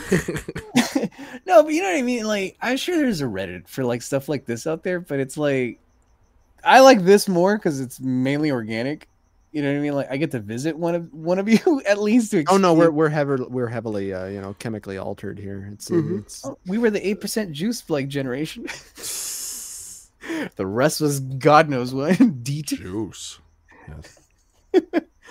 But are we going to talk about my Peter Cushing? Yeah. Okay. Okay. So yeah, it's about So yeah, let me go ahead and get it on screen, and we're gonna do a little show and tell with Mr. Brayton. Okay, we're gonna start off with Yeah, so yeah, Brayton, this is your artwork is getting better and better, but yeah, I'm gonna let you take it away. Well, I just picked up a pencil yesterday, Raph. That's oh man, you're a good boy, Brayton. You're a big old gold sticker in your eyeball. Well, no, I don't really have much to say about it because I'm not. I don't know what to say. But this is Peter Cushing from Brides of Dracula specifically, which we watched as our second night of cinema scaredy. So, and I did a Dr. Frankenstein last year, so unintentionally it has become a weird tradition for me. Yeah, tradition yearly to do a Peter Cushing drawing as another Peter Cushing character. So I guess next year I'll do Grand Moff Tarkin or his Doctor Who or his Sherlock Holmes, which his Sherlock Holmes is my preferred version of the character. If you ever get to his version after its core, please have the Mosop fire-breathing toad in the background screaming.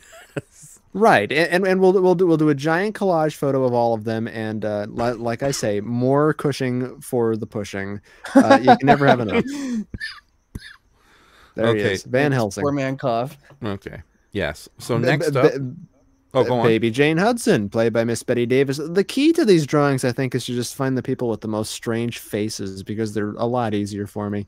But Baby Jane Hudson from Whatever Happened to Baby Jane, played by Betty Davis. I do this for my mother because this is one of her very favorite movies, and one of mine as well. It's probably my favorite horror movie. I don't know, but yes, Miss Jane Hudson scowling as only Betty Davis could. Her eyebrows are a little heavy. She looks like an angry Latina mom who's awakened at 3 o'clock in the morning. I love it, dude. Thank you. Damn it. What a woman. All right. Speaking of tough, strong. Oh wait, no. There we go. We'll start with. Well, hey, you skipped Jan. Hey, no, we're going by the order that I have them set up on the OBS. We'll go back to the no face in a moment. Okay. Brayton, why aren't you posting the? Wait, I post them on my Facebook, but they're. Do you post on Instagram? Because I don't think I get you in my feed often. No, I don't. I post to my reels. I haven't posted anything on, but mainly again, these are for me. My art is always for me first. Really? So whatever I share with anybody, it's something I feel worthy of, like if it's seasonal or whatever. And you're getting a lot better. I really want to. This is really this. good. Yeah, ink and color this, I should say. Ink and color any of my things. I don't care. I'm not precious about them. You go ahead. Yeah. But the key to this was she doesn't really have a face, so that makes it 10 times easier. And this is Christiane from Eyes Without a Face, which we will do for if not a Halloween thing, then at least an episode of either our podcast with Patrick or the movie Graveyard Shift. One of the great horror movies too, a French film. One of the actresses, the mother in Eyes Without a Face, was in Suspiria as the taskmaster, the instructor in that film. And this is her daughter from Eyes Without a Face, right? Who is horribly maimed in a car accident. Her father then kind of goes all brain that wouldn't die and says, "I must find my daughter a face," and goes on kind of like a obsessed murdering spree. It's a very gruesome movie. It's been compared a lot to like the Grand Guignol plays of old, but very artfully done. Yeah. Horror plays that they used to do at Victorian theaters all the time. They're really popular. Yeah. So, yeah. Or 1920s France too. So, but just primarily involving like mad surgeons and, that type of brand of horror. Yeah. Sweeney Todd is kind of a spin-off of that whole tradition too. Kind of, yeah. Yeah. So Zyza Draws, who's a really good artist in his own right. I love a lot of your original kaiju. Very appealing, very awesome. But he says to Brayton, nice stuff. Nice stuff. Thank you, sir. I agree. Yeah. Thank you. Okay. So do we go on to... Hold on. Alfred Hitchcock, yes. Annie Wilkes, played by Kathy Bates in Misery, who I was deciding between the sledgehammer and the knives, her weapons of choice, or I could even have the porcelain pig in there in her hand. I went with a knife because literally I did my due diligence, and every single drawing of Annie online has the sledgehammer. So this is her when she she appears to Paul Sheldon in the middle of the night, pissed off as usual, and she said, "Looking for this," and she, because he stashed the kitchen knife under his bed, because he's held prisoner, much like our audience in some occasions, by a sadistic fangirl. Would Kathy Bates be the female Crimson Weirdo? No. Is that the She's Crimson far too Weirdo's mom? dignified. I don't know. No. Or is this the Crimson Weirdo's girlfriend? I don't. No. We decided the Crimson Weirdo is a fairly sexless entity, so he has no love interest. I'm sorry. I love that you call him a sexless entity. Yeah. Yeah. I mean, well, he has Mark, but that's just for companionship. Mark, the Crimson roommate, of course, I speak of. Yeah. Oh, that's right. Because Yeah. He's friends with Jack Oxon and Boo, but that's more like an acquaintance thing. So, again, this universe, man. No, you know what? Kathy Bates is a fan of Raph's universe, is the thing. And when he changes, let's say Miss Blue or the character of Miss Blue or Jack Hodgson, and she doesn't like it. You killed Miss Blue on page 48. it was Brayton's idea. Yeah. Yeah. But Annie Wilkes, another one of my favorite Stephen King adaptation she hails from, and it's a brilliant performance by Kathy Bates, who I watched her interview with Rob Reiner by TCM recently. It was some anniversary of the film, and she saw the cut of the movie and thought that her career was over because she went too far over the top, and was certain that she'd never win the Oscar because the Academy never recognizes genre work, especially horror films. And she won Best Actress, deservedly so. It's one of the great horror film performances of all time. She's fabulous. Yes. Okay. Boom. There you go. Oh, darn it. Don't show that. I'm not done with my Christmas. That's going to be my big Halloween one. Okay, then that one's really nice. Okay, then yeah, we'll just go with Brayton was very proud of this one, and he was pumpkins of unusual size. Miss Cassandra Peterson, Elvira, Mistress of the Dark. She's absolutely fantastic. I think everybody agrees.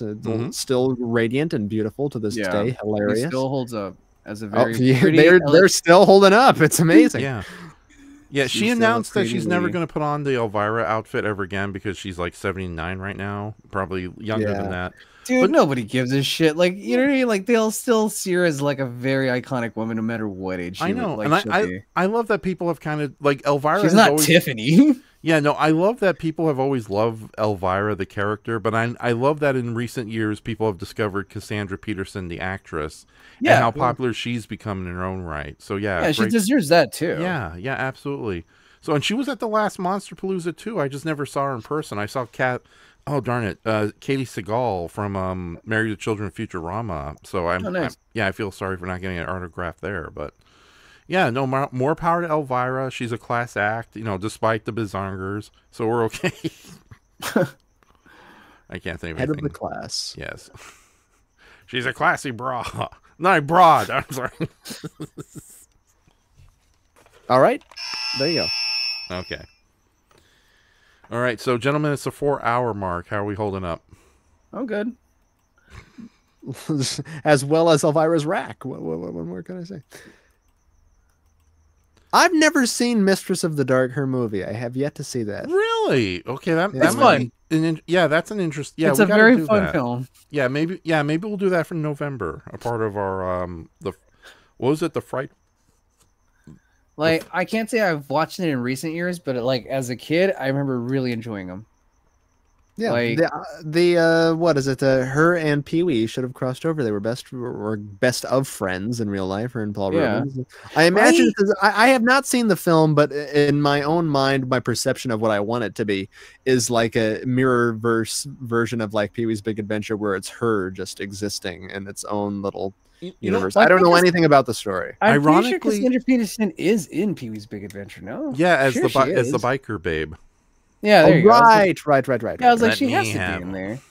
Yeah. I say we let him go. No.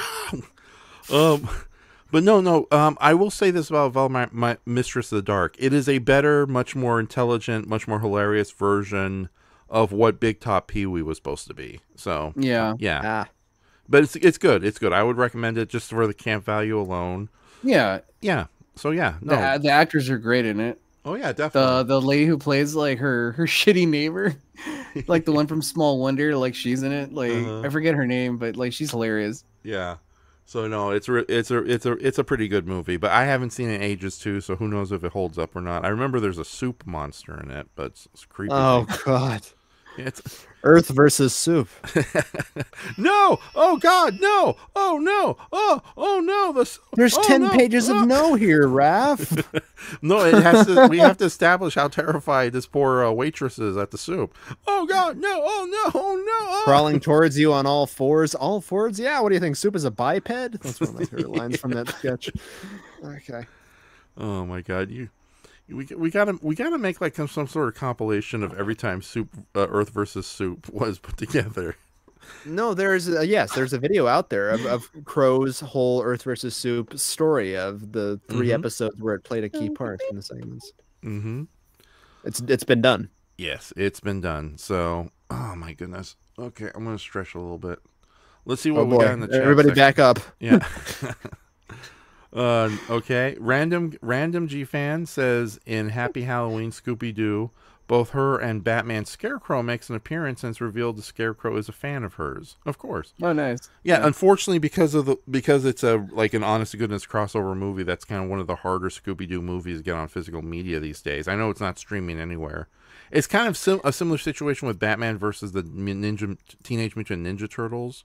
Yeah, like it's a great movie, but it's streaming nowhere because of the shared properties. But what is streaming out there is a certain motion comic dub that I fan made that I voiced Batman in, and I won't tell you where to find it because it's embarrassing. But if you do your diligence, you can hear Brayton Connor as Batman in a surprisingly popular YouTube fan audio dub of the comic book Batman and the Ninja Turtles.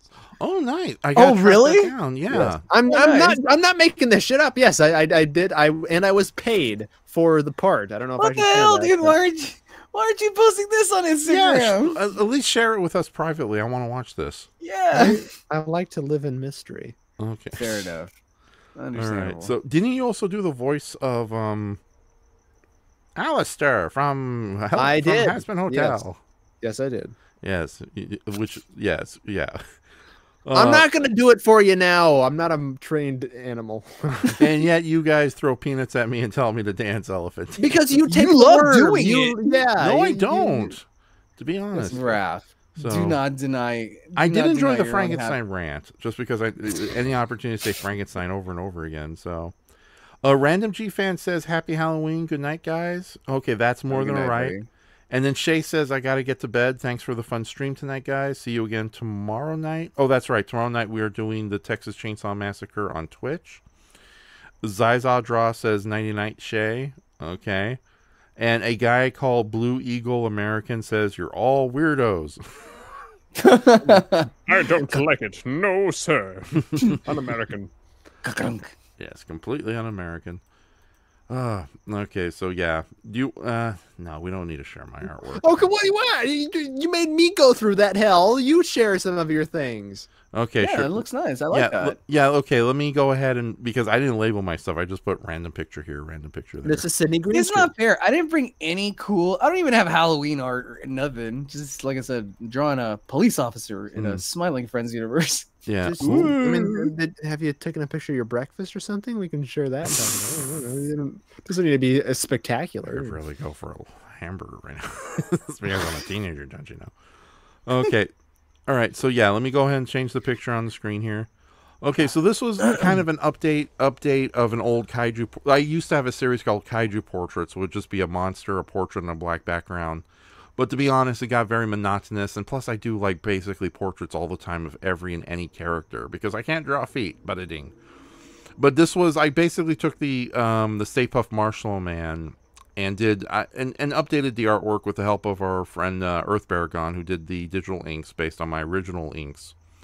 And I've noticed that a lot of pictures, fan art pieces of the Stay Puft Marshmallow Man, who by the way is a great character. I think he's way more endearing in the animated series, but that's more. Yeah, but that's a whole video slash. He's like a lovable oaf. Yeah, exactly. He's like a big friendly giant who sometimes goes on the rampage, but he's ultimately a decent guy if you get to know him.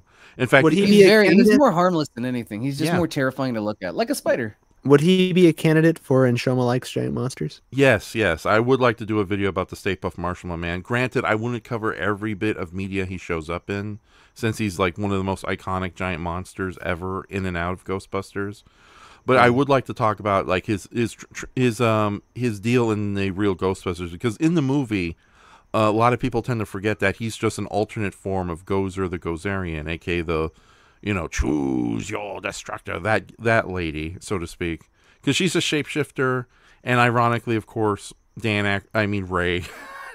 No, it was Professor Dan Aykroyd. yeah. Ray Stantz, aka Dan Aykroyd. You know what? Dan Aykroyd's real name should have just been Ray Stantz, and the Ghostbusters character name should have been Dan Aykroyd. Professor, because Peter Professor Aykroyd has like a very Ghostbusters feel, right? Doesn't it? Like, yeah, or Professor Stantz, yeah, not so much. Yeah. So yeah, no, Gozer takes on the form of the Stay Puft Marshmallow Man, something that I know the comic books have cheekily touched upon, saying, Ray, you did a good job. Had you picked any other character, we would have been doomed. Instead, you chose the Stay Puft Marshmallow Man. Whereas in the animated series, they make it very clear that the Stay Puft Marshmallow Man is a separate entity from Gozer, and hence he can evolve into his own, Yeah, he had a different voice and everything. Yeah, but no, like Lewis says, he's basically a big old oaf, for better or worse. Usually for better towards the end. He's more dude. He's a foil at best. He's not a threat. Oh yeah, no. It's like I think the Ghostbusters said it best. It's like in the episode Murray the Mantis, where they have to fight a parade float that is brought to life by evil. See, there you go. In pop culture, there's just been this constant foray of just giant mantis. Mel Gibson, giant mantis. Yeah, no, Murray the Mantis is a friendly cartoon parade float that turns into a hideous killer giant mantis when it's exposed to ghostly gas. So our heroes in the episode says, we need to get the big guy to fight Murray the Mantis. And it's like, are you sure it's a good idea to release the Stay Puft Marshmallow Man? Don't worry, he's gotten better. So yeah, I think that's kind of funny. But the thing is that usually when people draw the Stay Puft Marshmallow Man, they do the big friendly "How you doing?" look when he first shows up, which is honestly one of the great all-time visual gags of '80s fantasy cinema. That's it's more because of the film. The film portrays him I'm a mindless idiot. Yeah, but no, it's hilarious. This big epic build up for this monstrous reveal, and it's like, "Hi everybody." But I decided to go with my favorite gag is when the Stay Puft Marshmallow Man finally looks at the Ghostbusters for the first time, and it's like they're terrified, but they're not concerned. But the minute the Stay Puft Marshmallow Man looks at him with this face, it's like, "Oh shit!" Oh, and they run to the end. So he's getting blown away. It looks full terrified. Yeah, because in real life, no matter how ridiculous the monster shows up, if it looks at you like that and gives you the stink eye, it's like, "Oh god, we're screwed." It's like an elephant coming close and touching you. Right? Yeah. I've never met one of those, thankfully. I know. Excellent job here, Raph. But two questions really quick. One, can we do a possible short game at some point called Brayton guess if this is a Power Ranger monster or a real Ghostbusters monster? Because Murray the Mantis sounds like he comes from the same family as Pudgy Pig and we are going to do that next time for sure. Oh man, that sounds awesome. So okay. My other question really quick, because he reminds me of it, and again, excellent job. But do you count Gingy, the giant Gingy from Shrek 2, to bring it back to Shrek 2 as a kaiju? At this point, if it's a giant fictional monster character, sure, I'll count it. Okay. But I think the Stay Puft Marshmallow Man is more in the traditional city stomping kaiju, supernatural, especially since like let's not forget he is made of marshmallows. But they had to blow up an entire universe just to get rid of him and Gozer. So yeah, he's a lot more tougher than he looks. So which is why I always found it weird when pictures where people, try to destroy the Marshmallow Man with Godzilla beams, when technically they should be equally matched. So if you think about it. Would you consider him more a fantasy creature? Oh yeah, no, he's a big old interdimensional ghost god. Yeah, of course. He's yummy too. Yes, very yummy.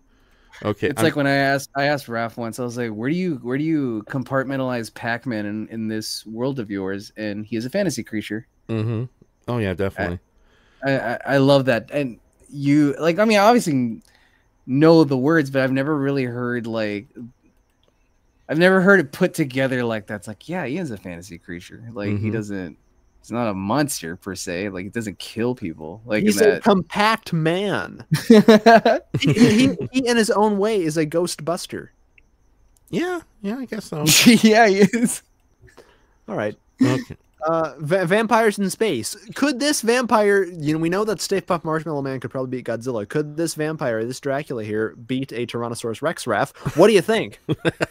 Okay, so before I talk about this piece, we've been having a recurring gag where I want to write a story called Dracula versus Dinosaurs. Yeah, where Dracula goes to a deserted tropical island to try to find a magical item, but it's filled with dinosaurs. So Dracula has to fight dinosaurs, and there might be some other characters there. But it's like we've been doing a recurring joke about, it's like Dracula fights dinosaurs. And no, Dracula will not be singing his own theme song throughout the whole thing. But that was sort of a gag there. Well, my point of contention with all of this is there's no, unless you believe what the creationist kooks believe, there's no religious artifacts anywhere in the vicinity. But I mean, so you're not going to stake him or like hold a cross to him or holy water or anything.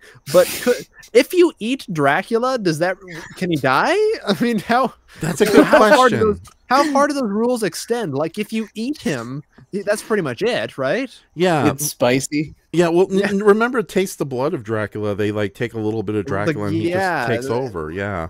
Well, the guy who drinks. Well, the thing how that works is the guy who does drink the blood of Dracula dies, and then Dracula takes over. So what you're saying technically is he could become a Velociraptor or a Tyrannosaurus or whatever dinosaur chomps him. Yeah, so maybe there's like a really stupid Allosaurus that eats them up, and then we have Allosaur Dracula for a couple of pages.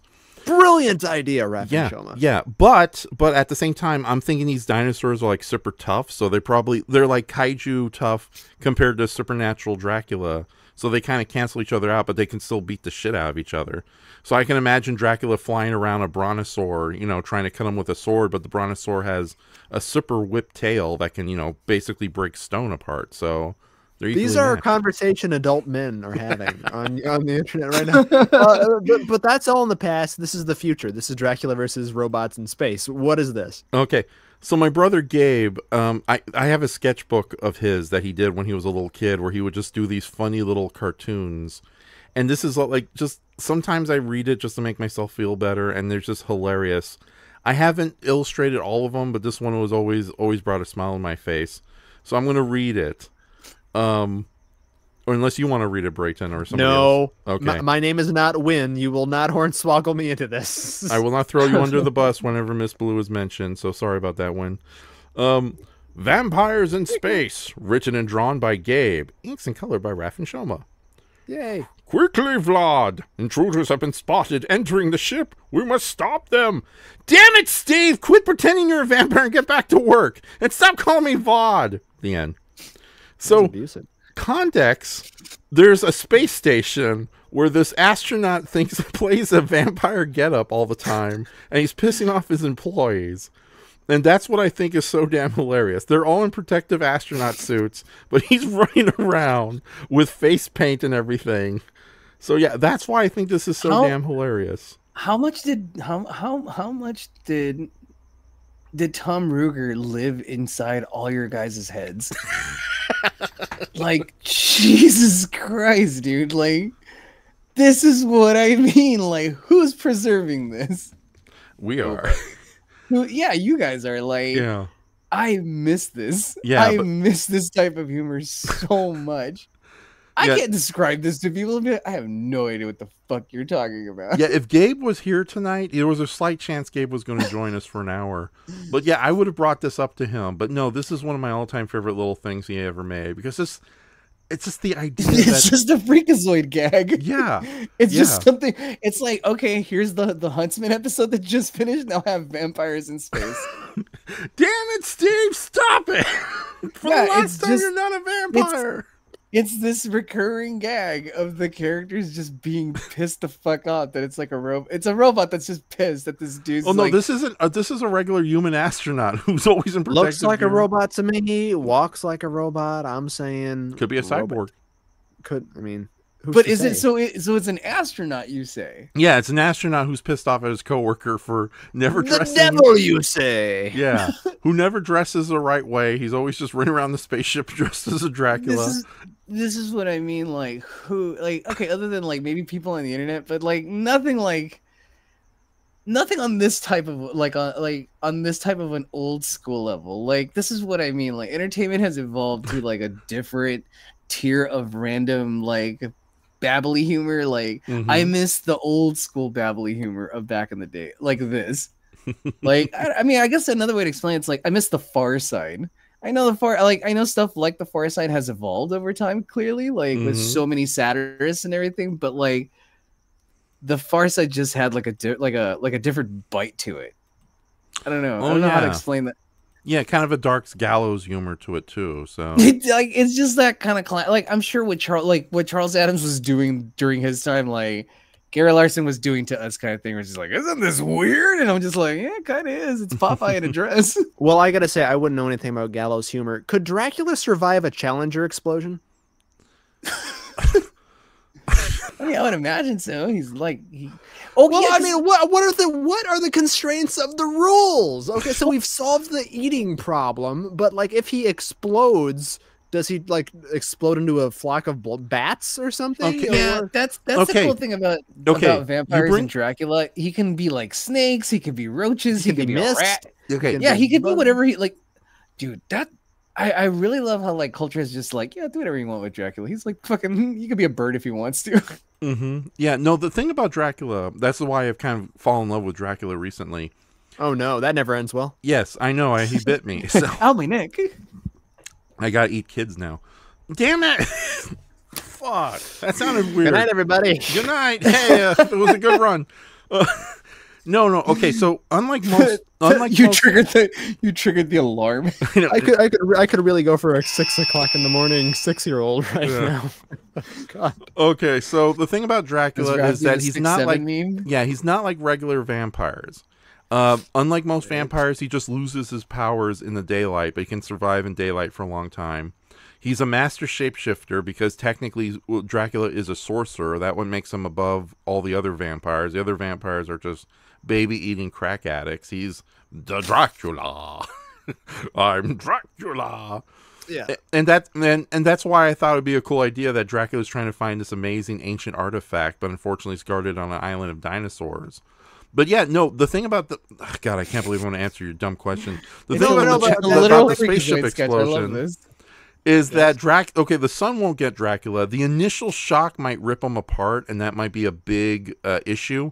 But he can, like you said, he might turn into bats. But ironically, he can also turn into a giant green cloud. So if he escapes in time and returns to Earth as a giant green cloud, then he's cool. But okay, then well, again, I have several more questions, right? Because he's a cool miss, you mean, or because like he'll be okay? So the thing about Dracula, and my friend Dylan, who used to be online, Super DM64, it kind of explained this interestingly enough, where I didn't really consider it at first. But it's kind of like Pennywise in the It thing, where the clown, when they adapt it for the movie, is his primary form, but he can take any kind of form he wants. It's just he feasts on fear and he chooses that. Kind of same thing with Dracula. But why would he be dressed as Dracula if he's going back to the dinosaur time? Because he doesn't have to blend in with the aristocratic types there or appeal to a human eye. If he could be anything, wouldn't he just be a dinosaur? God damn it. Okay, hold on. Can I say this then? Yeah, go ahead. Okay, it's Dracula. He likes wearing capes. And plus he can't stay in a creature form the whole time. So yeah, he's got maybe we'll have Dracula in like hiking gear. How about that? Well, here's my thing when it comes to... He's wearing short khaki shorts. He has a big old sun hat. It's like, I'm Dracula, and I'm on the island of dinosaurs. And I'm hiking a mountain because I don't feel like transforming in the daylight because I'm Dracula. James Bernard, composer of that famous Hammer Dracula theme, was a gay man, and he was partners with the screenwriter of several of the Planet of the Apes movies. Dracula versus Ape-Man. He's a homo. All right, but go ahead, Lewis. What's your take? I think the logic is like this is what this is something like I've noticed with comedy, because I do the same shit too, where I'm like, this doesn't make any fucking sense. Like, why do you do this? Recently with Smiling Friends, like I've really learned this lesson, and I'm kind of like, after learning this lesson now, looking at it with other forms of comedy, you have like, and it's what it. I think I said this already, but it's like it's Roger Rabbit logic, where it's like, you mean you could have taken your hand out of that like handcuff this whole time? Only when it's funny though. Like that type of bizarreness like can only work if it's really funny, because that's when you just don't have to explain anything. It's just this random thing that's happening that you're watching. You have to plan that. And I think like when you watch stuff that's like random like that, you're like, oh yeah, like it's just random, but like you have to plan for that. You have to plan for like this. It's almost like a special effect to like go off, which is basically this bizarre non sequitur that's like not really like well explained. That's why I love That's why like you bring up this Dracula thing just reminds me so much of Freakazoid, because it's like Freakazoid's like perfect at that. And to me, that kind of writing is like immensely hard to do for me, because it's just like I wouldn't even know where do you choose to be random. Does that make any? You know what I mean? Like. It's especially with that kind of a show, it's like, where do you start with like Tim Curry like having Oranguman and like this and that and like these other bizarre, or like Freakazoid's feet getting Cosgrove. He you know what I mean? Like Halloween tradition. He did it. Your impression, Raph. Thank you. For I that. had to, unfortunately. But you know what I mean? Like, where do you start with the concept of the Huntsman, where it's like this guy who like finds corn in the ground and like turns into this like superhero or whatever from like what, a leprechaun or something? You know, it's like, it's, I don't know, to me it's like hard to plan, like, but Raph does it like it's like drinking water. Watch this, and it's just like a coconut comes out of a cave and it has a wizard cap, and I'm just like, what? But he'll make it make sense to you. Frankly, I'm still fucking stumped on the dinosaur question. Why wouldn't he just be a dinosaur? Because it's funny. Like, but I'm legit. He's treating this seriously, though, Lewis. Raph, this is going to be an opus that is going to rank right up there with some of Bram Stoker's masterpieces. I need to know, why wouldn't he just be a dinosaur? And also, furthermore, wouldn't he still require a coffin? And isn't there a thing in the Dracula lore where he can't carry his own coffin around like someone else has to? Oh shit! This is a Dracula that turns into a clown though. Like no, Dracula needs the rest, and yeah, you're right. He's gonna have to have a little. Oh my god, he hires a team of Victorian mercenaries act as his familiars. But can it also be? But you can also have a Dracula that just like doesn't necessarily need the coffin, where it's like he needs the dirt. Aren't there like dirt Draculas too?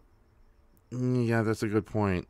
You see what I mean? Like this is what I love about Dracula specifically. That fucker is like Batman. He could do whatever he wants. Like, I could solve mysteries and fucking rub my belly and tap my head. It's like, yeah, we know.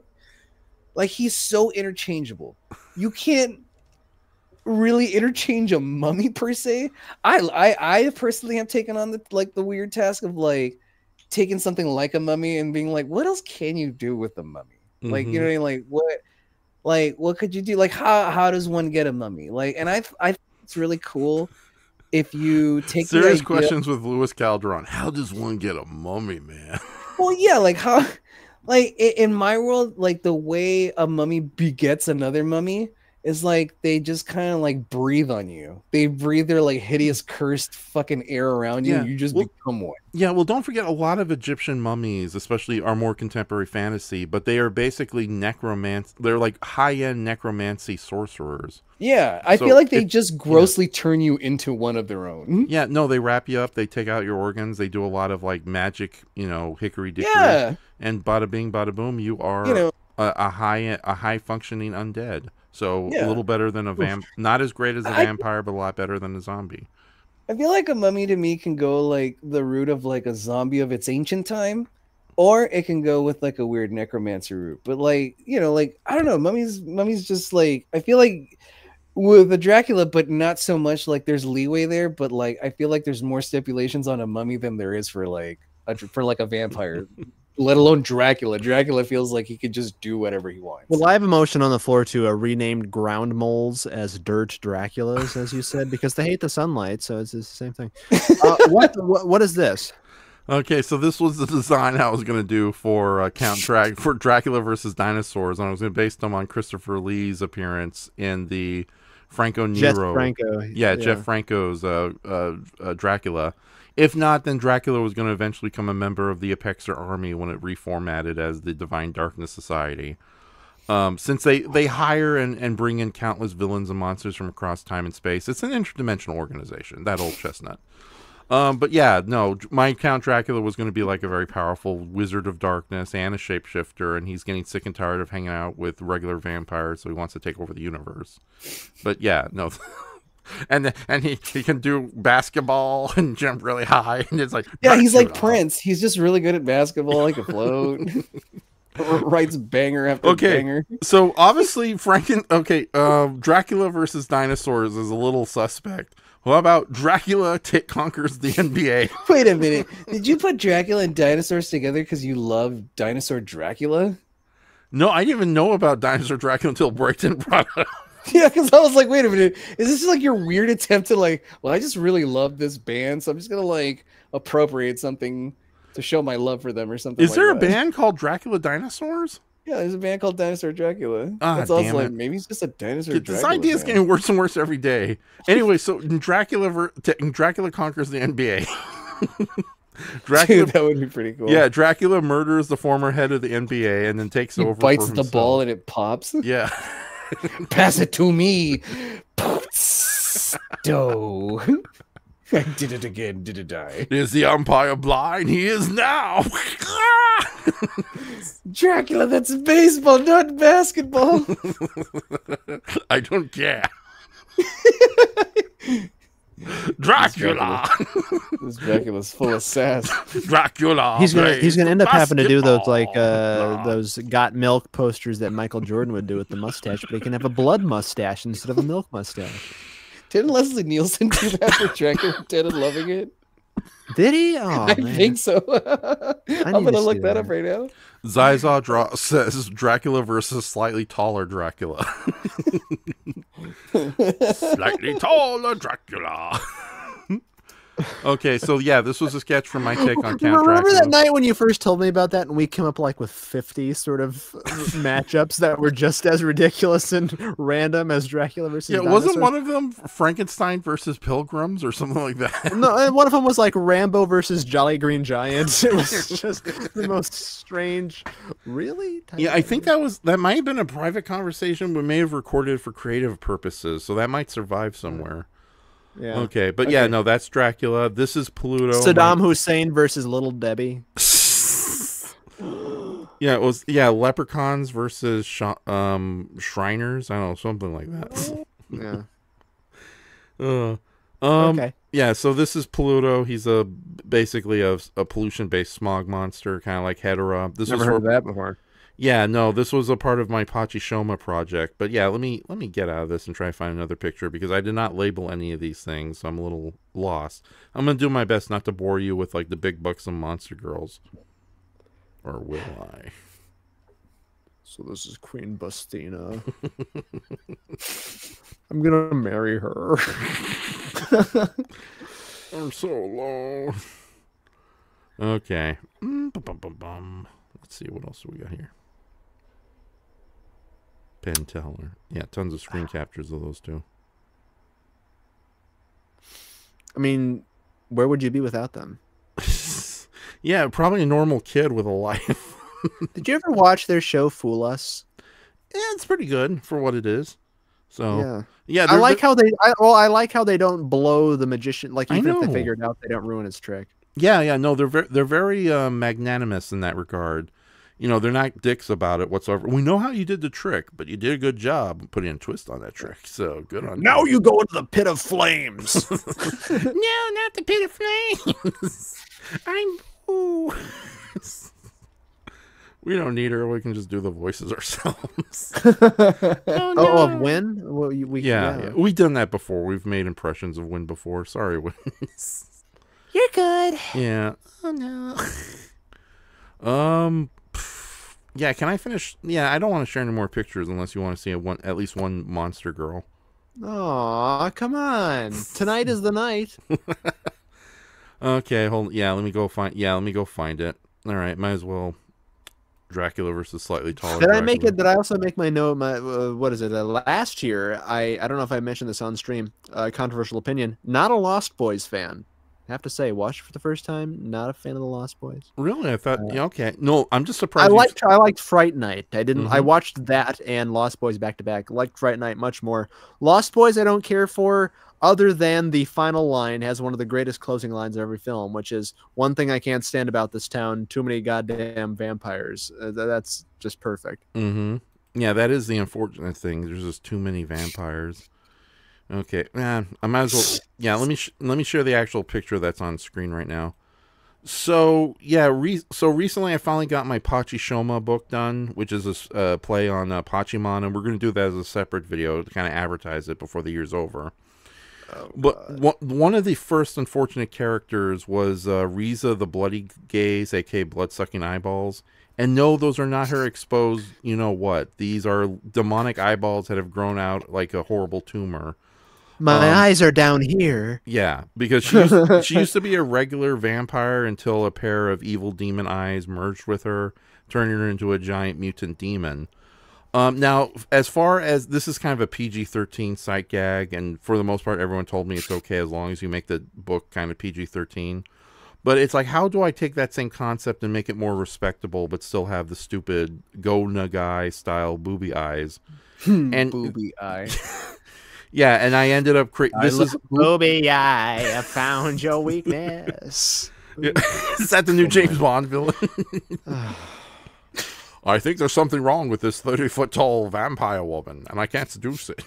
Is that your Pierce Brosnan impression? Yes. So. Okay. All right. So Pierce Brosnan. I like both designs, man. Yeah. Well, okay. So, yeah. Go on. Hold on, real quick. You guys, talented. Go on. Thank you. That's a review of everything we do. Talented. Everything you do pleases me. Yes. Go on. Yeah. No. So the thing with the Pachymon is, yeah, they're reworkings of old fan art pieces I had that I unfortunately can't really publish on my own. But I foolishly took like my friend's Anime Waves original giantess, Maxi Max, who's much more respectable than this. And I kind of turned her into like what a 1970s Go Nagai / Devilman monster might look like. Hence, you know, blue skin, stupid sight gag, everything Go Nagai loved doing. He's even worse than me in that regard. But Pokemon Go Nagai to the polls. Yeah. So, but no, I had to, like, I plan on, my follow-up book is going to be more... That was all. I know, that was great, Lewis. It took me a couple seconds, but Pokemon Go Nagai to the polls. I summon you, Hillary. Go Nagai. It's Hillary. Yeah, just chilling in Cedar Rapids. Yeah, this little chubby manga artist starts, like, attacking whatever Pokemon he stole, like... I'm Go Nagai. So. It's a Hillary Clinton joke, Raph. It's not a Okay. Oh, okay. I didn't know what was going on. All right. Okay, so I decided to make a more... Because my follow-up book is going to be more original kaiju art, not this kind of comical redoing of Pachymon-style stuff. So, yeah, I decided I can take, like, the Pachymon characters and give them proper designs, and this is basically Riza the Bloody Gaze with slightly more cleaned up... Like, there's still eyeball boobies, but it's not that bad. Now you can believe... There's a freaky demon face on her chest. So, yeah. All right. Yeah. Any questions here? Ferocious Bosom. Damn, that would have been a better name. Damn it. Yeah, because you change it up a little bit, but the smarter people will get it. You know? Yeah, like exactly. So yeah, there's that character. But yeah, this was a combo image between the old and the new. I love this one. Oh. Yeah. That one leaves a lot to the imagination. Yeah, and I have to thank Brayton for being a big help in editing the book, and you are going to help me with the follow-up book because you know your writing skills are amazing. Now you know why I'm so cruel.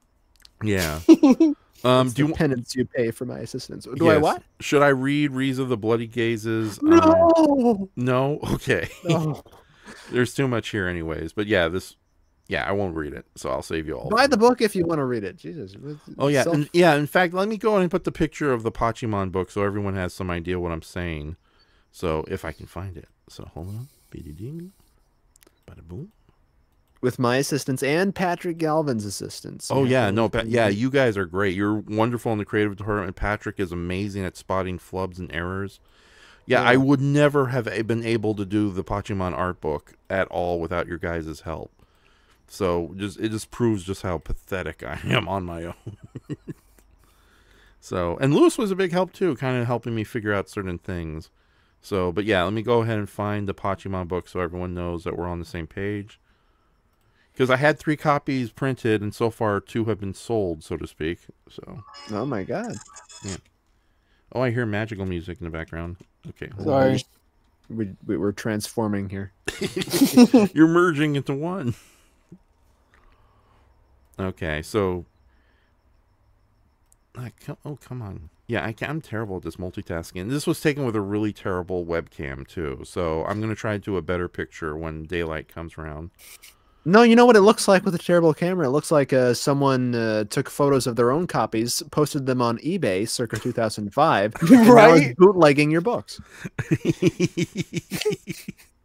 It really does. Oh, yeah, it is true. So, Mint condition, author autograph inside cover. You know, you can picture the write-up for it. My autograph is, "What have I done with my life? Don't do it, kid."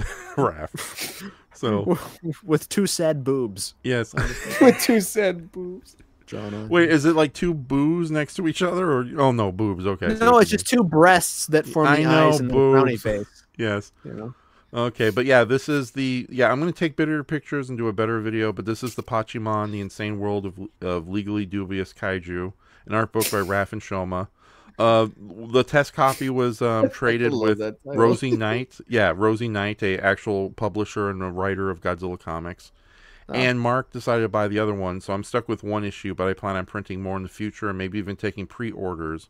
Because, yeah, I'm going to sell these at like 25 each, which should be enough to carry the printing and the mailing cost for each book.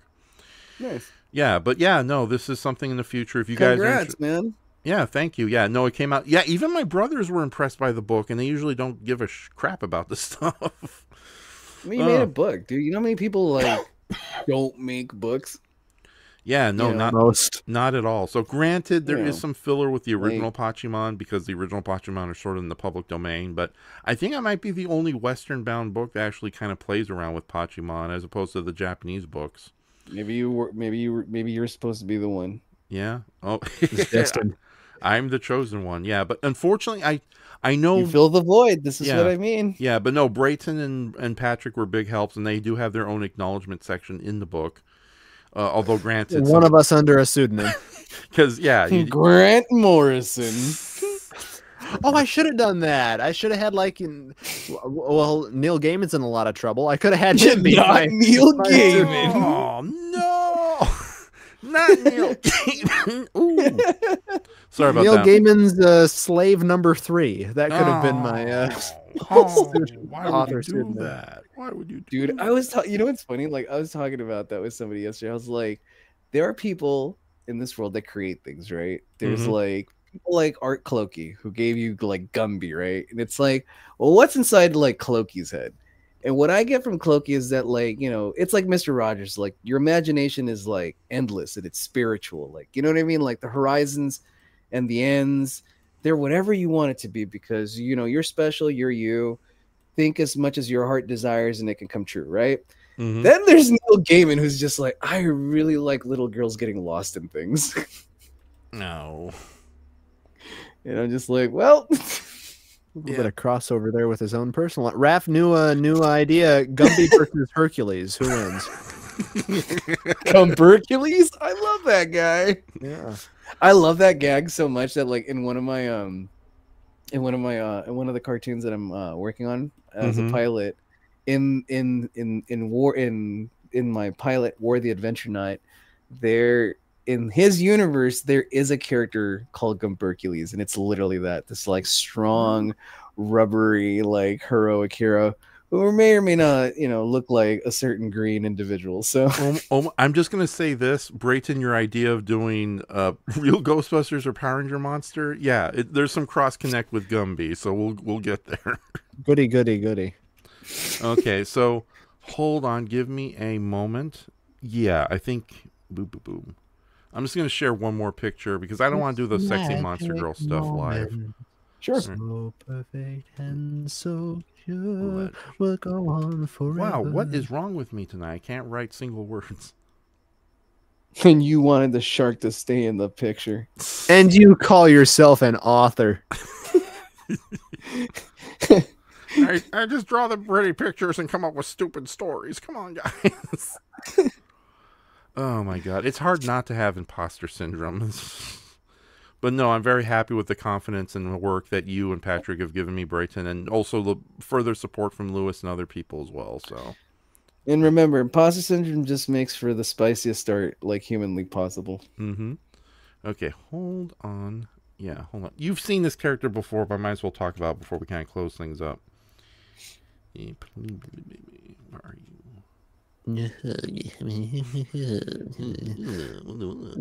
Wow, olive oil. Blow me down. Okay. All right. So since he is the man of the next video I'll be posting, yeah. So the plesiosaur from Legend of the Dinosaurs. Where's the disco ball? Oh, yeah. Hold on. Taken by the plesiosaur. While Raph is dying, I should mention that he and I both did a stream not too long ago where I saw this movie for the first time. And Raph has talked it up like, oh, this is a very expensive picture. They spared no expense on any of the things. Apparently, the only thing they did not spare an expense on were boats and helicopters. That's where all the finances went, not into the fucking monsters. So my alternative title for the movie is The Legend of Boats and Helicopters. Because we mentioned Art Clokey. I'm sure he had a hand in this production. Raph, are you back from the brink of death yet? No, don't do that to me. Like, I know you're a lot more lovable and humorous about it than other people. It's like there's been times where I was like in utter pain and the other person was like, deal with it, Ultraman. But but no. Okay, so yeah, Brayton finally saw Legend of the Dinosaurs recently on a not exactly an ill-fated live stream, but yeah, it was kind of close. And yeah, it is one of those 70s Japanese films where, yeah, most of the budget was done in everything but the monster department. Although even like behind the scenes photos, the monsters were pretty insanely big costumes.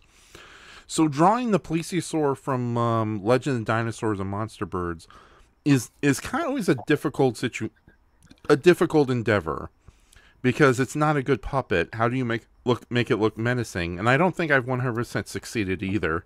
Not only that, but I think because he had to fit into the thumbnail, his neck is way too short, as opposed to like in the movie where his neck is constantly changing lengths and getting more and more ridiculous with every scene. So I go gadget dinosaur. Yeah. I think too, it's like the lack of texture that this monster's supposed to carry, like really is difficult to work with already based on what you've already like done to enhance it, from what I can tell. Yeah, well, that's a funny thing. It's something Brayton has also mentioned. When you try to put texture on creatures, it just gets more busy and ugly looking. And there's very little artists out there like Art Adams who can like draw all the scales and still make it look like an appealing creature. That's because Art Adams is funny. No, and like how do I explain this? Like he's crazy. No, well, he's a funny person in real life. I mean, he's friends with like Steve Purcell and like, he was roommates with Steve Purcell, the guy who created Sam Max and Mike Mignola. So all three of them in one house, like in an old Sam and Max. Oh, dude, like Mignola like goes into detail in like one of his like biographies that came out on DVD recently. I think a documentary on him. But make a long story short, like one game that the three of them would play, I think it was Purcell's dad that taught them how to play this, and the three would play this like in one of their backyards, is fizzball, and that's like throwing beers at and just like hitting them like baseballs with a bat. And like in one of the Sam and Max books, like they make a reference to that. It's like, oh, okay, this is how deep you guys like ran as a crew. But going to Art Adams and like his like sense of detail, it's like I've noticed when it comes to people that have like that strong sense of humor for art, they just get detail on a level. Like, look, again, I hate to like bring it back to non-Halloween, like Smiling Friends. Like they just know when to abuse like textures and stuff because they know what's funny. But it's not so much the funniness, but it's like that visual attraction that it carries. Art Adams is really good at that. He's amazing at that. Like, but what I've noticed is like he's very cartoony though as an artist. Like he can draw really cool superheroes and they look serious, but like he can like go night and day. Like he can make things look silly and he can make things look serious. And that's like a true cartoonist right there. That's like Herb Trimpe was like that too. He did a lot of the Hulk stuff, but like there's like a famous image of Mr. Fantastic who's like he just looks super disgusting. Like he's just super 90s muscular and he looks like an American Gladiator. And he's like behind this like giant Liefeld like gun. And he was and it's such a famous meme now because it's like he's only adapting a style that everybody else was doing. And when all those guys, like when Liefeld and Jim Lee and everybody left Marvel to their respective studios, well, what do you have left? You have to bring back an old guy who's like probably still willing to work, but like this guy has been drawing has been one of the fillers for like so many like Marvel books that like he's like, well, now we have to draw in this style, and most people don't know how to adapt like that. They just do their own thing, especially in comic books. So I've noticed that like with people who have like a cartoon background that do serious like work, they make like and I think it's just because like their imagination allows them to like figure out like how do you make this appealing. So Art Adams like being a scale freak like that, it makes a lot of sense because like I think it's just that sense of whimsical imagination that you have to understand how to make that look good. It's hard. It's really hard, dude. And I think what you did is just like as impressive as like something that art can do. Because like again, like you're not working with much. You know what I mean? Like not much really you could do here. But even then, with the little that you're offered to work with, it still came out really good. You save it with the background a lot. Like the smoke coming out of the mouth is really good. I love the texture around the head the most. Oh, thank you. Yeah, but yeah. In fact, I think I made him look a lot more better looking than he does in the actual movie. That's what I'm saying. Like, yeah, you definitely save a lot of what this creature is alone with the coloring. Coloring carries this like unfortunate creation of a monster. Like your drawing carries it a lot, obviously too, but yeah, like when you can't work with like a great design already, like what I mean, it's kind of a mission. But you still did pretty good. Yeah, Art Adams. Yeah, Art Adams has a similar situation where you can take like an ugly creature suit, like the Toho King Kong, and actually make it look like decent, like an actual creature. You know what it reminds me of? Like it's like Mad Magazine artists. Like it's silly, but it's also serious. Like it's like fine art at half the time because you're like, this has to look like Michael Keaton with missing teeth. You know what I mean? Like this King Kong has to be holding like a can of Raid for some reason. Like, but it has to look like that iconic poster. Like you have to have like a crazy knack for detail to understand like what makes the like to push out a pose or whatever. But yeah. Or even then, like know how to like crosshatch or like add hair and texture and stuff like that. Like it's not easy, but I think what you did was really good. Okay, thank you. So, Brayton, do you have any questions about whether this thing could kill Dracula or not? What? Sorry. Oh my god. Yeah. You saw the movie, Brayton. Yeah. Well, I didn't understand your question. What was this? Do you have any questions? Kind of pained. Yeah, could the plesiosaur take out Dracula or not? I don't know, because this specific plesiosaur in question likes to toy with its victims. Yes, like whatever happened to that poor raft chick. Fish people. It might have. There might be a romantic connection there. I mean, who knows? They're both sadists of a horrifying degree. Oh, so Dracula and the plesiosaur might get together then. That they could combine their prowesses, yes. Oh my god. Dracula riding the head of a plesiosaur. Dracula on the head of a plesiosaur. Count Plesiosaur and his buddy Dracula.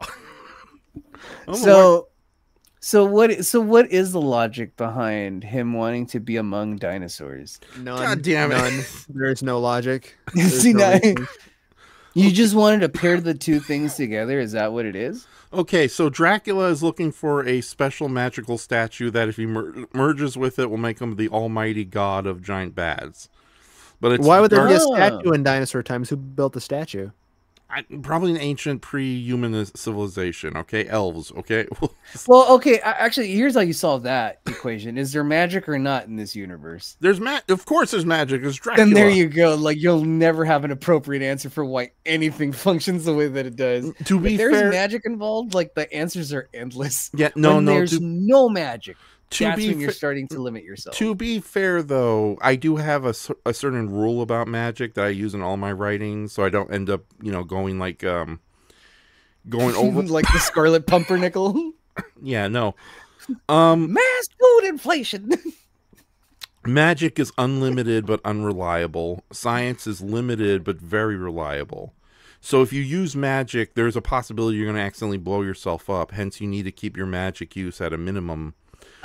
In my universe, magic is science, but I don't really need to explain it to you. You could like kind of connect it. Yeah. Like basically like what you think is magical is really just aliens. It's not like it's like that kind of thing. Could Buffy defeat Dinosaur Dracula? No. Maybe she did take out a giant demonic snake principle, so maybe. All right. Okay. Jones take down this dinosaur Dracula. Who? Indiana Jones. Oh yeah, no, he probably knows like the right outfit, or he'll probably team up with like a dinosaur or something.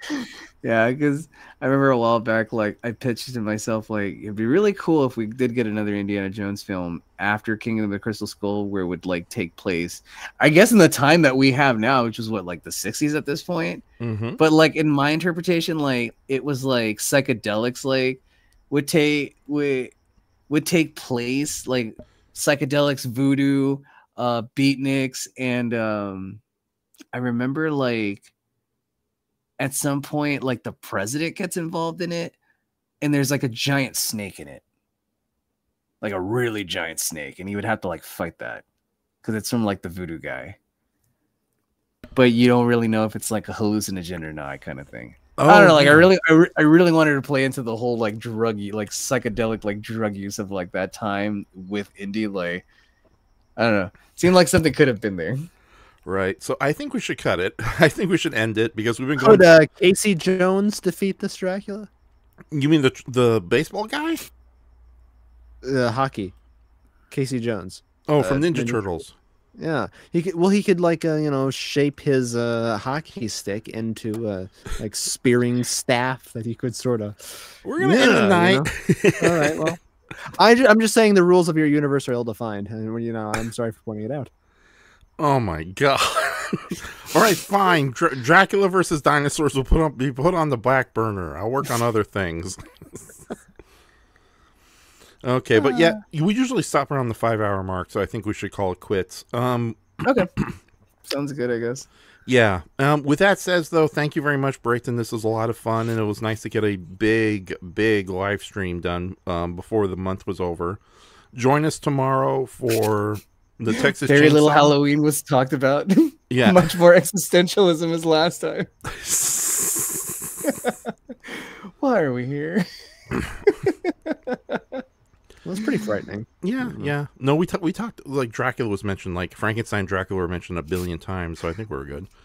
But yeah, no, big thanks to Lewis. Thank you very much for joining us. It's always wonderful to have you on the show. And a big thanks to Win, too. I hope you watch this in the future. And a big thanks to everybody who went in the chat. We had Zyza Draws, Random Godzilla fan, Random G fan, Gochi Shay, Kaiju Commander, and anybody else we may have missed. Big apologies if we did. What, he was just random G fan, so he could be a random Granimals fan or something. Oh yeah, that's right. Or he likes a random graham cracker fan. The Globetrotters, they could like that too. So Gilbert Gottfried. Yes, Gilbert Gottfried. So we're gonna so should I just play the music, or should we go ahead and take a chance and do the music video, or at least majority of the music video? I sent you just Gilbert the music. Gottfried Trotters. Damn. Yeah, I have both on standby, Brayton. What do you want to do? I sent you the music earlier because the video, as I recall, ends with a advertisement for their stuff. Whatever you want to do, the music video is a piece of cinema that should be seen by everybody. Yeah, and not only that, but I can cut it just before they get to the end of the video. So screw them. Yeah. Okay, that's good. All right, so yeah, you've not seen this, Lewis, so you're in for a treat, and yeah, just imagine Boo in the place of a little ghost.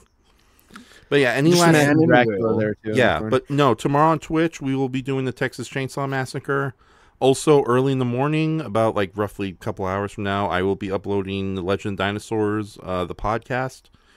And Brayton's going to be doing a guest appearance on Kaiju Noir on Halloween, unless that ends up, yeah. And that's pretty much it.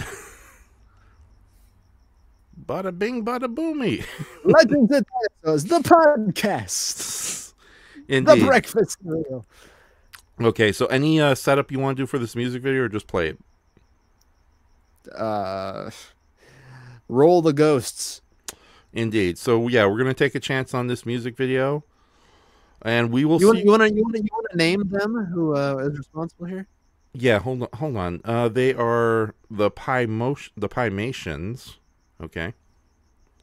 Oh, I hope I didn't screw myself up there. Yeah, oh no, I did not. Okay, we're good. Yeah, this is a video that Brayton stumbled upon. I think this is just near perfect. I love it.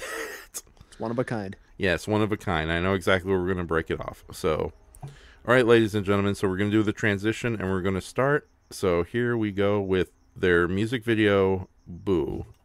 Not to be mistaken with Boo, but B-O-O. Good fight. Yes. Everybody. Good. Happy Bye, Halloween, guys. everybody. Thank you Happy for joining Halloween. us. Happy Halloween. Be safe. Yes, indeed. Don't eat all the candy. And watch out for Dracula's disguised as dinosaurs. Oh, no.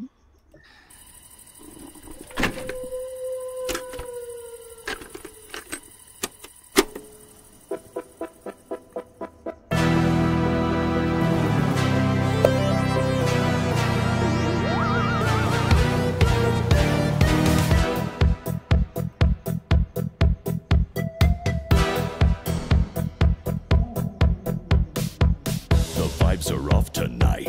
I don't think you're alone. Do not turn off the light. There's something in your home, in your peripheral. The hallway seems to glow. Something cylindrical floats in to let you know that it's a spooky ghost as it knocks over a mug, and then it shakes a lamp, it moans a bit, then slightly moves the rug, floats around the room. It's like 1 meter tall. It looks exactly like a bedsheet on a basketball. Behold, the ghost of Halloween. You ask him what he wants. He blows a coldish wind. I have come here to haunt, he says through his cartoonish grin. Right then the lights flicker as you shake in your pants, watching the specter somewhat wiggle half a decorative plant.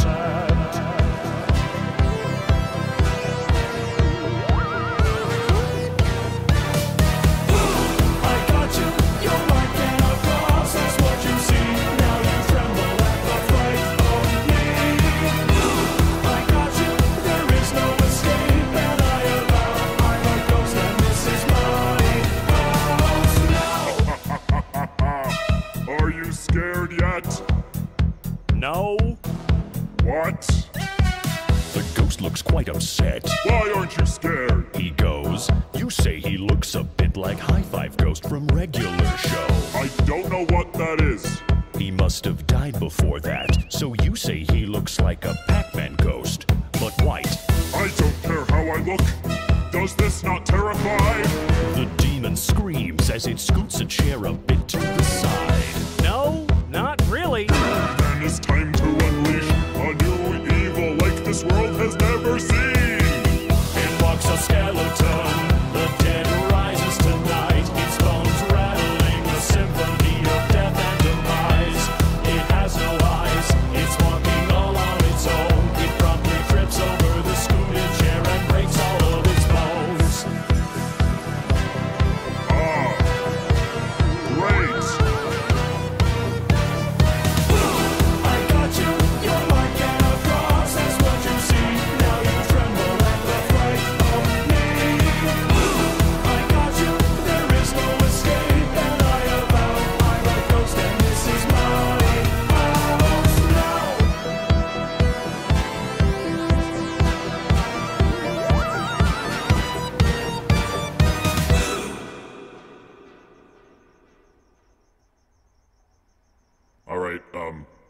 get out of here. Happy Halloween. We got you, though. We did get you. You flinched. Can you believe that guy? He said I look like Here. That's so disrespectful.